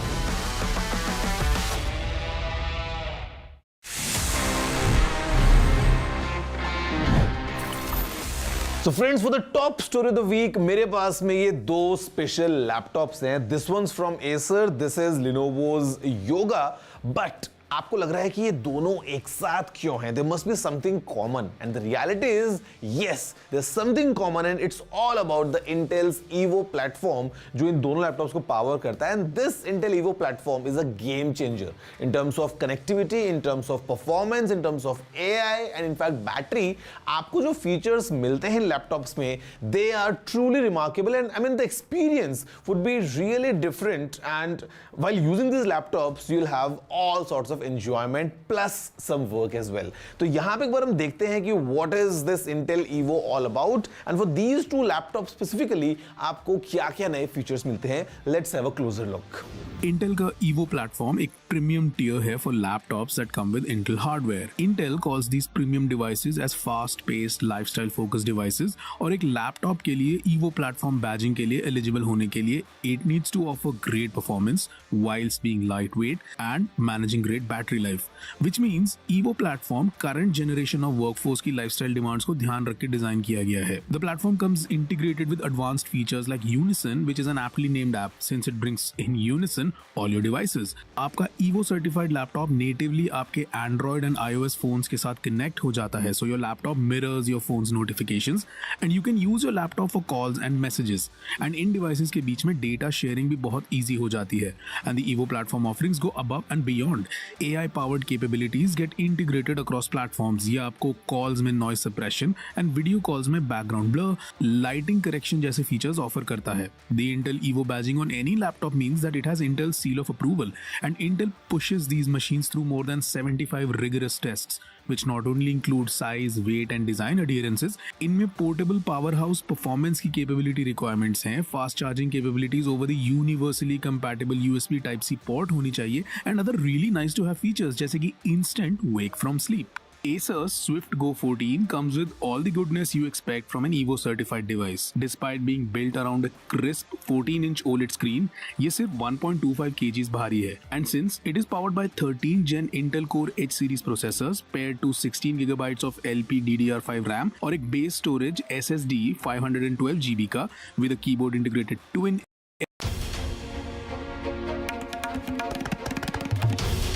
This is NDTV. And you're watching NDTV 24/7.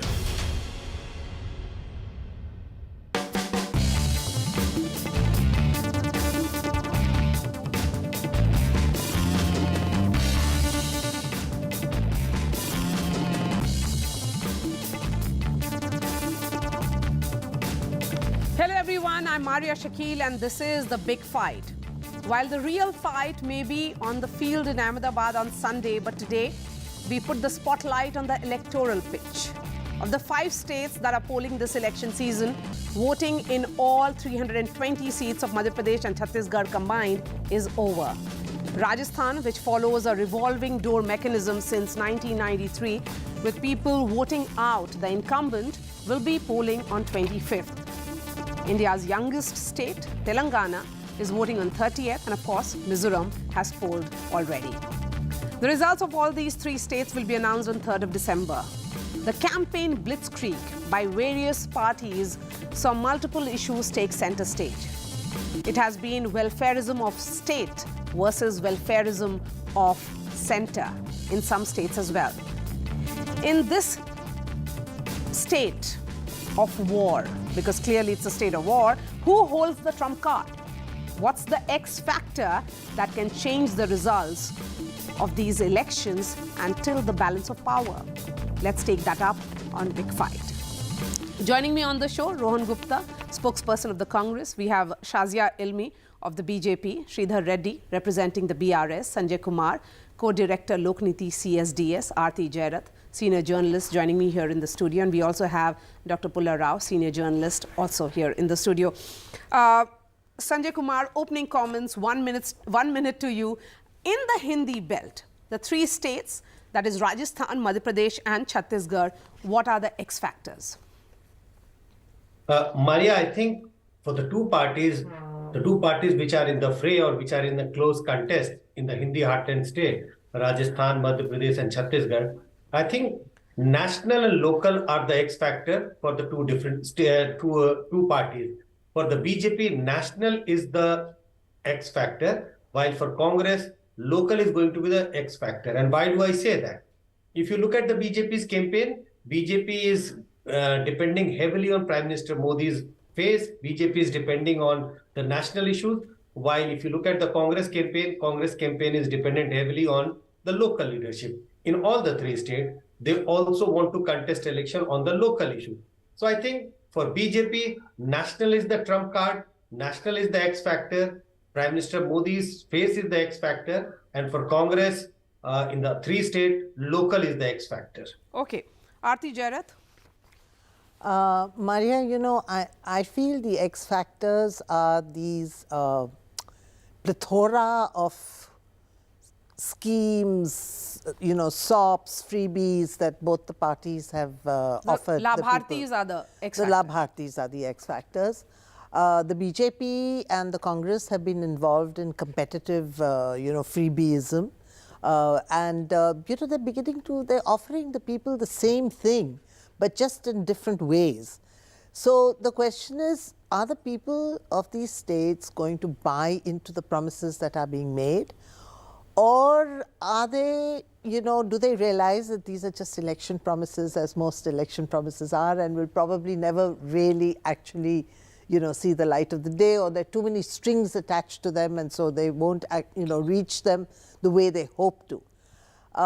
So I think the people will take a decision, you know, based on which party they feel is more likely to deliver on the promises. Okay. And so I feel the X factors they may not go with the party which may have made those promises recently or in the run-up to elections or post. Or they may, you know, they may look at the central schemes and feel that, you know, those are the ones that have benefited them. Your opening comments. So I think those are really the X factors. I think more than the schemes, since every party is offering all the schemes in different names, personalities will matter. At the state level in the 3 Hindi states, there are stalwarts of 30 years. None of them are new. You take Rajasthan, 30-year vintage. Chhattisgarh, same thing. Madhya Pradesh, 40, 45 years vintage. So those leaders, whatever personalities, their shadows can cast, they will do it. But if you go to Telangana, the only interesting aspect is it's the only regional party in office in these 5 states if you exclude Mizoram from size aspects. And if KCR gets a 3rd term, he'll be catapulted to national leadership. He has made no bones about his hesitation. There's no hesitation that he wants to be a national leader. So in the 3 Hindi states, there are local fights dominated by local personalities on both sides, equal personalities. And in Telangana, when you come there in the south, there is a regional leader holding his fort. And very, very difficult to remove a regional leader by a Congress party as far as our history goes. And if he wins, he goes up. He will be able to dominate. And you don't see Revant Reddy as an X factor? You see, Congress party has got a lot of history in. Yes, he has mobilized. Okay. Moving on to Shazia Ilmi. Shazia, you know, the best thing about my shows is that we try and ensure that there are women on this panel. And now... thank you for that. Yes, there are 2 women on this panel. So let's try and understand, can women be the X factor for various political parties? Well, I think women have been a big factor, definitely the X factor. And if you see the great, innings of all those leaders at the state level and even a prime minister, you realize one of the core strengths of these leaders, and I don't speak just as a BJP spokesperson now, but as somebody who follows this, the trends of how women are voting and where they're going, whether it's Nitish ji or Naveen Patnaik ji, and mostly Prime Minister, you see at a large part of their not just the goodwill, but the strength comes from the women voters. So they are a huge factor, I think. And I think along with them, I would call beneficiaries or labhartis, that being a big factor in these elections. I think eventually that's what matters. So the deliverables.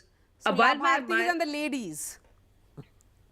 Yes, absolutely. Labhartis, 2 L's, yeah, why not? Yes, okay. And they're yeah, and when it comes to deliverables, I think the record of the central government and also wherever there is double engine ki sarkar, where all the implementation of the central welfare schemes is being done is a huge factor. A new thing that we're seeing for the first time in the last 2 years is that the actual numbers are coming in for poverty alleviation. So I think that big class of people are looking at 13,000, 1 minute is over. crores.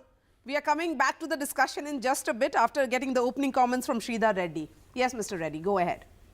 The X factor in Telangana for us is our leader's strong image in the Telangana people and the welfare and development that we have done in the past 10 years and the growth which happened in Telangana state.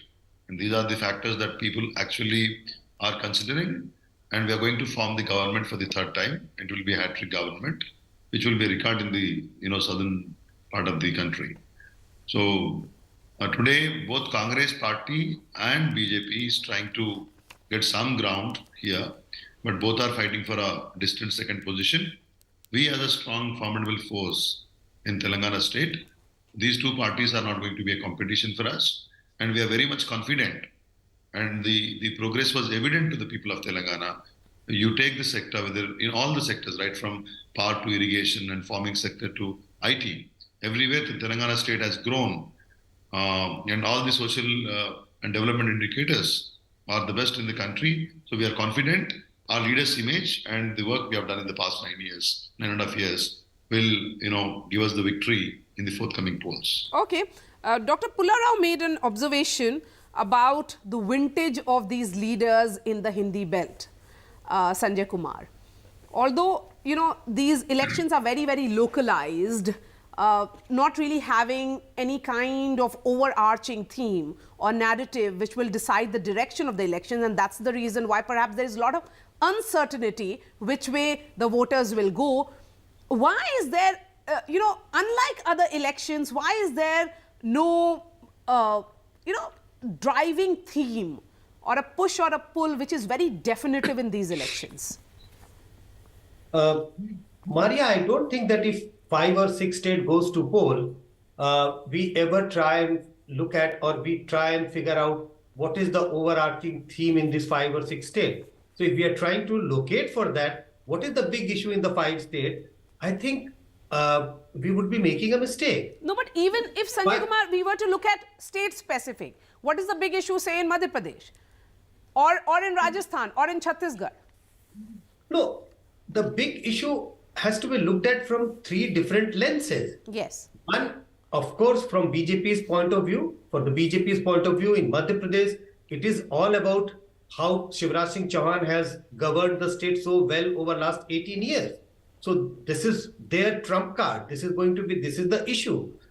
If for Congress is trying to play up the corruption card, and Congress is trying to say, this is the time for a change. Enough of BJP government. So we cannot think of that corruption. If you try and look at one theme, I think corruption, you might look at one theme which is running across all the states. All the states, yes. Yes. If you talk about Rajasthan, BJP is charging the Ashok Gehlot government about corruption charges. If you look at Chhattisgarh, the Mahadev app scandal has come up. If you look at Mizoram also, there are issues about corruption. And if you look at Telangana, there are echoes about corruption. But you see this corruption issue traveling across the 5 states.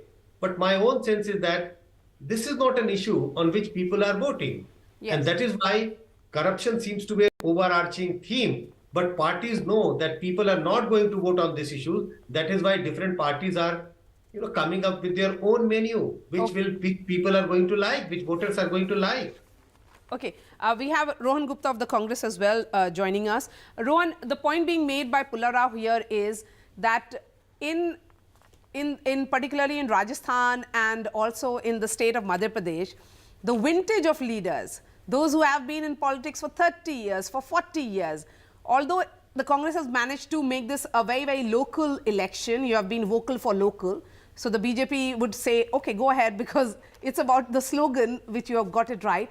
But the larger sentiment, Rohan, in the sense that have you managed to really push a narrative which you see as the X factor? Absolutely, Maria. And you've rightly said that vocal for local, Modi ji bolte hain, humne karke dikhaya. Because these are all state elections. These are not central elections where, you are fighting on national issues. When you are going to Rajasthan, if we are in government, we have to give a report card. Okay, this is what we promised 5 years back. This is what we have delivered. When you go to MP, even BJP government will have to tell people. But unfortunately or fortunately for us, they don't have anything to show to people as far as delivery is concerned. They have that rhetoric points, dialogues to make to the people. They don't have concrete things to tell people that, okay, in 5 years, we have delivered this. This is the basic difference, Maria, between Congress and BJP, where when Congress is making election local, we are showing our report card wherever we are in government, and in opposition wherever we are fighting very aggressively. I was just listening to BRS spokesperson, the way the corruption issue is there in Telangana. I think my friend from CSDS, I think I completely beg to differ with him. When people realize that the money of corruption has gone into pockets of particular family, they are very, very angry. People of Telangana, they trusted KCR family for last 10 years. Who have benefited? Only the family has benefited. People have not benefited. So I think corruption is going to be major issue as far as Telangana and Madhya Pradesh is concerned. And we will see that people are going, the anger of people is going to be converted into votes. But you have Mahadev app issue in Chhattisgarh. Absolutely. See, Maria, there are two different things. One is allegation of corruption and one is real evidence of corruption. BJP has completely lost in Chhattisgarh. Just 2 days back, they changed the owner of Mahadev app. Some video comes up and on a CM, without doing any kind of process by ED, you issue a press note. Don't you feel that people understand the gimmick of BJP? And this is going to boomerang as far as Chhattisgarh is concerned. What I am talking in Telangana is 1 lakh crore Kaleshwaram scandal. This is the report of National Safety Board that this is the corruption. There is a design defect due to which this barrage cannot be used. This dam cannot be used. I'll bring in Sridhar Reddy now. Sridhar Reddy, respond to Rohan, please. Go First of all these Congress leaders doesn't have the proper information. It is a 90,000 crores project. Kaleshwaram is a total package basically, in which there are more than 4 or 5 barrages, reservoirs, surge pools, pump houses, distributaries. And one barrage on one zone, 7th zone, there is a small technical issue, which listen, my friend, Mr. Gupta, wait, have some patience. I'll show you the report. I am from Telangana. I am in the government. I am here for last 2 months. Listen. I am here for last 2 months. Listen. I am a deputy minister in the government in education department. So can you please hold for a moment? In one zone, 7th zone, there is a technical issue where the National Dam Safety Authority has given a, first evidence, is the first information. It is not yet, it has not any which way made us any accused or something like that. So Congress party is jumping to conclusion, trying to mislead the people of Telangana. You don't understand Telangana projects first. And who is speaking this language of corruption? A party which was defeated by these people of country twice, and now you are not even opposition in this country. You talk about corruption, and Congress MPs, Uttam Kumar Reddy and Revant Reddy, asked the central government in the parliament, do you have any evidence on Telangana government on the Kaleshwaram project with regards to corruption? Let Shazia also respond. I'm asking So I want to you have come in by Rohan, and then I'll bring in why Congress Rohan for the final comments. Yes. See, this is the problem. This is the filed a complaint. Let me answer, Mr. Minister, with the specific points in national safety, dam safety, they have conducted the survey. The 5-member committee went there, and Medigadda barrage. Listen to me now. Let me complete. When you are saying that I am here sitting here as a war room in charge for last 2 months, and I have each and every evidence to prove that this is a corruption, huge corruption of 1 lakh crore. And BJP has support. Please don't speak in between. Let us have a civilized The tradition of big fight is that everybody speaks only when the turn comes. We have rebuilt Telangana. Okay. Yes, Mr. Sridhar Reddy, let's respect other panelists. Right? Rohan, Rohan, let's follow the tradition of this show.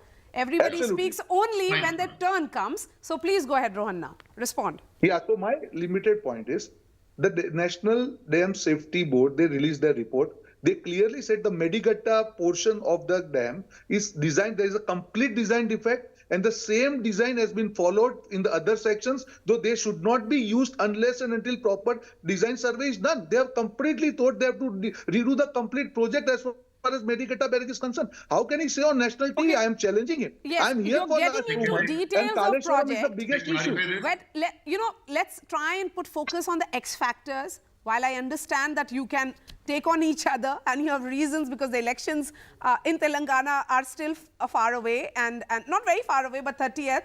But yes, it is turning out to be a 2-horse race between the Congress and the BRS. Yes, Shazia, go ahead. Yeah. So, Maria, I would just like to respond to what my esteemed opponent, Rohan ji, had to say about deliverables and delivery mechanisms and what BJP has to offer.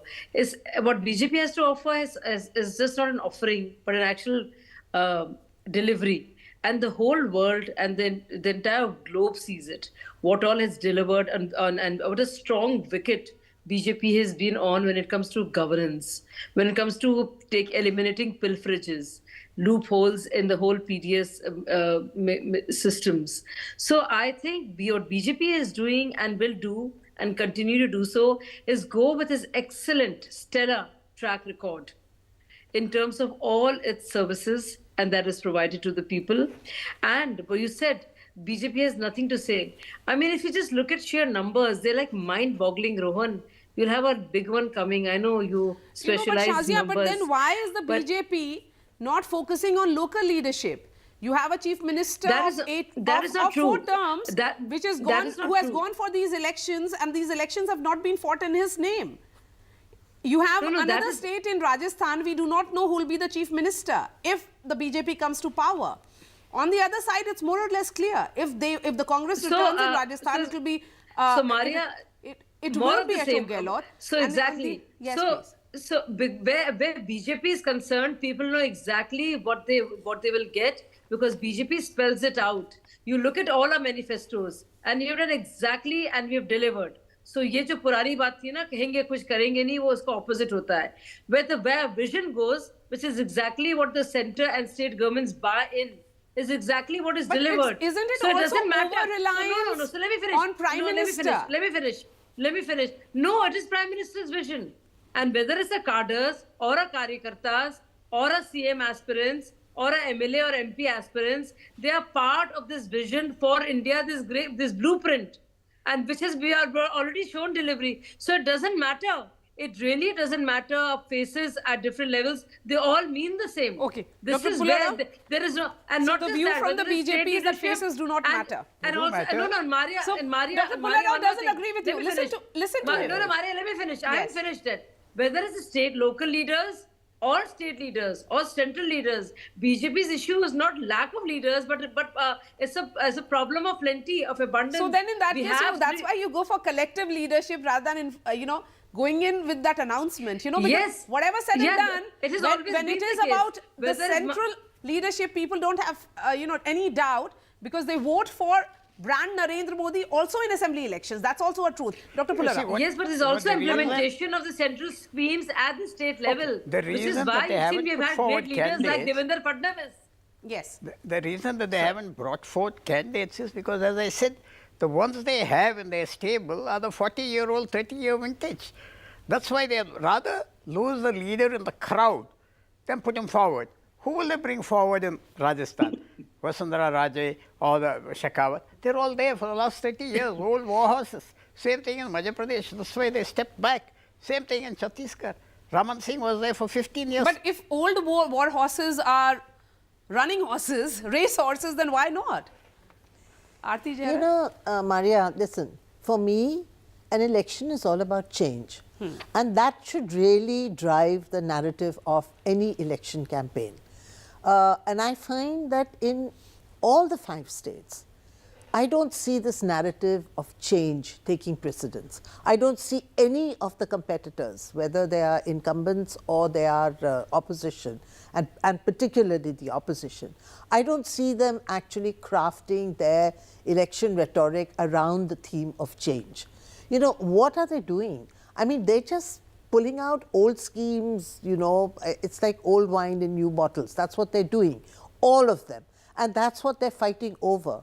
There is no vision for the progress of the state, for welfare of the people, for, Okay, so you're moving saying the state that the forward. Congress, as opposition, is doing the same in Madhya Pradesh, and the BJP as opposition is doing the same in Chhattisgarh and Rajasthan. Oh, okay. That's right. Rohan, where is the theme of change? where is the any theme of these change? election What are you campaigns? really offering? I think it's a very good question. And first of all, I'd like to reply to the point made by BJP spokesperson. See, Maria, there is a very interesting trend in Indian politics. In last few elections, if you see, whether it is Karnataka or whether it is Himachal, where Congress party won, the idea was very clear. Congress party was projecting our local leaders. The whole elections were fought on the local leaders. Even in Karnataka, what happened? BJP made Mr. Modi as a face. They had a very strong leader there in terms of Mr. Yedurappa, and he was weakened there. He was completely weakened there because the way local leadership has been finished by BJP in love of Mr. Modi, that okay, Mr. Modi is the candidate of CM. They are finishing each and every state. I'm happy about it. Even in MP, even in Rajasthan, the whole elections, whatever we have fought on Chhattisgarh or in Telangana, we are fighting on the face of local leaders. That is the way it is. That is our federal structure. Unless and until you project your local leaders for local election, it's not going to work. Mr. Modi might have worked in particular years, but now the time has changed. People want that what is there for in the state manifesto. But Rohan, I totally disagree with you. Let me complete. So what Ms. Aarti said, I'd like to reply that. What is the Congress party's theme? When we go with guarantees to the people of the state, whatever the states are, we study the needs of those states. We just come out with the guarantee. It's not that we just promise guarantees in air. We do the economics after that. What is going to be the number? How the number will come? The opposition parties of Congress party, they have made our work very easy. They're a 40% commission sarkara. So what we have to do is 1 lakh crore of corruption money we have to put in pocket of people. That's what we are doing. And this is the biggest possible way you can change the lives of crores of people. That is what we are trying to do. The benefits of the growth of the state must reach the common man. This is the policy of Congress party. When we have launched the scheme of free bus for women in Karnataka, each and every woman is going to different temple or masjid and they are very happy. What else you want? This is the change we are bringing. You just see, let Shazia speak now, Rohan. Rohan, let Shazia speak, please. So there's a difference between a budgetary allocation and a pre-election SOP. And we just see all the promises that Rohan talked about. Just see how good they've been in implementing that. They have egg on their face because they're asking center for money and they clearly can't support those big schemes that they made. But coming to the point of deliverables, Rohan, you were saying that BJP doesn't have a list to show. I mean, if BJP doesn't have a list, I don't know what you're going to say about the huge figures of poverty alleviation, more than 13 crore Indians being lifted out of abject poverty. In Madhya Pradesh alone, 1.36. Why are you looking at 60 lakh new houses? I'm just talking Madhya Pradesh, that's where we're in power, not in Rajasthan or Chhattisgarh, so I'll just give you those figures. I mean, these are huge numbers. Free rations still continuing. Again, we're looking at more than 80 crores, and Madhya Pradesh, a very large number. Not just that, if you look at the beneficiaries of Ujjwala scheme, every cylinder now costing 400 rupees less. And not just that, 30 lakh people in Madhya Pradesh alone having been given free benefit, free treatment under Ayushman. 64 lakh households with water. Now, those are real things that when I say Labharti, this is what I talk about. 3.7 crore accounts, Jan Dhan accounts only in Madhya Pradesh. We're looking at 40 plus. This is financial inclusion. So this is what I'm talking about. You look at election stops versus budgetary allocation. You balance politics with good economics. So when BJP does it, you know they're delivering and that economy will not be hampered. It won't be like a situation like you're facing in Karnataka or we're facing in Punjab, where there's a huge fiscal debt and a big burden, and they're not able to keep up the promises. So it's very good to say you will do it, and everybody's doing it. So you are saying that the Congress has not worked out the maths. Well, I asked the same question to Mr. Kamal Nath, the former chief minister and who is the face of the Congress in Madhya Pradesh. He said that he has been a commerce minister and everything has been worked out. Yes, go ahead. Go ahead, Mr. Reddy. Can I just make yes, one please, intervention quickly. to what Shazia is saying? You know, if all this has been done in Madhya Pradesh, why does Madhya Pradesh still lag behind on all development indices? You know, whether it is malnutrition, whether it is, infant mortality, it's lagging behind. It's like almost at the bottom of the list, the national average.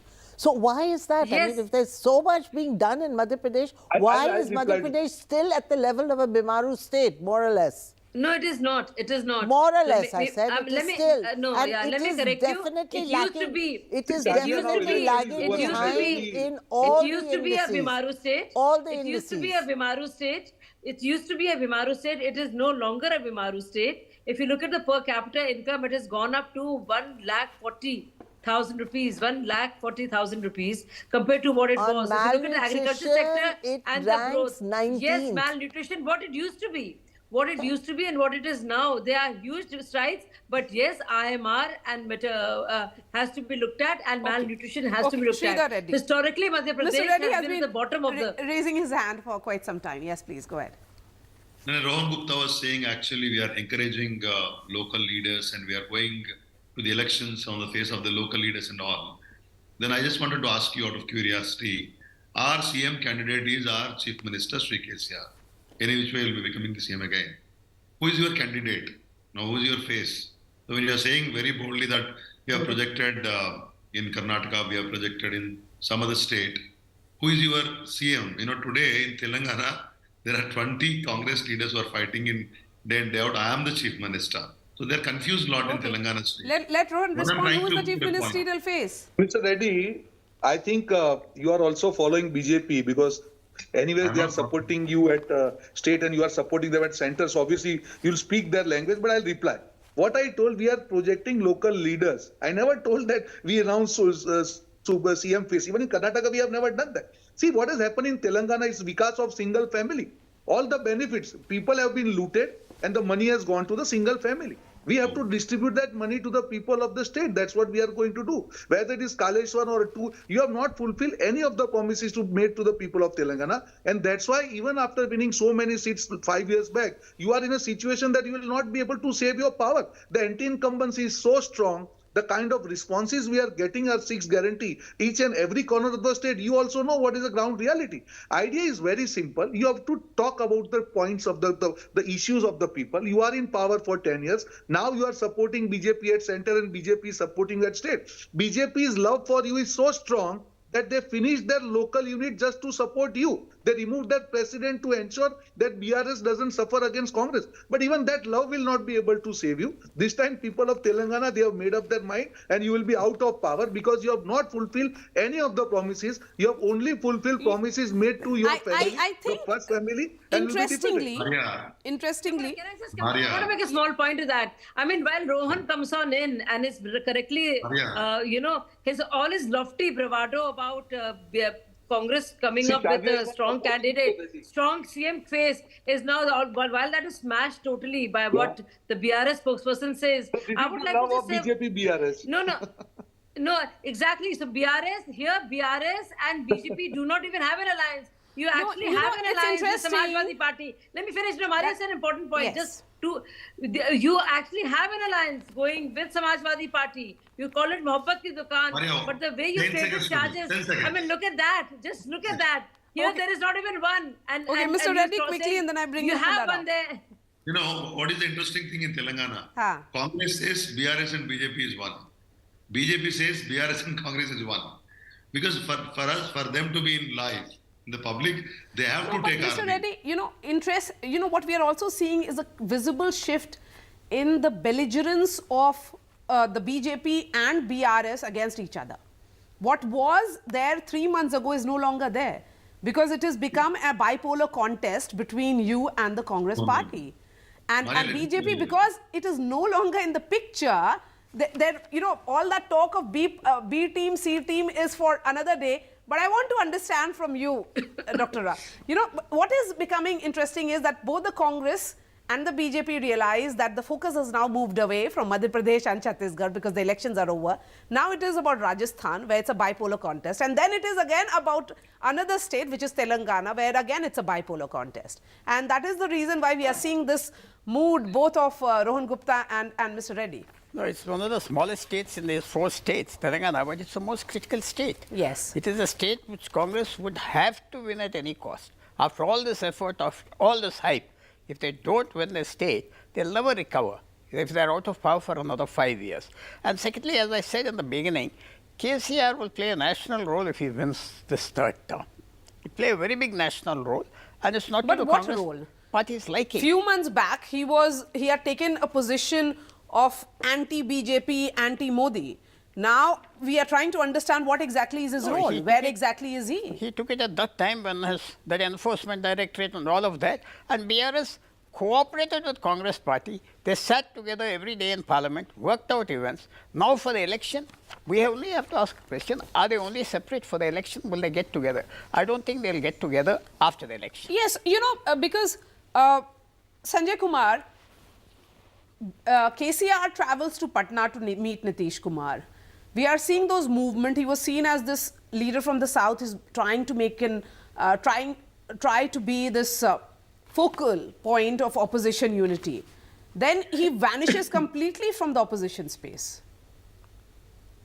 Yes, because my own sense is that KCR want to play a national role, but I think he's not very sure how India alliance is going to perform in 2024. So he's trying to keep the options open. If BJP performs well in 2024 election, India alliance doesn't perform very well. And if there is a need for BJP to get support, maybe KCR would be in a position, maybe willingly offer support to the BJP. So I think he kept the distance. He have kept the safe distance, equidistance from the India alliance as well as from the BJP, keeping the options open to play a bigger role in the national politics if that kind of a scenario emerges. I think that may be one reason why he initially was so keen, he was so active in forming the India alliance, but now, as you, Maria, rightly said, now he doesn't seem to be active in the India alliance. He's keeping a distance. Yeah, is it really equidistance? I think he was trying to, as you said, become the focal point of a larger, opposition alliance.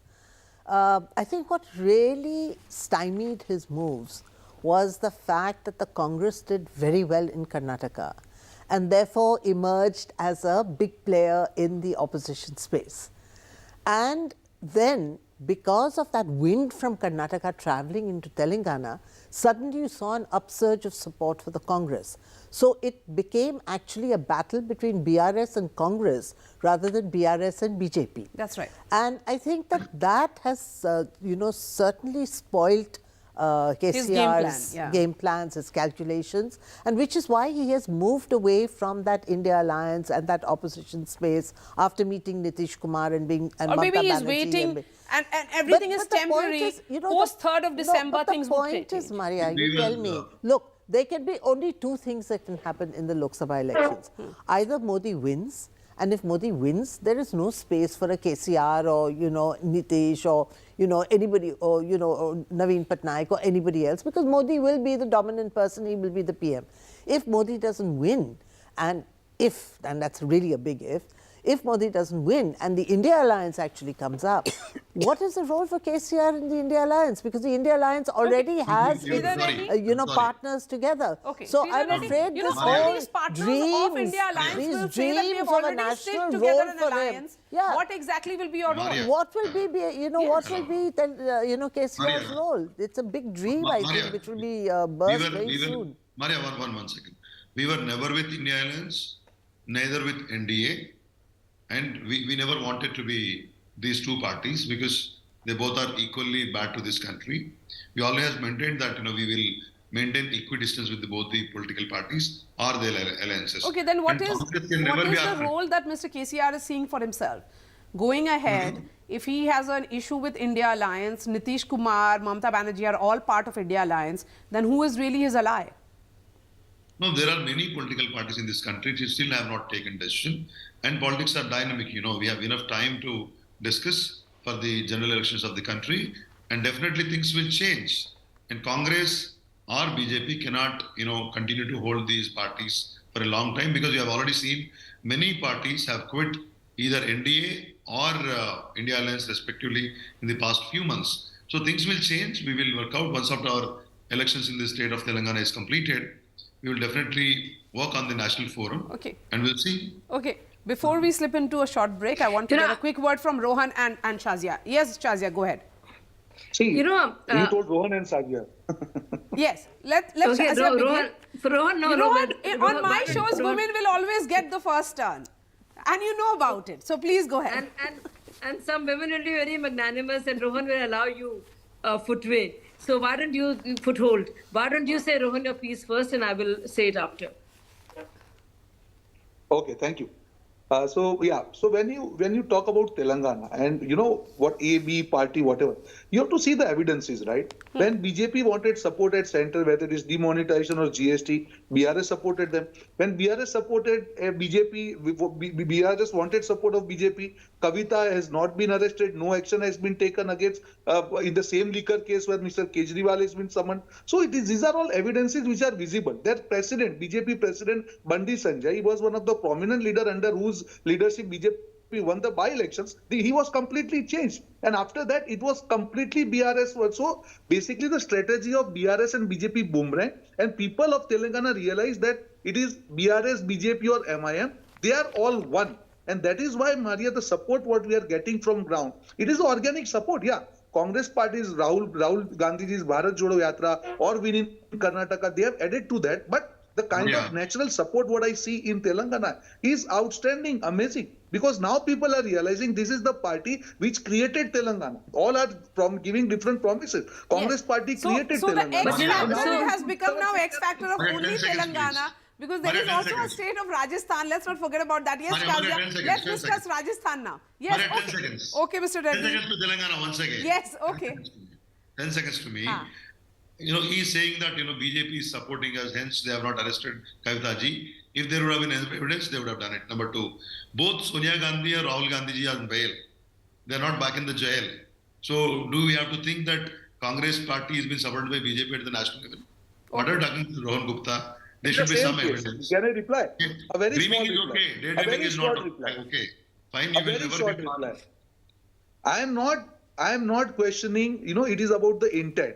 The same case where one leader from one party, he's been interrogated, he might be arrested. What the about same Sonia case, and Rahul? there Why is are an they on accusation bail? which are made and there's no action. So I'm looking at the same case at the same time, one action against one party and different against party. That is what I'm trying to tell. But you can find, so on that, Shazia. Rohan, one can find, just like Mr. Reddy found something there. This is like we can find various support. We can find various differing opinions on that.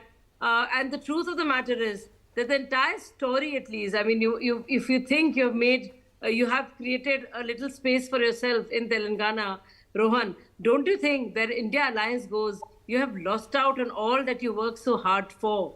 Because right in your face, you have Samajwadi Party, and even I heard somebody from BSP also saying all kinds of things about the Congress there. But Samajwadi Party, one of your biggest allies, would be in UP.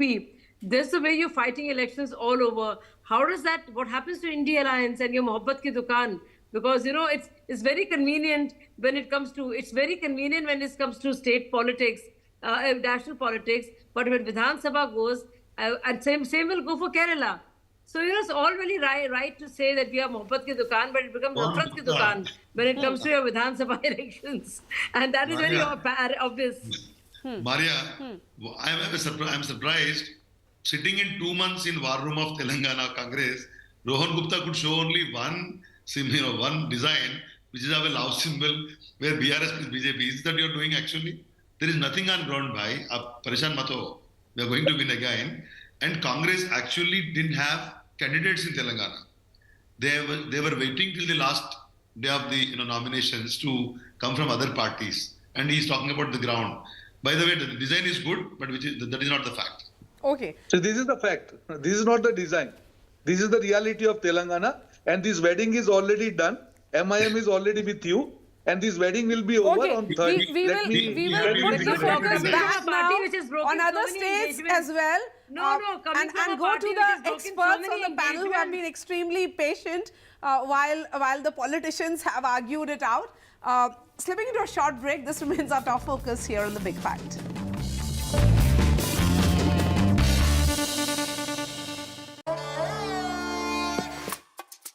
देखो यार, जिंदगी का कोई भरोसा नहीं, पता नहीं कब फोटो पे हार चढ़ जाए और फैमिली का फ्यूचर, बच्चों की पढ़ाई खतरे में पड़ जाए। तो आज ही पॉलिसी बाजार से 1 करोड़ का टर्म लाइफ इंश्योरेंस कराओ, सिर्फ 525 रुपए महीने से शुरू।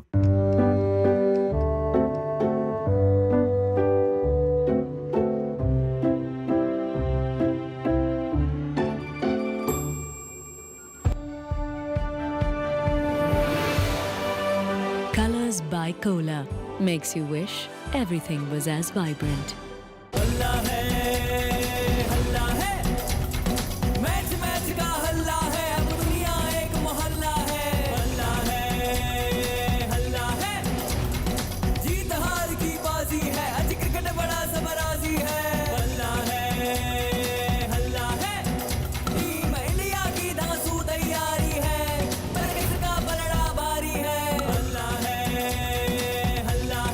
वर्ल्ड कप का हल्ला बल्ला और सबसे शानदार कवरेज NDTV पर। A debate has many facets, perhaps no one right answer. Left, right and center. Conversations that get to the core of the debate.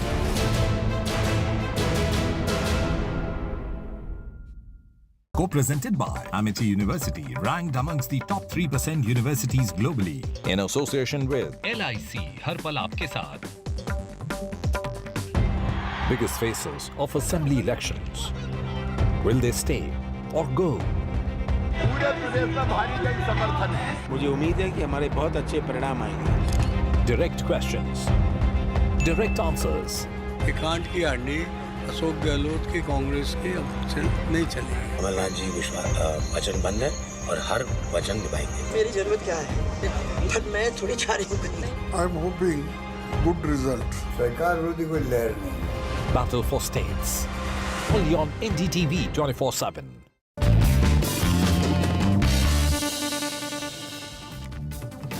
Welcome back. You're watching The Big Fight and I'm Maria Shakil. Let me go back to the guests and start wrapping this conversation. And I'm going to begin with you, Dr. Pullarao. All eyes will be on what really happens on 3rd. But over the next few days, in the run-up to 3rd, there's 25th, where Rajasthan polls, and also 30th, when Telangana polls. What are the factors that you'll be watching out for going ahead? You see, for Rajasthan, it's only the national parties. No regional party has any interest there. And it's a critical state for BJP and Congress. I mean, and you mentioned from 93, it's been a swing state either way. So BJP, in fact, most observers feel that BJP is a little ahead in Rajasthan. That the fight has gone out of the Congress for some reason. There were also talk Rahul Gandhi was not canvassing there till yesterday. For 47 days he has not canvassed there. Okay, Rohan Gupta, why hasn't Rahul Gandhi canvassed in Rajasthan? Have you really given up on that state? I don't think so. He has addressed rallies yesterday also, and obviously when there were 5 states, he has to balance the time. So saying that Rahul Gandhi ji has not canvassed is completely wrong. He has been canvassing. Yesterday also he was there. Today also he was there. So I think there is no point in raising this point. Yeah. See, Rajasthan government has shown the report card. You have a strong leader in terms of Mr. Gehlot, who has delivered on ground. What we are talking is that Rajasthan has tradition of changing the government every 5 years. But Rajasthan believes in change, and this time even this tradition will also get changed. The ground report, what I am getting, because I was there a few days back, is we are really, we are getting excellent response from the people. People, you ask any BJP worker also, they will say that Congress has delivered. The only, what do you say, silver lining for BJP is just the hope that because Rajasthan changes every 5 years, it will change. No, it will not. You have to tell Rohan Gupta who are these BJP workers who are telling him that. And Rohan, perhaps you have to explain that to the... I don't know which BJP workers, Rohanji. I saw a few videos of even RSS workers, and they are happy with their Gehlotji's work. Even Shazia, off the record, if you go to Rajasthan, you'll be very happy with the work. No. On Rajasthan, you don't know. The gas Maria started the show. Rohan, can I come in, 83% of the promises have been delivered. So yeah, absolutely. And you don't have face there. You don't have any... Maria, can I come in, please? Because this is not easy to talk like last point, Maria, last point. Yes. Again, the philosophy of BJP of finishing the local leadership will really cost very heavy in Rajasthan. They have got one strong leader in terms of Vasudha Raje Scindia, and the way she has been sidelined, she has been cut. Everybody in Rajasthan knows that. They are showing those images of Vasudha the kind of price they paid in Karnataka, campaigning. The same price they will pay in Rajasthan. Okay. Shazia? So yes, Rohanji, Maria started the show by talking about the X factor and women being a huge part of what it means to have good leadership. And because women votes so matter. On Rajasthan, I think, and I feel very strongly about it, I think your government has totally not just floundered, but failed utterly and miserably. And I don't have to go to Congress, BJP workers, to give you any kind of testimonies and for testimonials. You have your own Sachin pilot giving you huge, a great report card for your corruption, a corruption of your senior leadership and your party. Whether it's Lal Diary or blatant corruption or very poor governance record or law and order, breakdown of law and order machinery when it comes to crimes against women and the increase, I think the figures don't look good at all for Rajasthan. It's a clean sweep for BJP in Rajasthan, a very well fought and a good fight in Madhya Pradesh. And yes, in Chhattisgarh, we'll see you. BJP not only make huge strides. That's a lot of optimism. Yes, your final comments, Sridhar. December. Mr. Reddy. Yeah, I mean, we are going to win the election this time again on December 3rd. Being, our flag of Telangana. Telangana will win again. And Mr. CM, Honorable CM KCR will be the, third time Chief Minister of Telangana once again. And both Congress and BJP will not be any competition to us in the coming polls, and people of Telangana are with us. And it will be BRS all the way on December 3rd. BRS all the way. So where is the Congress then, Rohan Gupta? What is your assessment of third? It is going to be bye-bye KCR. That is written on the wall in Telangana. And the love affair with BJP is going to be exposed. People of Telangana, they are going to vote single-sidedly for Congress party. And I am telling you, we are going to get more than two-third majority. Two-third majority. Mark my words. It is bye-bye KCR. Their car has been punctured. It has been broken. They have betrayed trust of people. The car is going in the garage for next 5 years. It needs a proper repair. It requires really, upgradation of the model. Let them take 5 years and then come back. Till that time, Congress will serve Telangana. What about other states, Rohan? I said dreaming. Shazia has said that in the Hindi belt, it's a clear BJP all the way, the saffron flag. I would like to say that BJP is there all the way everywhere, not just in one particular so belt. you are saying also in Telangana, but yes. Okay, Rohan, Yeah, your but in assessment opposition. for other 3 states.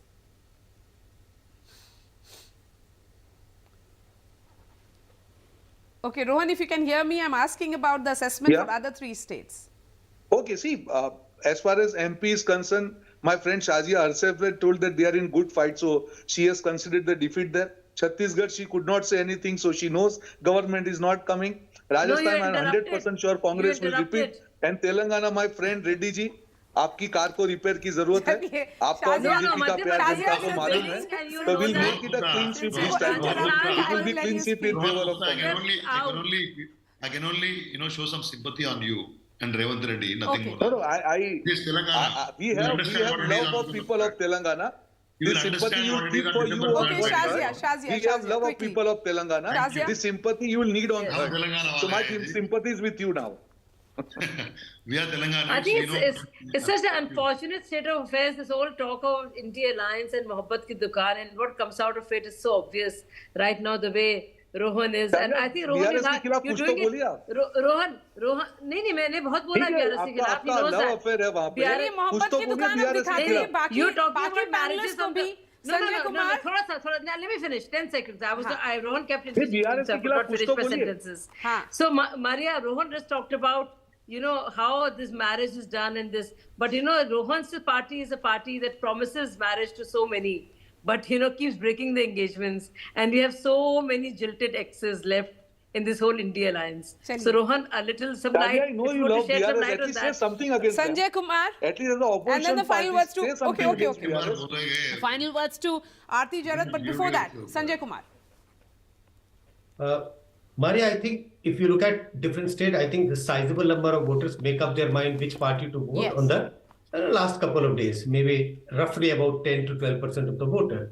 So I think we need to look at which way the wind start blowing, at least the perception starts creating in Rajasthan or in Telangana, because we may not be able to locate those voters one by one, but the voters are actually looking at which way the wind is blowing, because an average Indian voter don't want to waste their vote. I think they are the one to be watched.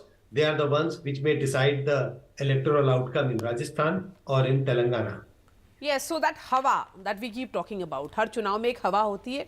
इस बार वो चुनाव की हवा, and as Sanjay Kumar said, it's only towards the last few days that we get a palpable sense of this hawa. But we didn't get it in Madhya Pradesh, which polled today. Where was the hawa? We still are talking about how the Madhya Pradesh election is going to be close, it's fought. Where is the hawa? See, that is the whole thing. This has been an extremely uninspiring round of elections. There is no hawa. There is, and as, Dr. Rao keeps saying, all we're seeing is old leaders who have been around for 30 years. Where is the change? Where is the change? Will people's lives change if the government changes? I mean, frankly, will they?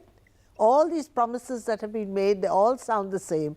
So whether you vote for the BJP or the Congress, will people feel a difference in their lives? A good point to end the big fight. fight. Will people feel a difference in their lives? I think that is a question that we'll need what to will answer. change for the Aam Aadmi? What will be changing for the last man standing when the results come on 3rd of all these 5 states? Thank you so much for your time. Rohan Gupta, Shazia Ilmi, Sridhar Reddy, Sanjay Kumar, Aarti Jarat and Pula Rao. That's all from me. I'll be seeing you next week with another episode of The Big Fight. Thanks so much for watching.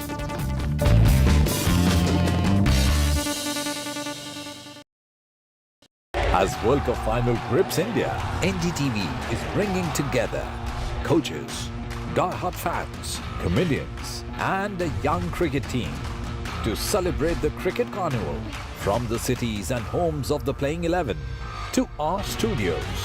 Cheer for India with us as match, music and masti comes to life all day on NDTV. How should retail investors approach the new year? One, they should not invest somewhat to somewhat. Equity is a far longer play. Second, don't bet against India. What are you referring to when you coined that 3G phrase, Nilesh? Our earnings growth should be superior to our peers. The second thing is governance. There are many countries where governance standards are fairly poor compared to India. And the final thing which we haven't talked much about but we should emphasize is green transformation. Combination of this 3G will ensure that investors continue to focus on India and continue to put money into India. We have a surprise for you. We're going to ask a bunch of you some special questions and every correct answer is going to reveal what our surprise is. I don't know. Satya Nadella? Jeff Bezos. Bill Gates probably. Nehru Place. Saket. Saket. Mumbai.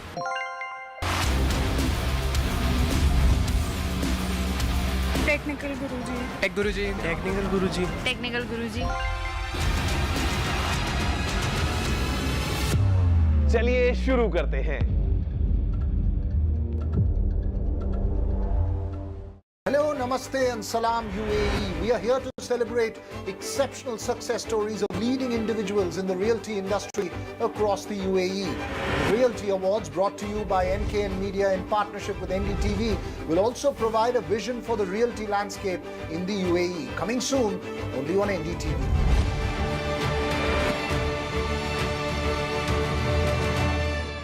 A cup of hope. A cup of joy. Can India lift it at home after 12 years? We will follow their journey through the length and breadth of the country. Through every twists and turns. On Turning Point, on NDTV 24/7.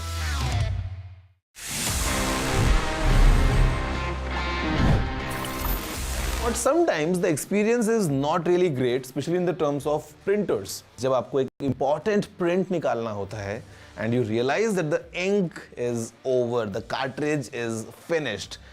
वो experience, I know, it's very painful because you have a printer lying next to you, but it's not usable. Now, I'll tell you what. आप अगर एक अलग type का font use करते हैं ना, a font which is kind of thinner, तो आप इंक बचा सकते हैं. As much as up to 10 to 15% of ink you can save in a longer run if you just change your font and change the font size. तो अगर आप अभी देखते हो कि आपको कैजुअली बहुत सारे प्रिंट्स निकालने हैं and you know you are using a thicker font, just change it so that आपको इमरजेंसी में जो प्रिंट निकालना पड़े तो आपकी इंक खत्म ना हो, आप पैसे बचाएंगे और अपना जो काम है you will make sure that you will not ruin that just because of a printout which you can't take.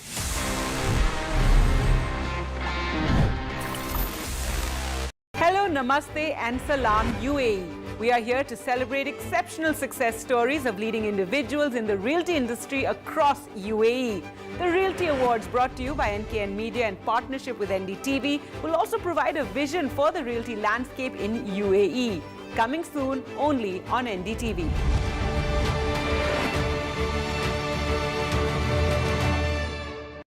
A debate has many facets, perhaps no one right answer. Left, right and center. Conversations that get to the core of the debate.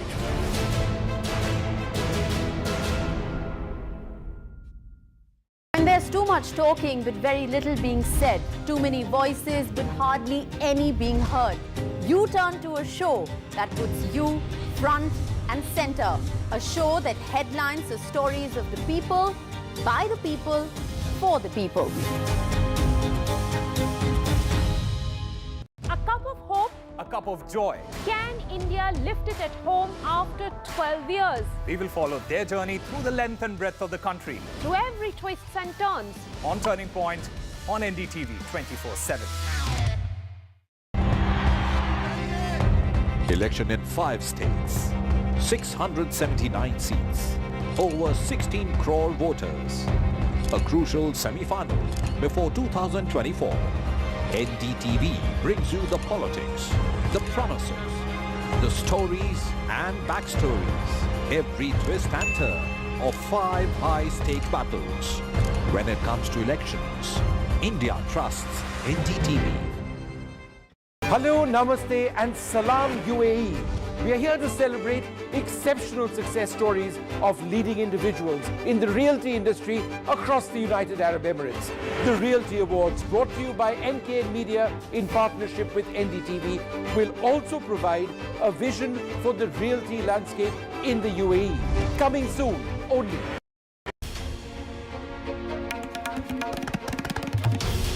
This is NDTV, and you're watching NDTV 24/7.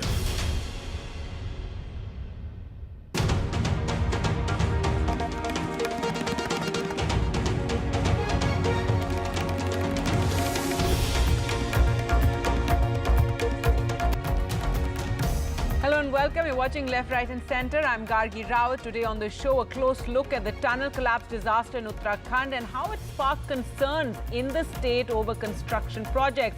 First, a look at the headlines. It's been a week since 41 workers were trapped in a tunnel collapse in Uttarakhand. Now a plan to drill from 4 sides, as an official says it could take another 5 to 6 days. NDTV also finds the plans for the tunnel had included an escape route, but that was never built.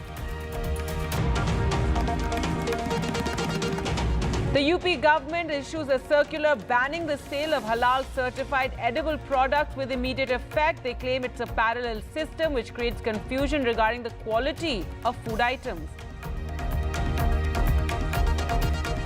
Maldives President Mohamed Muizzu announces the government has officially asked India to withdraw its military presence from the country, one of the key promises of the new president to remove foreign military. SpaceX successfully launched Starship, the most powerful rocket ever constructed, but then lost contact after 8 to 10 minutes of flight and had to intentionally explode it. As India eye a fairy tale, a finish to the World Cup, excitement across the country and in Ahmedabad ahead of that big final. So can Team India avenge the 2003 defeat? Captain Rohit Sharma says balance is key.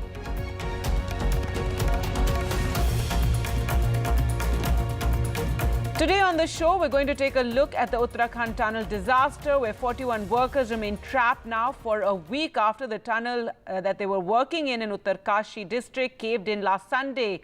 As different plans for rescue have been started and then abandoned, now a third drilling machine has been brought from Indore, and drilling will be done from 4 directions, is what authorities have said.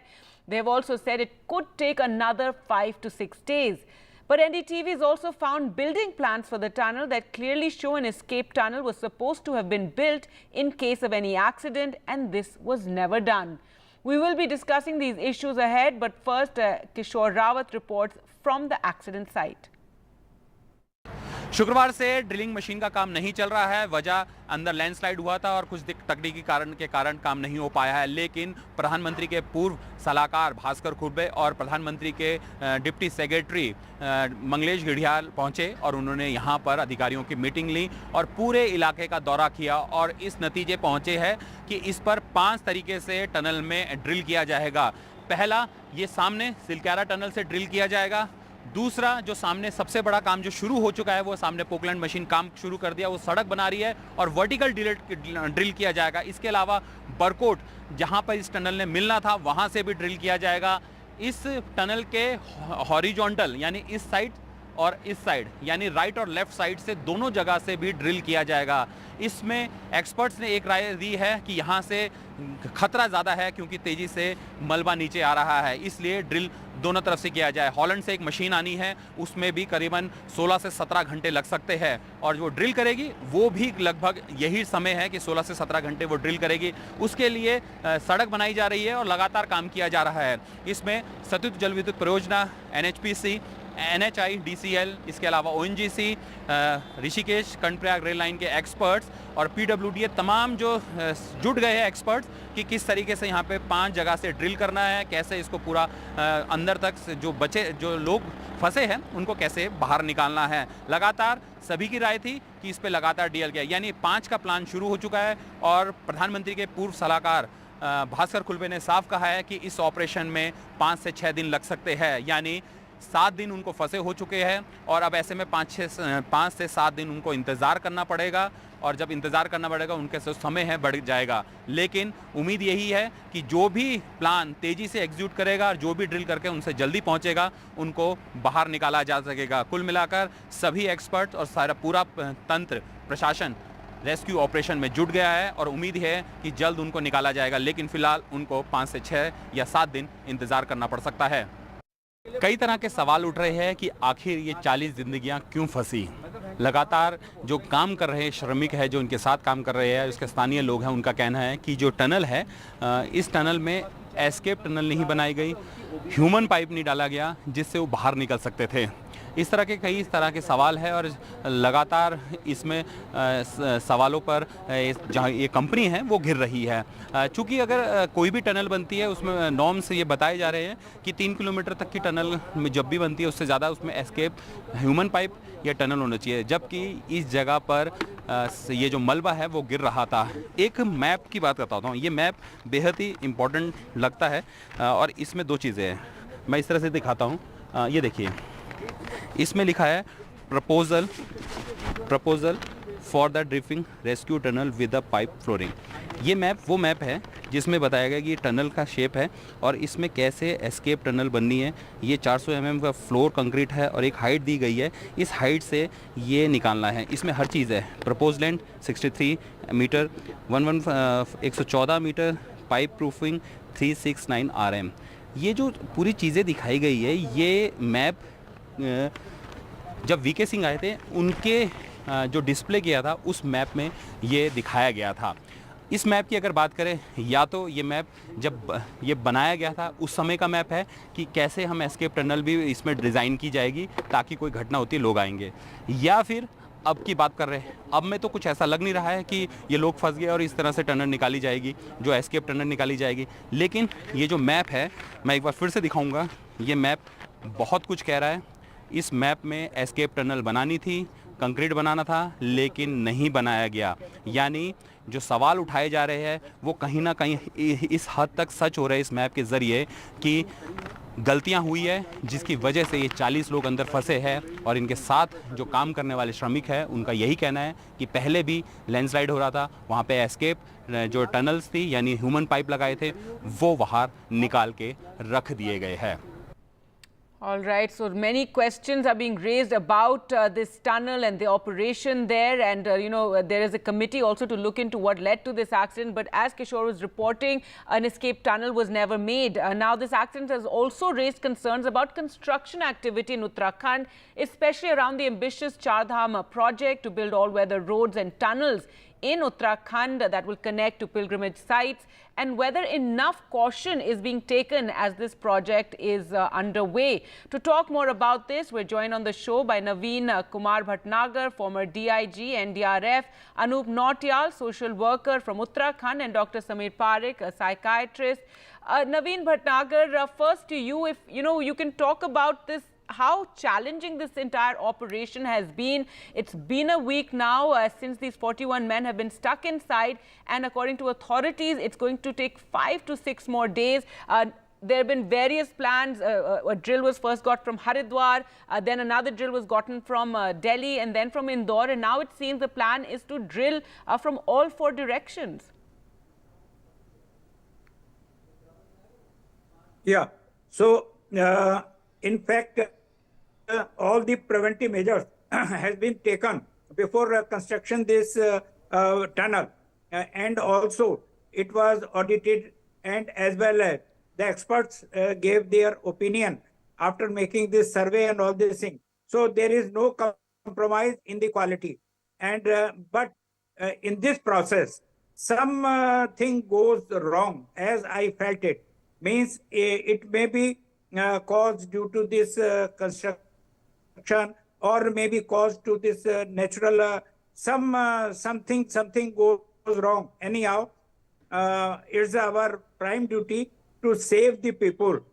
So already communication has been set up with these people, and proper water and food and communication and other things have been provided to them. But of course, it's a really challenging job for us as well as the government also, because a typical type of this situation created, we can say that it's a natural calamity, is a natural phenomena, because as we know that these rocks are so very soft rocks, this sandy rocks. In this type of conditions, there are chances of such incidents.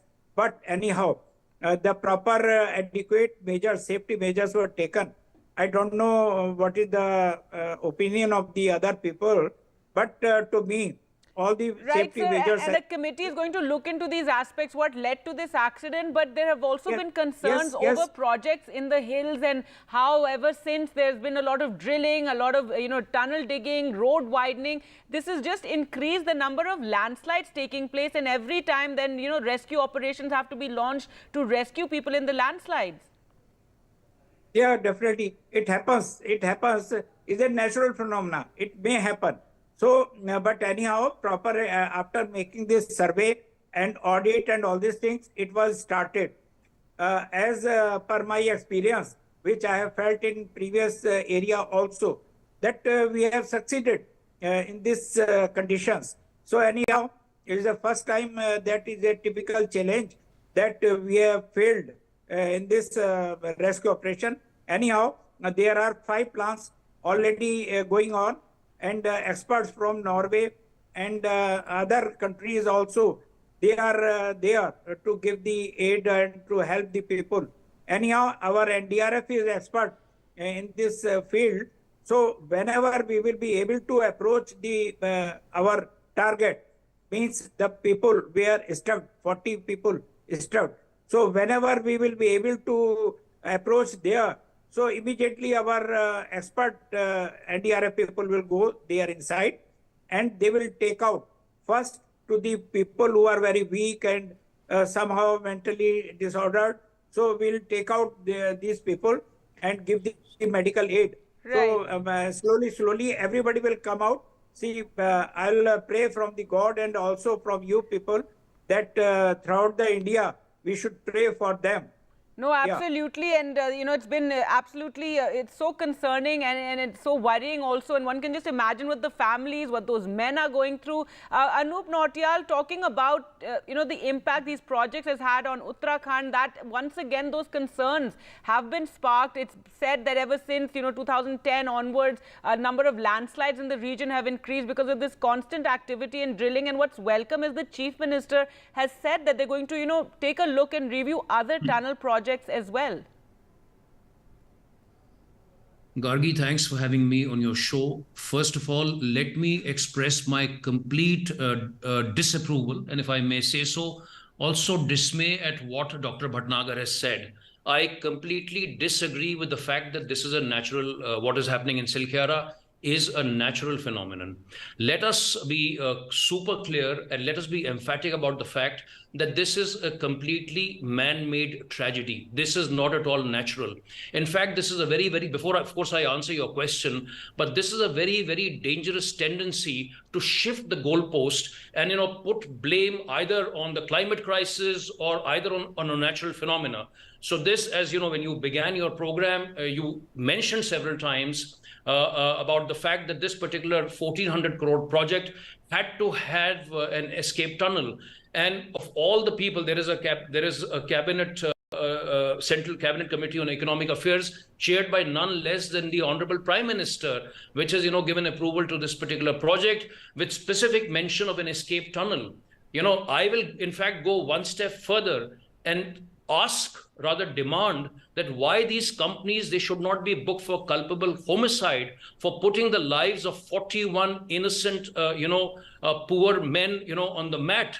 So this, I think, is, because this mindset, Gargi, I think, even before we start talking about Uttarakhand and the 41 laborers, I think that this is a very, very dangerous trend. So anyway, having said that, to answer your question, Gargi, also the landscape in which all these projects are coming up is the landscape of Uttarakhand. Of course, we all know about the fragility of the Himalayas, But let me take you back to a report called the Landslide Atlas of India that was released by none else but ISRO in the month of February 2023. And for those, with a failing memory, let me also remind them that ISRO is the same organization whose Chandrayaan, when it went up, the entire nation was so jubilant. It is the same ISRO which released its Landslide Atlas report in the month of February 2023 for 17 states and 2 union territories across the country, where they mapped 147 districts for their landslide vulnerability. What is extremely concerning from the point of view of Uttarakhand, that the most vulnerable district across the entire country is the district of Rudraprayag. The second most vulnerable district is the district of Tihri. And in the Garhwal Himalayas, where the Chardham Pariyojana is getting executed. So all these districts, in fact, Uttarkashi, this particular where the tunnel is located. So, be it Rudraprayag, be it Tihri, be it Uttarkashi, be it Chamoli, be it Pauri, and these are the districts from where this Pariyojana is passing. All these districts are in the top 30 most vulnerable areas, So this fragility and vulnerability, I think, is extremely serious, as far as Uttarakhand is concerned. Needless to say that, and this also is very, very ironical, Gargi, that, you have ISRO and then you have Niti Aayog, and these are government of India institutions. What are they making these reports for? Why are they putting in so much of effort when the government itself is not going to look at these reports and, go on this reckless spree to keep on constructing, as if there was no tomorrow? So this, I think, is extremely serious. And this is, the first point that I wish to make. As far as this Silkyara is concerned, today is the 7th day. Several plans, they have sort of bitten the dust. Now, of course, 5 more new plans are on the anvil. Right, we've gone from plan A, B, C, D, E, F. One can only be hopeful. One can only be hopeful. And one can only pray, as many of us are doing, that the laborers come out safe, sound, and unscathed, or with least possible damages, from based on this ongoing rescue effort. Right, Dr. Bhatnagar, I understand it might be difficult for you to come in and criticize or really question the government on this, but all we're saying is that with an increase in these sort of projects and the drilling that takes place, the road cutting for the widening, the cutting of the mountain that is happening for road widening, this is only going to increase the job of the NDRF as we see more and more landslides and it's the locals who suffer in these landslides the most.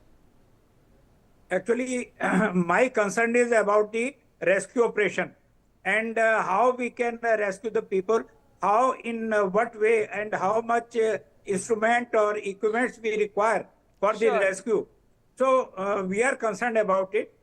We can't criticize the government or the other people. So you need not to worry about it. Anyhow, but to me, as I know that in such conditions, the survey, audit, and other things going on.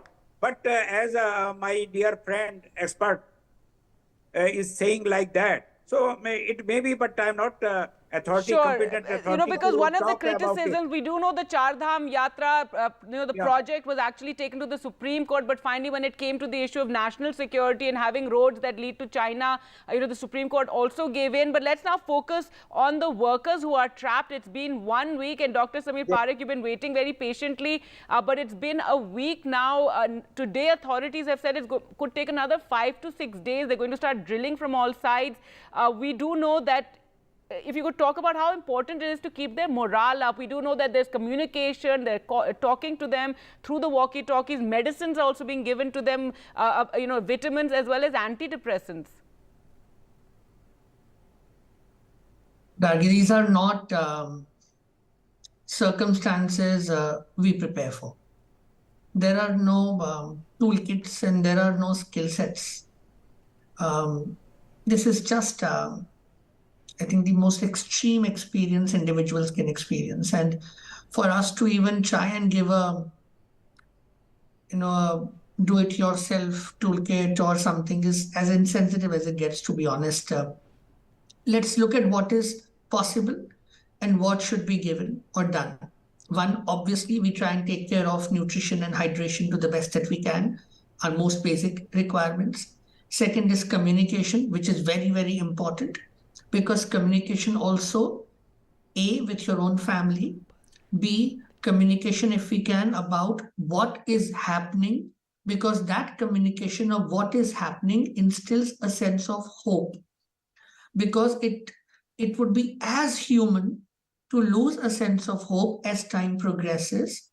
So when you get hope by what people are doing outside, how people are trying, and how people believe that there is a solution, that message in the most genuine, compassionate manner is very important.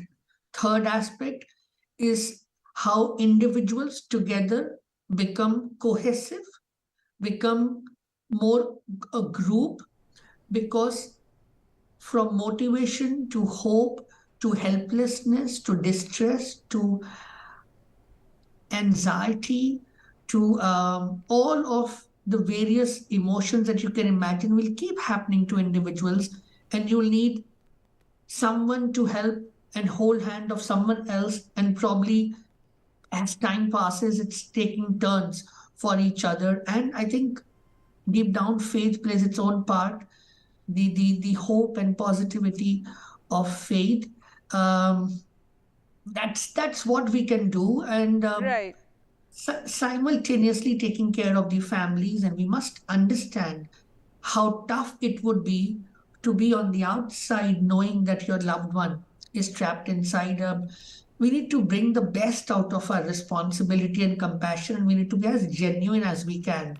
Hope does not come with false narratives. Hope comes when you Right.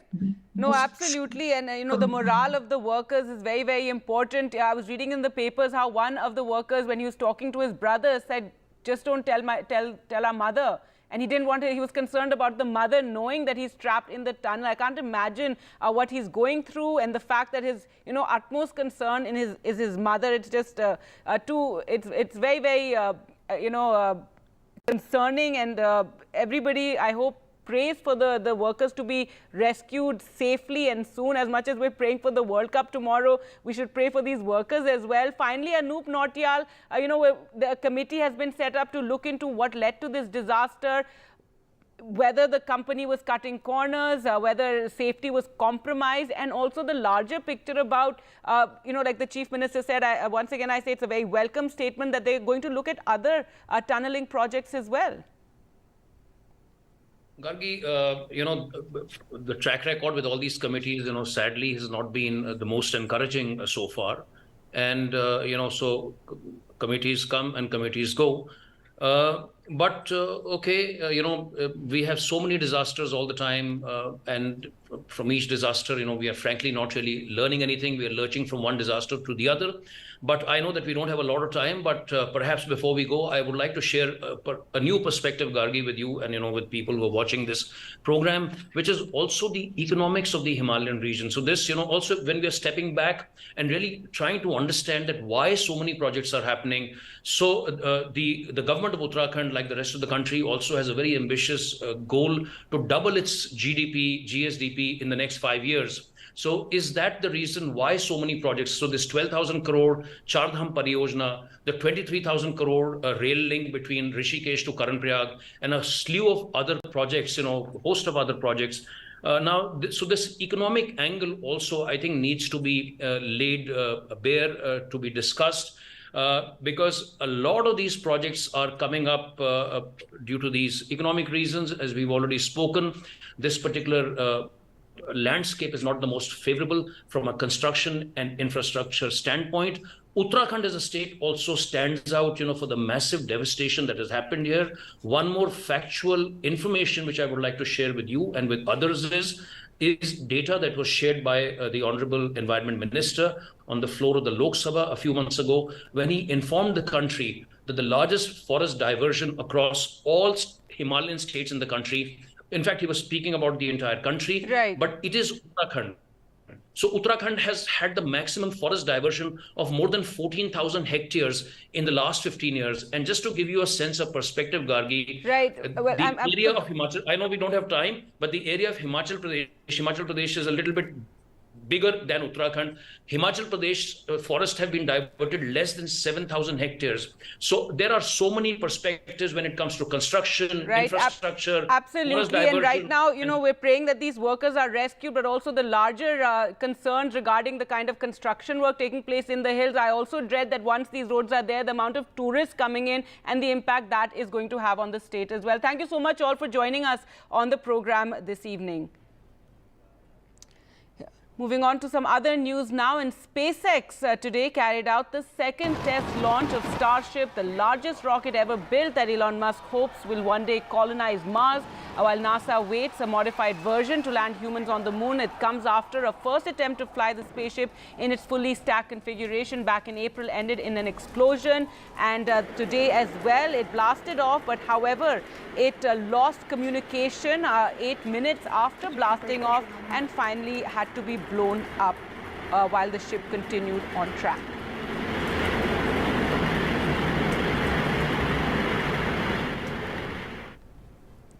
All right, and finally, everyone gearing up for the big World Cup final tomorrow as India take on Australia, and everyone hoping that the men in blue bring the trophy home. Lots of excitement across the country, lots of excitement in Ahmedabad as many people have arrived there for that World Cup final. NDTV's Arun brings us some of that excitement. इस world cup में कोहली का नाम बहुत ज़्यादा चमका है और अगर आपको उसका प्रमाण देखना है तो यहाँ देखिए। लेकिन ये सिर्फ इस बार की वर्ल्ड कप की बात हम कर रहे हैं, लेकिन इन्होंने 2016 से कोहली का नाम जो है इस तरीके से अपने साथ जोड़े रखा है, वो बेहद खास है। क्या नाम है आपका, कहाँ से हैं? खुशहाली, अहमदाबाद से ही है, हम यहीं से हैं। बताइए ना क्या किया है आपने कोहली के लिए? हमने 2016 से सारे पेपर्स में जो कटिंग आती है हमने वो सारी इकट्ठा करके रखी है, पूरी बुक बनाई है, ऐसी 3-4 बुक और बनाई है हम लोगों ने। यहाँ पे देखिए, ये देखिए सारे उनके सारे रिकॉर्ड्स, सारी चीजें हमने इसमें लगाई है। अब बात बताइए, ऑस्ट्रेलिया के साथ हमारा इतना बड़ा मुकाबला है, उसकी क्या एक्सपेक्टेशंस है? क्या आपको लगता है क्या हमारा स्ट्रॉन्ग या वीक पॉइंट हो सकता है? अभी टीम इंडिया तो ऐसा परफॉर्म कर रही है कि इसका वीक पॉइंट ढूंढना ही मुश्किल है, क्योंकि बॉलिंग लाइनअप इतना अच्छा है, बैटिंग इतनी अच्छी हो रही है, कोई ना कोई 100 मार देता है। श्रेयस अय्यर, ऐसा नहीं है कि एक ही खिलाड़ी पर टीम निर्भर है, किसी जैसे विराट कोहली पर ही निर्भर है। Well, we've been talking to a lot of Indian fans, but now we have some Australian fans here as well outside Narendra Modi Stadium. Have you flown down for this match or have you been watching all the matches? Yeah, so this is our fifth match. Yeah, been here for a couple of weeks and enjoying it so much. Which has been your favorite match when it comes to Australia's? It's got to be Australia versus Afghanistan. Like, to be able to beat the stadium, well, Maxi did that. One of the greatest ODI innings of all time, if not the greatest. So, yeah, that was absolutely insane to be there. And do you think the team had a rocky start in the beginning, but now they've finally found their ground? Yeah, definitely. 2 losses to start the tournament was not a good sign, but what is it now, 7 or 8 in a row? So Australia looked good going into this final. What are your expectations ahead of the match? I mean, India look very strong, obviously, but I think Australia, 5-time champions. India only won it twice. I think Australia always turn up for the big games, and India are definitely favourites, but I think Australia will give it a good shot. And now know your favourites from your team, Australia's team. I'll say Mitchell Starc. Okay. What about you? For this World Cup, got to be Max. I come to you from Narendra Modi Stadium in Ahmedabad ahead of the World Cup finals. With me is Dharamveer Palji. How are you? Kaise hain aap? Doing well. Okay. What about you? I am absolutely fine, and he has led the Indian cricket team when it comes to the wheelchair cricket team. So, aap 12th man bhi hain. Aur how excited are you ahead of the final match?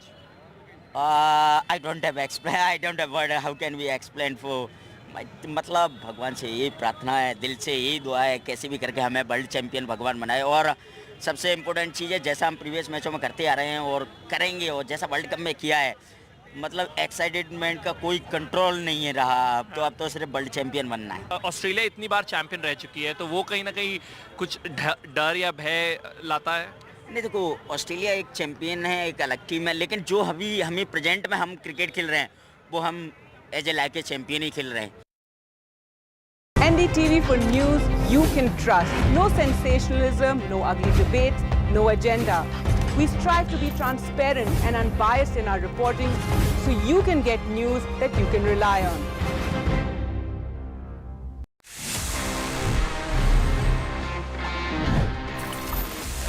no internet is better than slow internet. मतलब आप सभी शायद इस बात से agree करेंगे because we all are used to using the internet and sometimes when the connection is slow, oh, it's very very very painful. हम हमारा कोई काम नहीं कर पाते हैं और लगता है कि हम कहाँ फंस गए हैं. इससे बेटर अगर इंटरनेट ना हो तो शायद हम हमारी लाइफ को ऑफलाइन वर्ल्ड में बेटर एंजॉय कर पाएं.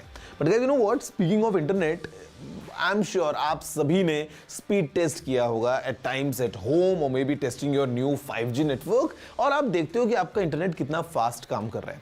But let me tell you what's the world's fastest internet. This is an update coming in very very recently from China that they have launched internet with speeds of 1.2 terabits per second. Yeah, it's 1.2 terabits per second. बहुत fast ये network है पूरा का पूरा, and it's a collaboration between multiple kind of companies coming together because यहाँ पे we have China mobile, we have Huawei technologies, then there is CERNET corporation and सिंगुआ university.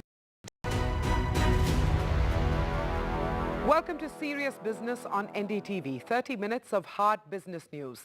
One topic, one speaker, and a conversation that's relevant to you. I'm Manvi Sinha Dhillon. Samvat 2079 has ended, and with Diwali, the new year, Samvat 2080 has begun. Yes, I'm using the Indian calendar references here, which stock market investors are very familiar with. So it's the new year and a good time to take stock and look ahead. What is Samvat 2080 likely to bring? What should be the top investing strategies and principles for the new year? Well, it's my pleasure to welcome Nilesh Shah, Managing Director, Kotak Mahindra Asset Management Company, a market veteran of 25 plus years. He's seen a dramatic evolution of the Indian stock market in his career of 2.5 decades, and we're very glad to be able to leverage his experience on Serious Business today. Nilesh, welcome to NDTV. Happy Diwali and a Happy New Year. So glad you could join us. Thank you, Manvi, for having me over here, and wish all the viewers of NDTV a very, very happy and prosperous new year. Nilesh, we can't talk about the future without context. So reflect on Samvat 2079 and what, according to you, were some of the things that really stood out in the past year? I think the biggest difference last Samvat was about investor confidence. The retail investors normally used to panic when foreigners used to sell. But now things have changed. There is a class of investors who is doing regular investment and providing counterbalance to foreign portfolio investors. Today, when I meet investors, they are super confident about India growth story, which wasn't the case, let's say, a few years back. Well, interesting. I'm going to talk about that a little later in our conversation. Super confident investors. Is that always a good thing, or could there be some room for tempering that approach? But I'm going straight to the fundamental question, Nilesh. How should retail investors approach the new year? Well, one, they should not invest somewhat to somewhat. Equity is a far longer play. Second, don't bet against India. I have never seen India growth story as good as it is getting today. We have now talent staying back in India. This wasn't the case earlier, where talents from India's premier management and education institutions used to move abroad for better opportunities. Second, talent also requires capital. Earlier, your parent was sources for your capital. Today, there is a vibrant private equity and venture capital industry, which is providing abundant capital. More importantly, talent and capital also needs infrastructure. Otherwise, the bottlenecks will shut down the business. India is building between 2014 and 24 almost as much infrastructure as it was built before 2013. Roads, ports, power, airport, telecom, metro. Everywhere there is massive infrastructure investment happening. Put together talent plus capital plus infrastructure, India growth story looks very, very promising. Undoubtedly, there will be ups and downs. But the journey of the fifth largest economy of the world becoming third largest over next couple of years and beyond that will continue. So let me just quickly inject a phrase that I heard you use recently here, because this is a good point at which to understand it. 3G. What are you referring to when you coined that 3G phrase, Nilesh? Essentially, what are investors looking at in India? They're essentially looking at three things. Growth. Our earnings growth should be superior to our peers. Last quarter, that is September 23, our earnings growth came at almost 24%. Many emerging market peers haven't given that earnings growth over a period of number of years. As long as our earnings growth remain better than our peers, we'll continue to get premium valuation, will continue to get investors' attention as well as money. The second thing is governance. There are many countries where governance standards are fairly poor compared to India. Thanks to SEBI and Finance Ministry, we have brought corporate governance standards almost at par with the Western world. It is a journey. We have to keep on improving, but our governance standard gives confidence to investors. And the final thing which we haven't talked much about, but we should emphasize, is green transformation. We are the lowest per capita carbon emitter in the world. We are one of the few emerging market countries which is on its way to achieve COP26 commitments. Combination of this 3G, growth, governance, and green, will ensure that investors continue to focus on India and continue to put money into India. I'm not an inherent skeptic, but we do have to take stock, Nilesh, of some potential risk to the market in the medium term, in the short term. And I'm going to run through a list of commonly held sort of concerns. They start with oil, trajectory of US interest rates, geopolitics and their impact on sentiment beyond oil, back home, consumer sentiment, particularly at the bottom of the pyramid, and finally upcoming state elections and then general elections mid-next year. Have I presented a comprehensive list, A, of the risks, and B, do you really see these risks impacting or not impacting or medium sort of level impact on the stock markets? So undoubtedly, these are all the risks which market is aware of. But fortunately, some of the risks are mitigating itself. For example, oil was threatening to go to triple digit. Now, this was primarily led by cartelization by OPEC and non-OPEC countries. Fortunately, US proposed relaxation of sanctions on Venezuela. Venezuela has more oil reserve than Saudi, but their production at 750,000 barrel is nothing compared to 12 million a barrel by Saudi. Now, as long as Venezuelan oil supply can keep check on the oil cartel, oil prices will remain in a reasonable range. The real risk for India is complacency. So many people have told us that, look, this is India's decade, this is India's century. But we have to keep on investing. We can't become complacent. Maharashtra, the state where I belong, today it has same GDP as whole of India had in just 2005. So in 17 years, Maharashtra has reached where yesterday India was. Over next 17 years, I believe Maharashtra has potential to reach where today India is. But that's not going to happen unless until we continue to innovate, we continue to improve, we continue to work hard. We should not take growth for granted. We should not become complacent. Okay, we've touched upon all the risks, Nilesh, and I want to get to the nuts and bolts of investing in the months and years ahead. Your point, well received. Don't look at investing from samvat to samvat. And I'm going to underline that for everyone who's watching this conversation today.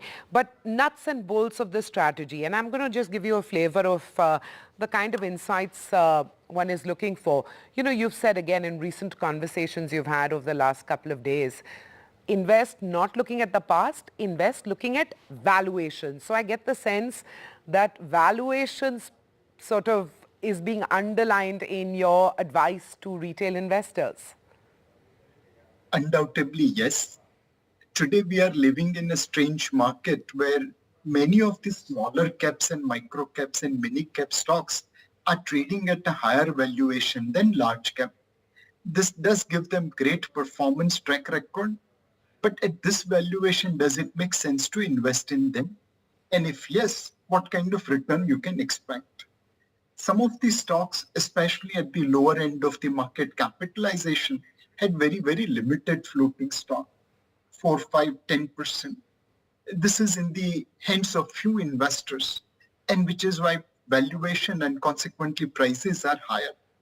I think at this price, this valuation, if you invest, your time horizon to invest has to be really longer, and your return expectation has to be much, much lesser. I think it is far better to invest into large caps and larger mid caps where valuations are still reasonable. For example, a banking and financial services sector. It has underperformed the market for last 18 months, but now valuations have become cheaper. The results expectations are reasonably decent. Profit growth is reasonably okay. So going forward, it makes sense to invest into sectors where valuations are reasonable rather than where past performance is looking very, very good due to high valuations. So I'm going to paraphrase and sort of apply one of the other phrases you use in the context of your comments right now. Growth at reasonable prices. That's been one of your mantras for investing. You've pointed our viewers towards banking, for example. Which other pockets of the market would you direct our viewer attention to? Banking, point taken. But beyond that? So beyond banking, we believe manufacturing is a bigger theme. A lot of companies are trying to diversify China, and there are many countries which are trying to grab China plus one trade. But all those markets put together does not have large domestic market like India. We believe those Indian companies which cater to domestic market and which are competitive to become part of global supply chain management will truly have double engine of growth.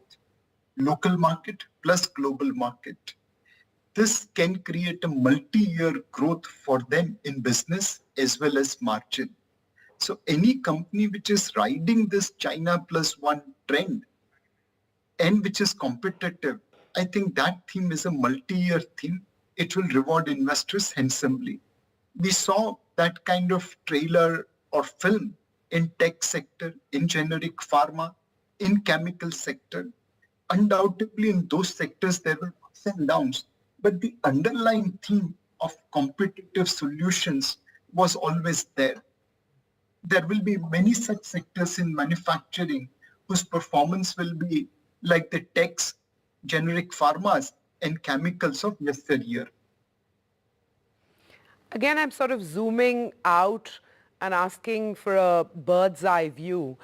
From earnings season so far, Nilesh, what's the picture that's emerging? And I know it's not a complete picture yet, but it would be good to sort of give that overall perspective on Indian corporate health as it's emerging from earnings season so far. So the numbers are too good to be true.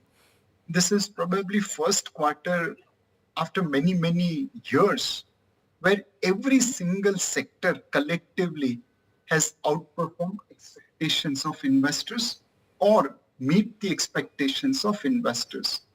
Very rarely we have seen this kind of broad-based performance. And this performance is not necessarily volume. It is more driven by margin. That means companies are cutting cost and becoming competitive. If we look at large, mid and small, across entire breadth of the market, results are literally ahead of expectations or meeting in line with expectations. Corporate leverage is at one of the lowest level. Corporate profitability is almost 4.5% of GDP. That means they are generating cash and they are deleveraged, and capacity utilization is now above long-term average of 75%. My feeling is that we are looking at one of the best corporate scorecard in terms of performance this quarter. Well, that's certainly positive news, and I'm going to ask you to don two hats now. Managing Director, Kotak Mahindra AMC, and also member of the Prime Minister's Economic Advisory Council. So if you had to kind of sum up the India story, the India opportunity, and that of course feeds into how the stock markets will perform, how would you sum it up, risks included, at the macro India story level? So undoubtedly there are risks which we will have to manage. For example, the world is seeing in a disruption in enormous space, and we are not leader in disruption. Artificial intelligence is hitting us. It's a way of life. India does not have a foundation like, let's say, US or China. We are making applications using AI, but we don't have our own AI. At some point of time, like India today is pushing towards having its own fabrication plant, we should be focusing on creating our own foundation so that we cover the complete value chain of artificial intelligence. But let me give you one small incidence about how India is changing. There's a particular step well in Hyderabad, Telangana. It's called Bansilal Pet. It was dirty, uncared for, even though it was historical monument. Our economy prior to 1990 was like that. We were growing, but others were growing at a much faster pace. Today, when you visit Hyderabad and when you go to Bansilal Pet, it has been transformed with the effort of government and NGOs and public. It has become a tourist spot. Its historical value is signified. My feeling is that India's economy is also in that transition. Prior to 1990, we were old Bansilal Pet. By 2047, in our Amrit Kal, will become as good as today's Bansilal Pet. That picture is the transformation of India. Talent, capital, infrastructure put together, we will become one of the from being coach of the global growth train to the engine of the global growth train. Simple analogies that our viewers will be able to absorb and understand. On that note, Nilesh, we're going to take a quick break on serious business. When we come back, I'm going to put a couple of provocative questions to you. One specifically on why you don't think that more people haven't become mutual fund investors. But we're going to pick up that conversation with Nilesh Shah when we return.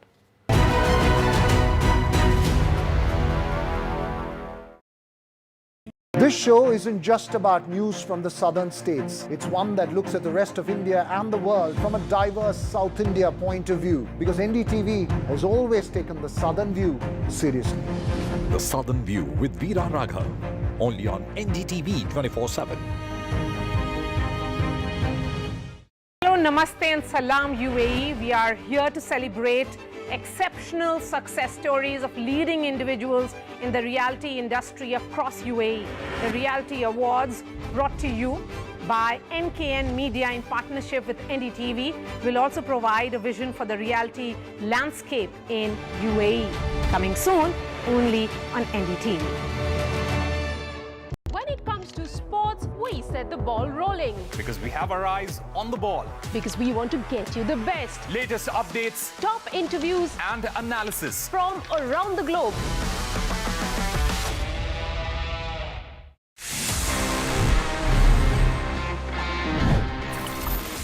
So friends, for the top story of the week, मेरे पास में ये दो special laptops हैं. This one's from Acer. This is Lenovo's Yoga. But आपको लग रहा है कि ये दोनों एक साथ क्यों हैं? There must be something common, and the reality is, yes, there's something common, and it's all about the Intel's Evo platform, जो इन दोनों laptops को power करता है. And this Intel Evo platform is a game changer in terms of connectivity, in terms of performance, in terms of AI, and in fact battery. आपको जो features मिलते हैं laptops में, they are truly remarkable, and I mean the experience would be really different. And while using these laptops, you'll have all sorts of enjoyment plus some work as well. तो यहाँ पे एक बार हम देखते हैं कि what is this Intel Evo all about, and for these two laptops specifically आपको क्या-क्या नए features मिलते हैं. Let's have a closer look.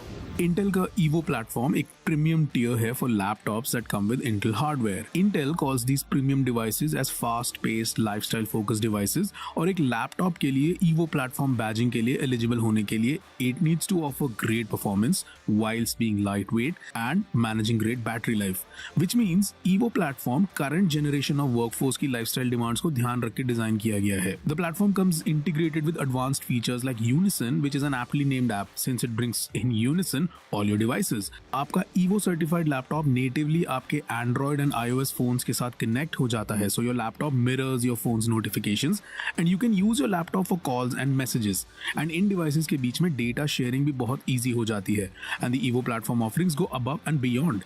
AI powered capabilities get integrated across platforms. ये आपको calls में noise suppression and video calls में background blur, lighting correction जैसे features offer करता है. The Intel Evo badging on any laptop means that it has Intel's seal of approval, and Intel pushes these machines through more than 75 rigorous tests, which not only include size, weight and design adherences. इनमें portable powerhouse performance की capability requirements हैं, fast charging capabilities over the universally compatible USB Type-C port होनी चाहिए, and other really nice to have features जैसे कि instant wake from sleep. Acer's Swift Go 14 comes with all the goodness you expect from an Evo certified device. Despite being built around a crisp 14-inch OLED screen, ये सिर्फ 1.25 kgs भारी है. And since it is powered by 13 Gen Intel Core H series processors paired to 16 GB of LPDDR5 RAM और एक base storage SSD 512 GB का with a keyboard integrated twin.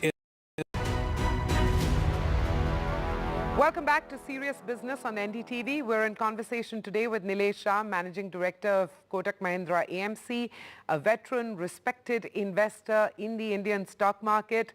Nilesh, let's pick up our conversation, and I warned you I'm going to talk about retail investors in India. Well, first up, you know, you've seen this market for 2.5 decades plus, right?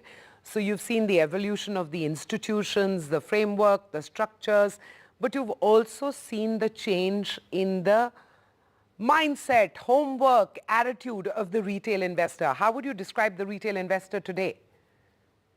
In one line, earlier, say 5-7 years back, when market used to correct, we used to go to our distributors and investors and give them confidence that don't worry about the correction, long-term story looks good. Right now, FPIs are selling and that's why markets are correcting, but our fundamentals are fine.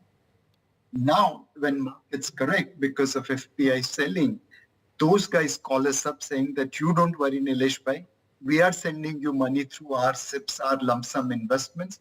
Just ensure that you keep on buying quality stocks. I think there is a set of at least 4 crore investors in Indian mutual fund who have really very, very high confidence about India growth story, who wants to be a regular as well as long-term investor. I just hope and pray this tribe continues to grow. You know, which brings me to what I said would be a provocative question. Are you surprised, Nilesh, there aren't greater numbers of mutual fund investors, given the numbers that we seem to see when it comes to investing in crypto, for example? Undoubtedly, it is actually painful.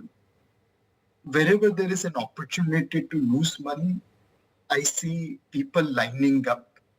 18 crore Indians have dabbled in crypto, most of them.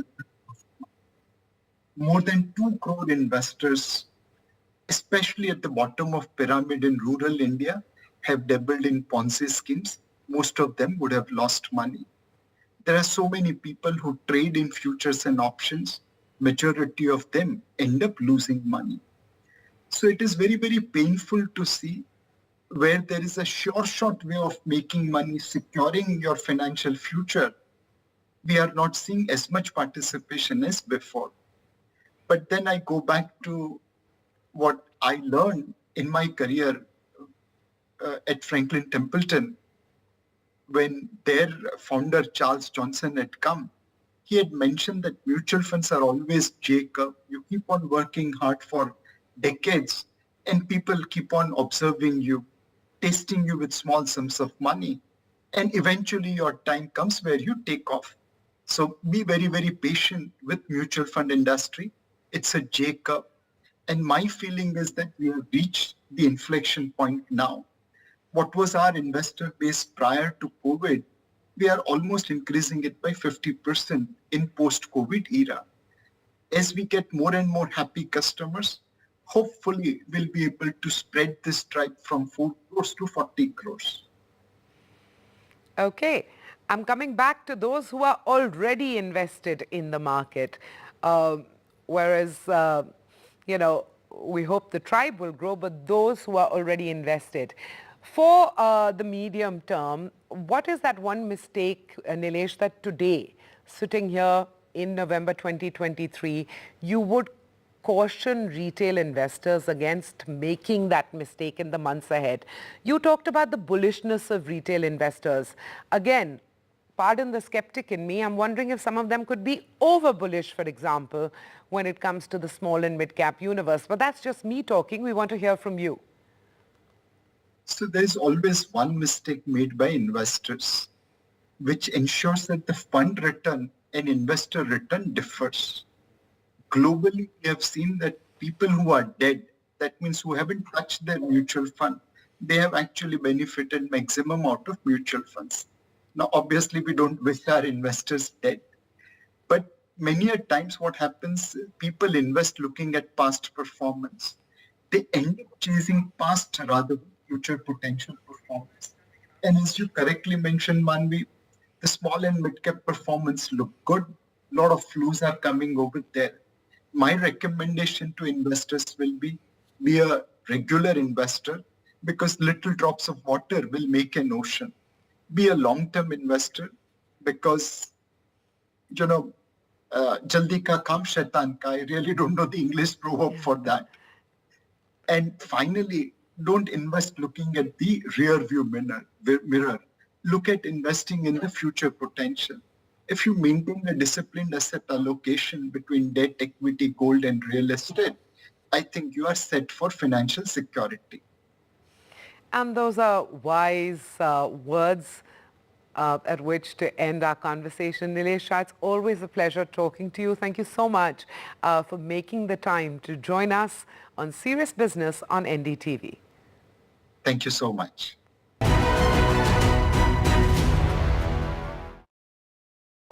As World Cup final grips India, NDTV is bringing together coaches, die-hard fans, comedians, and a young cricket team to celebrate the cricket carnival from the cities and homes of the playing 11 to our studios.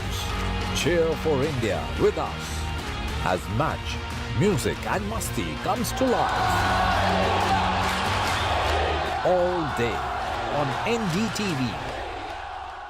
We have a surprise for you. We're going to ask a bunch of you some special questions, and every correct answer is going to reveal what our surprise is. I don't know. Satya Nadella? Jeff Bezos. Bill Gates probably. Nehru Place. Saket. Saket. Mumbai.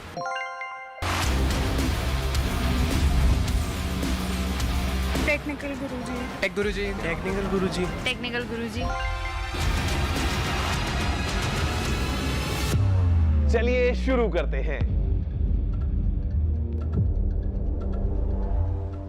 Hello, Namaste and Salam UAE. We are here to celebrate exceptional success stories of leading individuals in the realty industry across the UAE.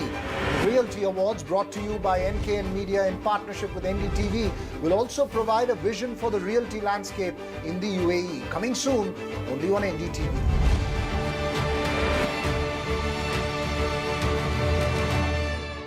A cup of hope. A cup of joy. Can India lift it at home after 12 years? We will follow their journey through the length and breadth of the country. Through every twists and turns. On Turning Point, on NDTV 24/7.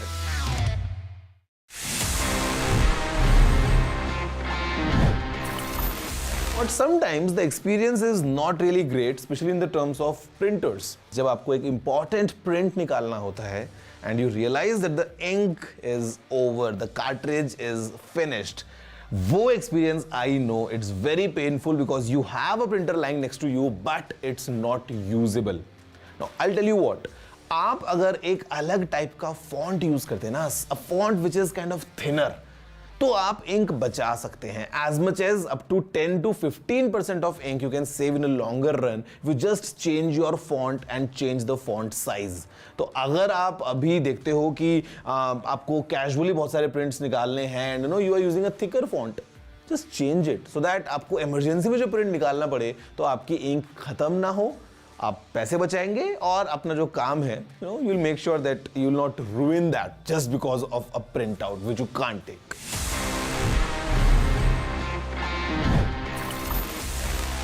Hello, Namaste and Salam UAE.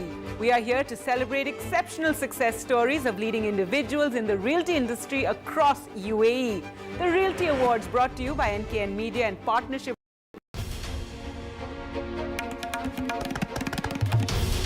This is NDTV and you're watching NDTV 24/7.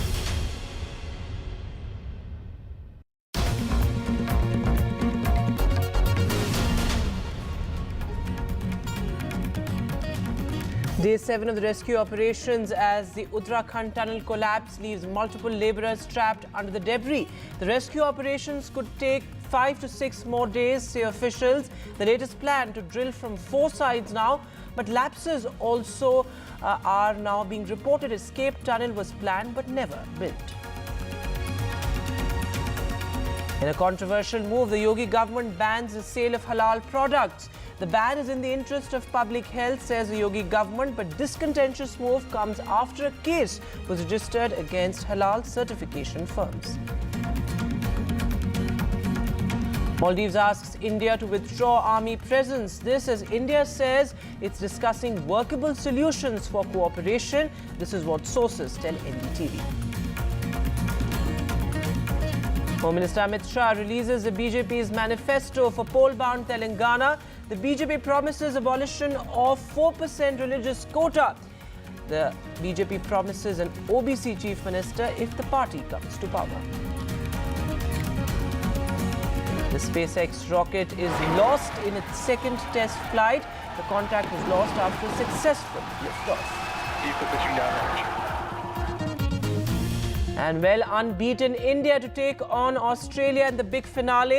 The big question now, can Team India avenge the 2003 defeat? Rohit Sharma says balance is key. But the colour and excitement in Gujarat amid the Grand Cricket Carnival. Ahmedabad gears up for the World Cup finale. Excitement is high and security beefed up across the city.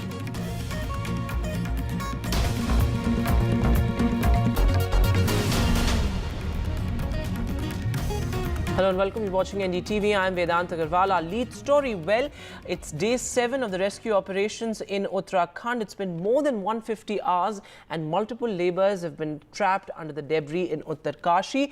Multiple plans have failed as well. There were several machines that were flown in from the national capital, but lapses are being reported as well. There was an escape tunnel that was supposed to be built, but actually, as per reports, that was never built at all. Now, after the visit of a high-level team, a PMO team, it's been decided that there will be drilling from 4 sides. My colleague Kishore Rawat is on ground zero and he breaks it down for us as to what the plan is going ahead. शुक्रवार से drilling machine का काम नहीं चल रहा है. वजह अंदर लैंडस्लाइड हुआ था और कुछ तकनीकी कारण के कारण काम नहीं हो पाया है. लेकिन प्रधानमंत्री के पूर्व सलाहकार भास्कर खुर्बे और प्रधानमंत्री के डिप्टी सेक्रेटरी मंगलेश घड़ियाल पहुंचे और उन्होंने यहां पर अधिकारियों की मीटिंग ली और पूरे इलाके का दौरा किया और इस नतीजे पहुंचे हैं कि इस पर 5 तरीके से टनल में ड्रिल किया जाएगा. पहला, ये सामने सिलक्यारा टनल से ड्रिल किया जाएगा. दूसरा, जो सामने सबसे बड़ा काम जो शुरू हो चुका है, वो सामने पोकलैंड मशीन काम शुरू कर दिया, वो सड़क बना रही है और वर्टिकल ड्रिल किया जाएगा. इसके अलावा बरकोट, जहां पर इस टनल ने मिलना था, वहां से भी ड्रिल किया जाएगा.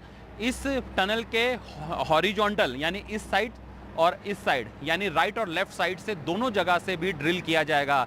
इसमें एक्सपर्ट्स ने एक राय दी है कि यहाँ से खतरा ज़्यादा है क्योंकि तेज़ी से मलबा नीचे आ रहा है, इसलिए ड्रिल दोनों तरफ से किया जाए। हॉलैंड से एक मशीन आनी है, उसमें भी करीबन 16 से 17 घंटे लग सकते हैं और जो ड्रिल करेगी वो भी लगभग यही समय है कि 16 से 17 घंटे वो ड्रिल करेगी। उसके लिए सड़क बनाई जा रही है और लगातार काम किया जा रहा है। इसमें सतत जल विद्युत परियोजना, NHPC, NHIDCL, इसके अलावा ONGC, Rishikesh Karnaprayag rail line के एक्सपर्ट्स और PWD तमाम जो जुट गए हैं एक्सपर्ट्स कि किस तरीके से यहाँ पे 5 जगह से ड्रिल करना है, कैसे इसको पूरा अंदर तक से जो लोग फंसे हैं उनको कैसे बाहर निकालना है। लगातार सभी की राय थी कि इस पे लगातार डील किया, यानी 5 का प्लान शुरू हो चुका है और प्रधानमंत्री के पूर्व सलाहकार भास्कर खुल्बे ने साफ कहा है कि इस ऑपरेशन में 5 से 6 दिन लग सकते हैं, यानी 7 दिन उनको फंसे हो चुके हैं और अब ऐसे में 5 से 7 दिन उनको इंतज़ार करना पड़ेगा और जब इंतज़ार करना पड़ेगा उनके जो समय है बढ़ जाएगा।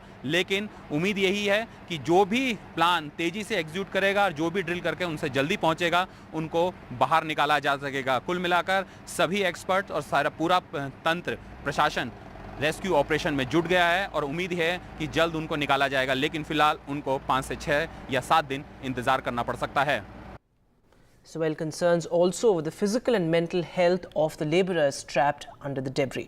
But moving now to the other big story, well, in a controversial move, the UP government has banned the sale of halal certified products, and this includes food products, also drugs and medicines with the halal tag.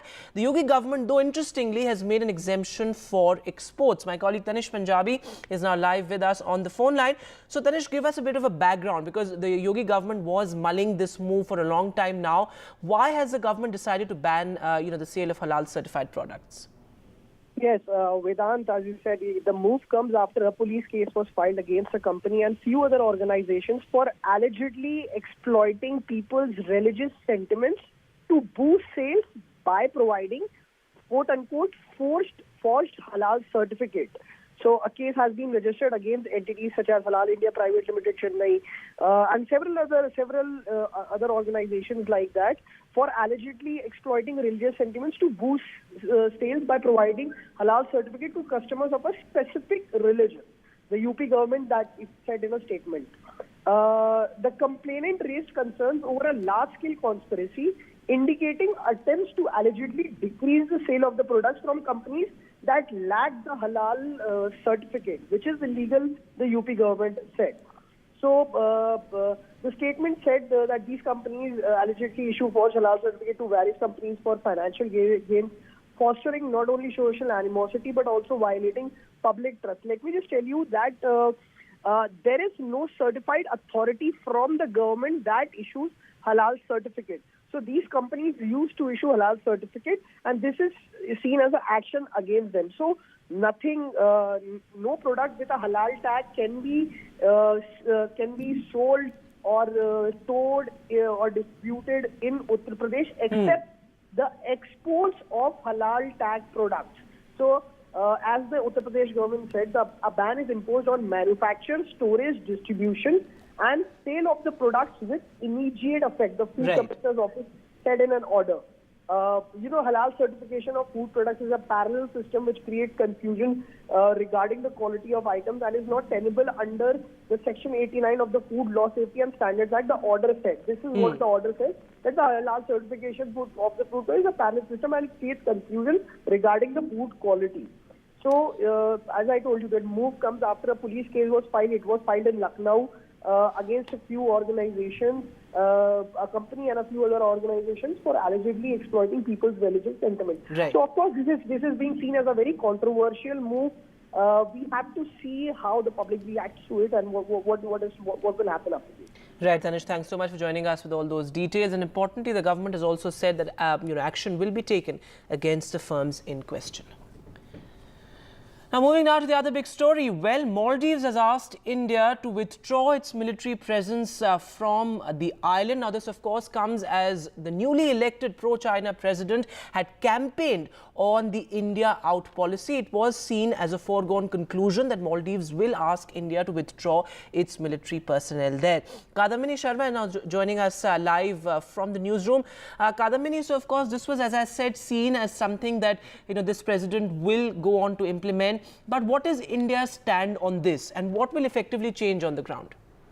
Well, first of all, there are not many. The numbers of the soldiers are not many. There are barely 70 soldiers who are supposed to be operating India-sponsored radars and surveillance systems. There are some warships which actually help Maldives patrol their own special economic zone, exclusive economic zone. And India's soldiers have been present there for several years now. But recently, we have seen that it was made a point by opposition to beat the government about this, and the demand was for the government to ask India to remove the Indian soldiers. So our sources are telling us that when Minister Rijiju made a courtesy call with President Moizud, then this fact was brought up, and now we are learning through our sources that the two governments will discuss the whole issue, and there will be some workable solutions for continued cooperation through use of these platforms. Now these platforms are there, the aircraft are there, but what is most important here is that we have to understand how these platforms or how these aircraft, Indian aircraft and soldiers who are positioned there, they work. Now this is something which I am telling you now is on record in a briefing said by the spokesperson of Ministry of External Affairs. In last 5 years, more than 500 medical evacuations have been carried out by our personnel there, saving the lives of 523 Maldivian nationals. Of these, 131 evacuations were carried out this year itself. Another 140 last year, and further 109 in 2021. Now, more than 450 multifaceted operations had been carried out to safeguard the maritime security of Maldives itself. So these are the things which Indian personnel there are doing, and these are the things which help actually Maldives. So there is an expectation that there will be some a workable solution. We just have to see how the government, the new government sits with it, given the situation, given the tilt towards China. Right, Kadambini, thanks so much for joining us with all those details. Well, Maldives asking India to withdraw its military personnel, though not many, as Kadambini pointed out. Now, moving to the big political story of the day. Well, in Telangana, the BJP has released its manifesto. There are multiple promises, including the promise of an OBC chief minister if the BJP comes to power. Uma has more details on the slew of welfare promises and freebies. So it's in the name of Prime Minister Narendra Modi that the BJP's manifesto for Telangana has been released as Modi Guarantee BJP Bharosa. They start off with saying that September 17 will be officially, Telangana government will celebrate it, observe it as Hyderabad Liberation Day, and August 27 will be observed as Razakar Horror Remembrance Day. There is also going to be a judicial probe by a retired Supreme Court judge on the alleged irregularities and corruption. Mr. Amit Shah mentioned both Kaleshwaram as well as Mission Bhagiratha. He also said Dharani is something that they are going to be looking at. The other interesting thing is that value-added tax is to be reduced, and within a week of the BJP coming to power in Telangana, they say the price of petrol and diesel will go down. There is going to be laptops for college-going students. There is also something that they have on the lines of the Kalyana Lakshmi or the Indrama of the Congress. They are going to be having a fixed deposit for every girl child who at the age of 21 will be able to get a fixed deposit that is worth 2 lakh rupees. The other thing about minority, they said that the reservation that has been done on the basis of religion, that will have to go, and they've also said the uniform civil code will come into effect in the next 6 months after the BJP comes into power. The other interesting ones, of course, of the Ujjwala scheme, they have said that there will be 4 free gas cylinders for the women. There is also going to be small and marginal farmers, in addition to the 18,000 fertilizer input subsidy that they are getting per acre. They will also be getting 2,500 per acre. Of course, turmeric processing unit at Nizamabad as well. And they are speaking about the 1% loan that had to be given to women. Cow also to be offered to farmers who want it, and secondary and tertiary health care, they are expected to get 10 lakh rupees. There is going to be a free journey or trip that can be given to the Ram temple at Ayodhya. That's what after the inauguration will happen on January 22nd, and there is going to be a separate department or ministry to look after Telanganites in the Gulf. So the double engine Sarkar, they say those schemes that have been stopped by Chief Minister K. Chandrasekhar Rao will now be implemented in full once the BJP brings in its OBC Chief Minister. In Hyderabad, with camera person Nagaraju, Masudhir, NDTV. So, well, very competitive manifestos there in that keenly contested battle in Telangana. We'll take a short break now. There's more news on the other side.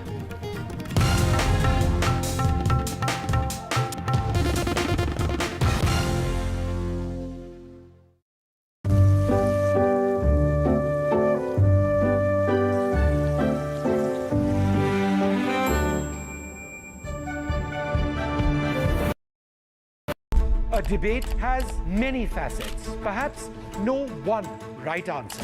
Left, right and centre. Conversations that get to the core of the debate.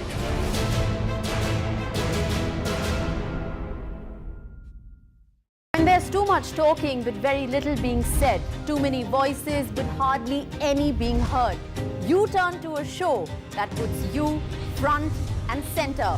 A show that headlines the stories of the people, by the people, for the people. A cup of hope, a cup of joy. Can India lift it at home after 12 years? We will follow their journey through the length and breadth of the country. Through every twists and turns. On Turning Point, on NDTV 24/7. Election in 5 states, 679 seats, over 16 crore voters. A crucial semi-final before 2024. NDTV brings you the politics, the promises, the stories and backstories, every twist and turn of 5 high-stake battles.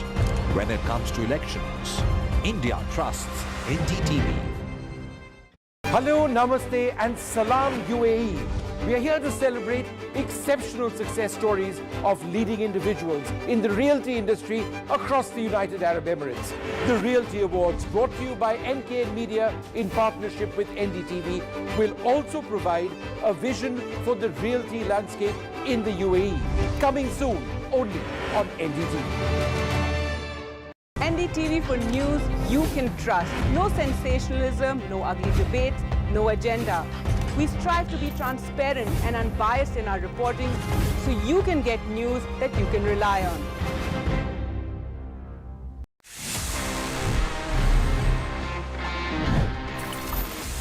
No internet is better than slow internet. मतलब आप सभी शायद इस बात से agree करेंगे because we all are used to using the internet and sometimes when the connection is slow, it's very very very painful. हम हमारा कोई काम नहीं कर पाते हैं और लगता है कि हम कहाँ फंस गए हैं. इससे बेटर अगर इंटरनेट ना हो तो शायद हम हमारी लाइफ को ऑफलाइन वर्ल्ड में बेटर एंजॉय कर पाएं. But guys, you know what, speaking of internet, I am sure आप सभी ने स्पीड टेस्ट किया होगा एट टाइम्स एट होम और may be testing your new 5G network और आप देखते हो कि आपका इंटरनेट कितना फास्ट काम कर रहा है. But let me tell you what's the world's fastest internet. This is an update coming in very very recently from China that they have launched internet.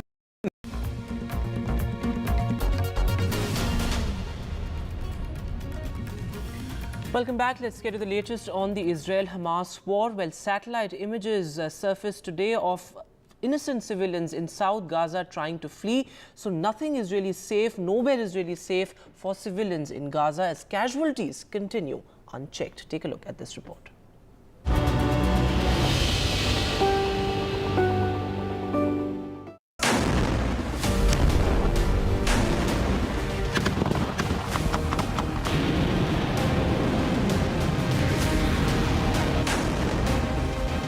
Amid the ceaseless barrage of Israeli strikes on Gaza, Israel further intensified its raids on Al-Shifa Hospital, the besieged territory's largest medical facility.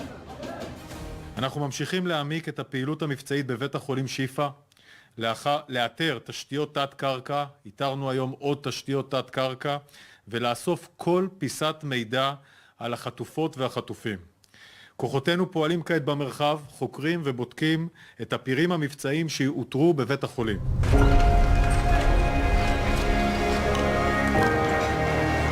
According to reports, the Israeli Defense Force issued a warning for Al-Shifa to be evacuated within an hour. But the IDF denied any such order via a post on social media platform X. They say it was actually the Al-Shifa hospital director who requested the IDF to allow Gazans to leave the hospital. The director, however, denies this. All this while, Israeli strikes continue to hit residential buildings in Khan Yunis in South Gaza, killing dozens. Satellite images from South Gaza show citizens fleeing the region, which is supposed to function as a safe zone according to the IDF. As the death toll in Gaza keeps climbing, Israel has vowed to expand its operations beyond northern Gaza. Vidishan, Bureau Report, NDTV. So are we doing enough for civilians there? That is a big question. But moving now to the big battle on the cricket field. Well, India is set to take on Australia in the big semi-finale, in the big final, I beg your pardon, on Sunday. And well, the big question, can India avenge the 2003 defeat? Well, Rohit Sharma says balance is key. Take a look. That's in the air, should be taken. The World Cup for Australia. It has been 20 years in the making. 2003 World Cup. Got him!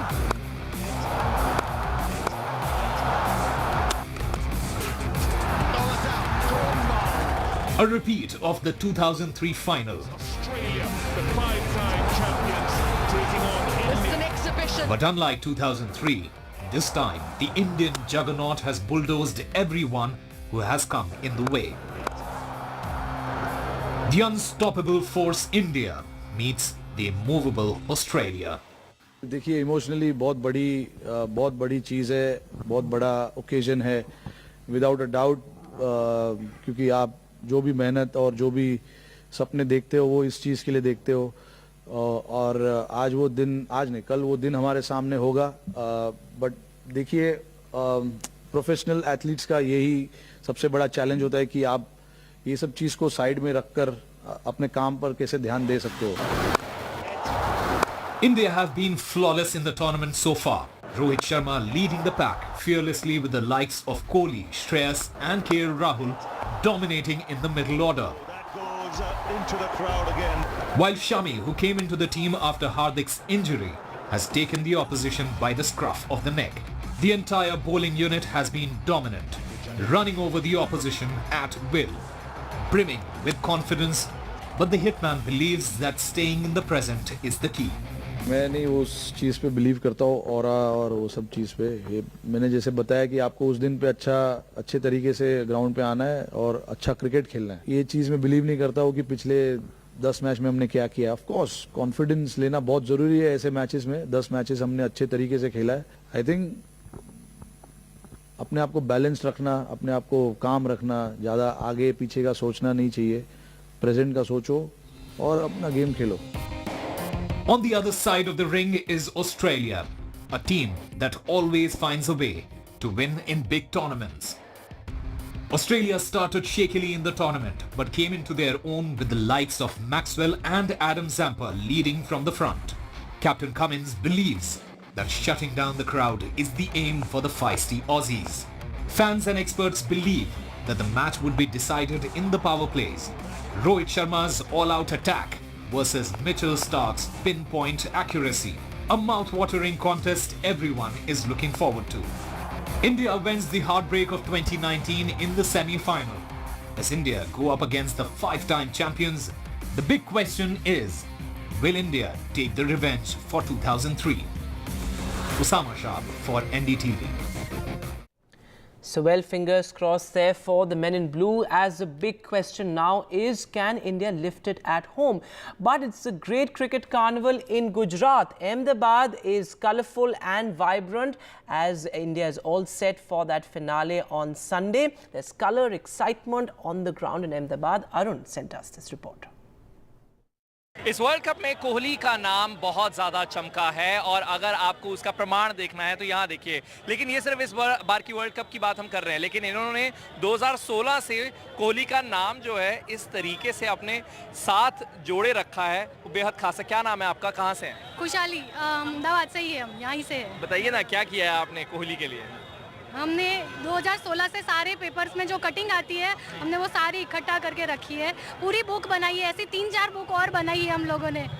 यहाँ पे देखिए, ये देखिए सारे उनके सारे records, सारी चीज़ें हमने इसमें लगाई है। अब आप बताइए, ऑस्ट्रेलिया के साथ हमारा इतना बड़ा मुकाबला है, उसकी क्या एक्सपेक्टेशंस है? क्या आपको लगता है क्या हमारा स्ट्रॉन्ग या वीक पॉइंट हो सकता है? अभी टीम इंडिया तो ऐसा परफॉर्म करी है कि इसका वीक पॉइंट ढूंढना ही मुश्किल है, क्योंकि बॉलिंग लाइनअप इतना अच्छा है, बैटिंग इतनी अच्छी हो रही है, कोई ना कोई 100 मार देता है। श्रेयस अय्यर, ऐसा नहीं है कि एक ही खिलाड़ी पर टीम निर्भर है, किसी जैसे विराट कोहली पर ही निर्भर है। Well, we've been talking to a lot of Indian fans, but now we have some Australian fans here as well outside Narendra Modi Stadium. Have you flown down for this match or have you been watching all the matches? Yeah, so this is our fifth match. Yeah, been here for a couple of weeks and enjoying it so much. Which has been your favorite match when it comes to Australia's? It's got to be Australia versus Afghanistan. Like, to be able to beat the stadium while Maxi did that, one of the greatest ODI innings of all time, if not the greatest. So, yeah, that was absolutely insane to be there. And do you think the team had a rocky start in the beginning, but now they've finally found their ground? Yeah, definitely. 2 losses to start the tournament was not a good sign, but what is it now, 7 or 8 in a row? So Australia looked good going into this final. What are your expectations ahead of the match?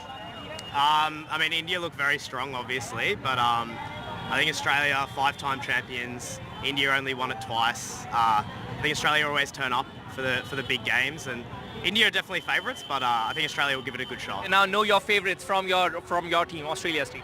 I'll say Mitchell Starc. Okay. What about you? For this World Cup, got to be Maxi. I come to you from Narendra Modi Stadium in Ahmedabad ahead of the World Cup finals. With me is Dharamveer Pal ji. How are you? कैसे हैं आप? Doing well. Okay. What about you? I am absolutely fine, and he has led the Indian cricket team when it comes to the wheelchair cricket team. So आप 12th man भी हैं, और how excited are you ahead of the final match? I don't have word. How can we explain for? मतलब भगवान से यही प्रार्थना है, दिल से यही दुआ है, कैसे भी करके हमें वर्ल्ड चैंपियन भगवान बनाए। और सबसे इम्पोर्टेंट चीज़ है, जैसा हम प्रीवियस मैचों में करते आ रहे हैं और करेंगे, और जैसा वर्ल्ड कप में किया है, मतलब एक्साइटेडमेंट का कोई कंट्रोल नहीं है रहा। अब तो सिर्फ वर्ल्ड चैंपियन बनना है। ऑस्ट्रेलिया इतनी बार चैंपियन रह चुकी है, तो वो कहीं ना कहीं कुछ डर या भय लाता है? नहीं, देखो, ऑस्ट्रेलिया एक चैंपियन है, एक अलग टीम है, लेकिन जो अभी हमें प्रेजेंट में हम क्रिकेट खेल रहे हैं, वो हम as a like a champion ही खेल रहे हैं। Well, prayers and cheer across India. Nobody can really beat Indians when it comes to cricket frenzy. We'll get you all the updates here on NDTV in the biggest coverage of the World Cup finale. For now, that's it on NDTV. Stay tuned.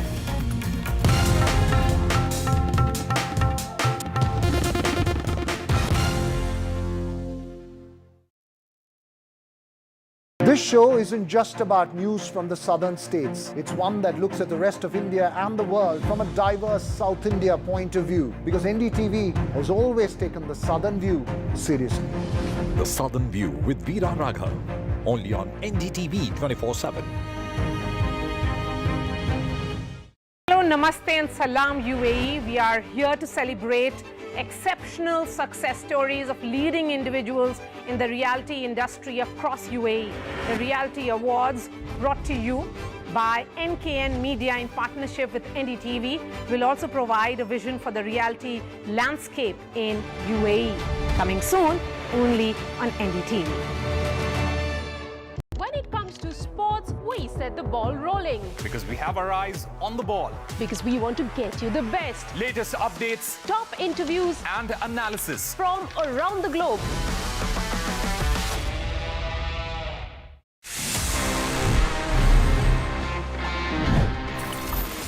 So friends, for the top story of the week, मेरे पास में ये 2 special laptops हैं. This one's from Acer, this is Lenovo's Yoga, but आपको लग रहा है कि ये दोनों एक साथ क्यों हैं? There must be something common, and the reality is, yes, there's something common, and it's all about the Intel's Evo platform, जो इन दोनों लैपटॉप्स को पावर करता है. And this Intel Evo platform is a game changer in terms of connectivity, in terms of performance, in terms of AI, and in fact battery. आपको जो features मिलते हैं इन laptops में, they are truly remarkable, and I mean the experience would be really different. And while using these laptops, you'll have all sorts of enjoyment plus some work as well. तो यहाँ पे एक बार हम देखते हैं कि what is this Intel Evo all about, and for these two laptops specifically आपको क्या-क्या नए features मिलते हैं. Let's have a closer look. Intel का Evo platform एक premium tier है for laptops that come with Intel hardware. Intel calls these premium devices as fast-paced, lifestyle-focused devices. और एक laptop के लिए Evo platform badging के लिए eligible होने के लिए it needs to offer great performance whilst being lightweight and managing great battery life, which means Evo platform current generation of workforce की lifestyle demands को ध्यान रख के डिजाइन किया गया है. The platform comes integrated with advanced features like Unison, which is an aptly named app since it brings in unison all your devices. आपका Evo certified laptop natively आपके Android and iOS phones के साथ connect हो जाता है, so your laptop mirrors your phone's notifications and you can use your laptop for calls and messages. And in devices के बीच में data sharing भी बहुत easy हो जाती है. And the Evo platform offerings go above and beyond. AI-powered capabilities get integrated across platforms. ये आपको calls में noise suppression and video calls में background blur, lighting correction जैसे features offer करता है. The Intel Evo badging on any laptop means that it has Intel's seal of approval, and Intel pushes these machines through more than 75 rigorous tests, which not only include size, weight and design adherences. इनमें portable powerhouse performance की capability requirements हैं, fast charging capabilities over the universally compatible USB Type-C port होनी चाहिए, and other really nice to have features जैसे कि instant wake from sleep. Acer's Swift Go 14 comes with all Kushalta Ke Kadam is an initiative by NDTV and Usha which aims to empower women from rural India by enabling them on the path of self-sufficiency. For the last 12 years, this initiative has encouraged women across India to become entrepreneurs by taking up sewing and in time train other women in their respective communities. And now, Kushalta Ke Kadam has entered its 8th year. This time it is going to villages near border areas, villages tucked away in remote regions, to give the power of livelihood to women through a sewing machine. This one investment into skilling a handful of women has ended up benefiting lakhs over the years through the Usha Silai School program, where the skills learned on the sewing machine help India's women stitch together not only clothes, but also a better life for themselves in the process.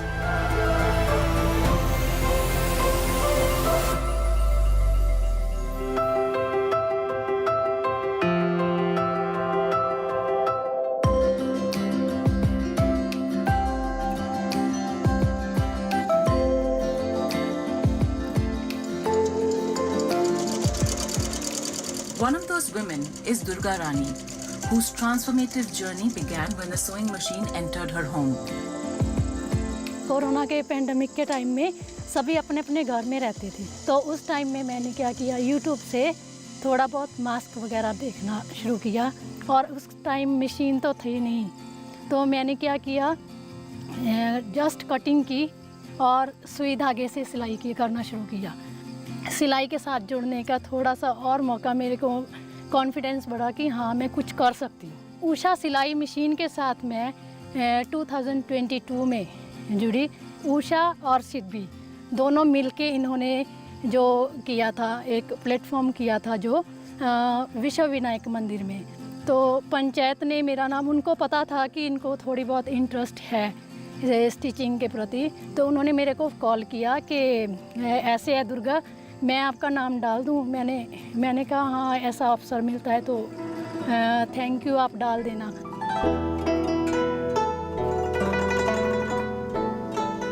Durga Rani's village is in East Sikkim's Lower Aretar area in Pakyon district, situated alongside the meandering Tista river.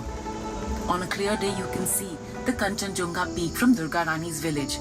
These are hilly regions and people mainly walk to get from one place to another. Durga Rani lives in a tight-knit agricultural community where they grow rice and vegetables and also export ginger, turmeric and different spices. A small community where the produce grown in their gardens is mainly consumed within the village and at home. From this world, Durga Rani's simple experiment, learning to stitch watching instructional YouTube videos, took her into the world of sewing. And that is when her name was put forward by the village panchayat for a special master sewing and stitching training program in Renok block, East Sikkim. This training was organized by Usha Silai School. ये 9 दिन का training हमारा residential basis पे था, वहीं पे रहते थे और हम लोगों में एक इंटरेस्टिंग बात ये थी कि इतना इंटरेस्ट था कि हमें सीखने के लिए हम रात के 12-12 बजे तक स्टिच करते थे। कंपटीशन हो गया था एक जैसे मैंने ये आज टीचर ने एक टास्क दिया, ये कल कंप्लीट होना चाहिए, तो 6 बजे बेल लग जाती थी, सुबह सुबह उठते थे 6 बजे बेल लगा देनी, भाई उठो भाई अब उससे, क्योंकि 12-1 बजे तो हम वैसे ही सोते थे। तो एक तरफ से बहुत अच्छा सीखने का मौका मिला। मैम शुक्ला और रेणुका मैम थे हमें टीच करने के लिए, वो भी इतने इम्प्रेस हुए कि ये तो आज दिया टास्क ही इतनी जल्दी कंप्लीट कर लेते हैं। इसलिए 9 डेज़ की ट्रेनिंग में हमने ब्लाउज़, कुर्ता, प्लाजो और सिंपल कुर्ता, फ्रॉक टाइप ये सब सीखा। In her journey of becoming an entrepreneur, Durga Rani will travel to Gangtok, where she will open doors to the world of garment designing and craftsmanship, and where she will also meet Lalita.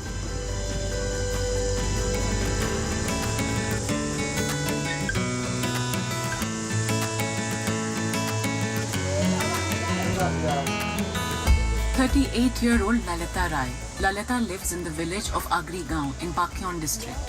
She was also selected for the special sewing training when a team from Usha Silai School visited her village. हमारा वो WDS group है ना, WhatsApp group, उसमें हमारा WDS का ma'am ने वो notice भेजा था, कटिंग टेलरिंग का ट्रेनिंग है, कौन कौन इंटरेस्टेड है नाम दीजिए हमें। तो मैंने फटाक से वो मैं करूँगी नाम दिया मैंने, और हमारा इधर 25 वार्ड में हमारा वार्ड में मुझे मौका मिला और हमें उधर 25 युवतियाँ शामिल हुई थे। It is her daughter Sarika who gave her mother the confidence to attend the Usha training.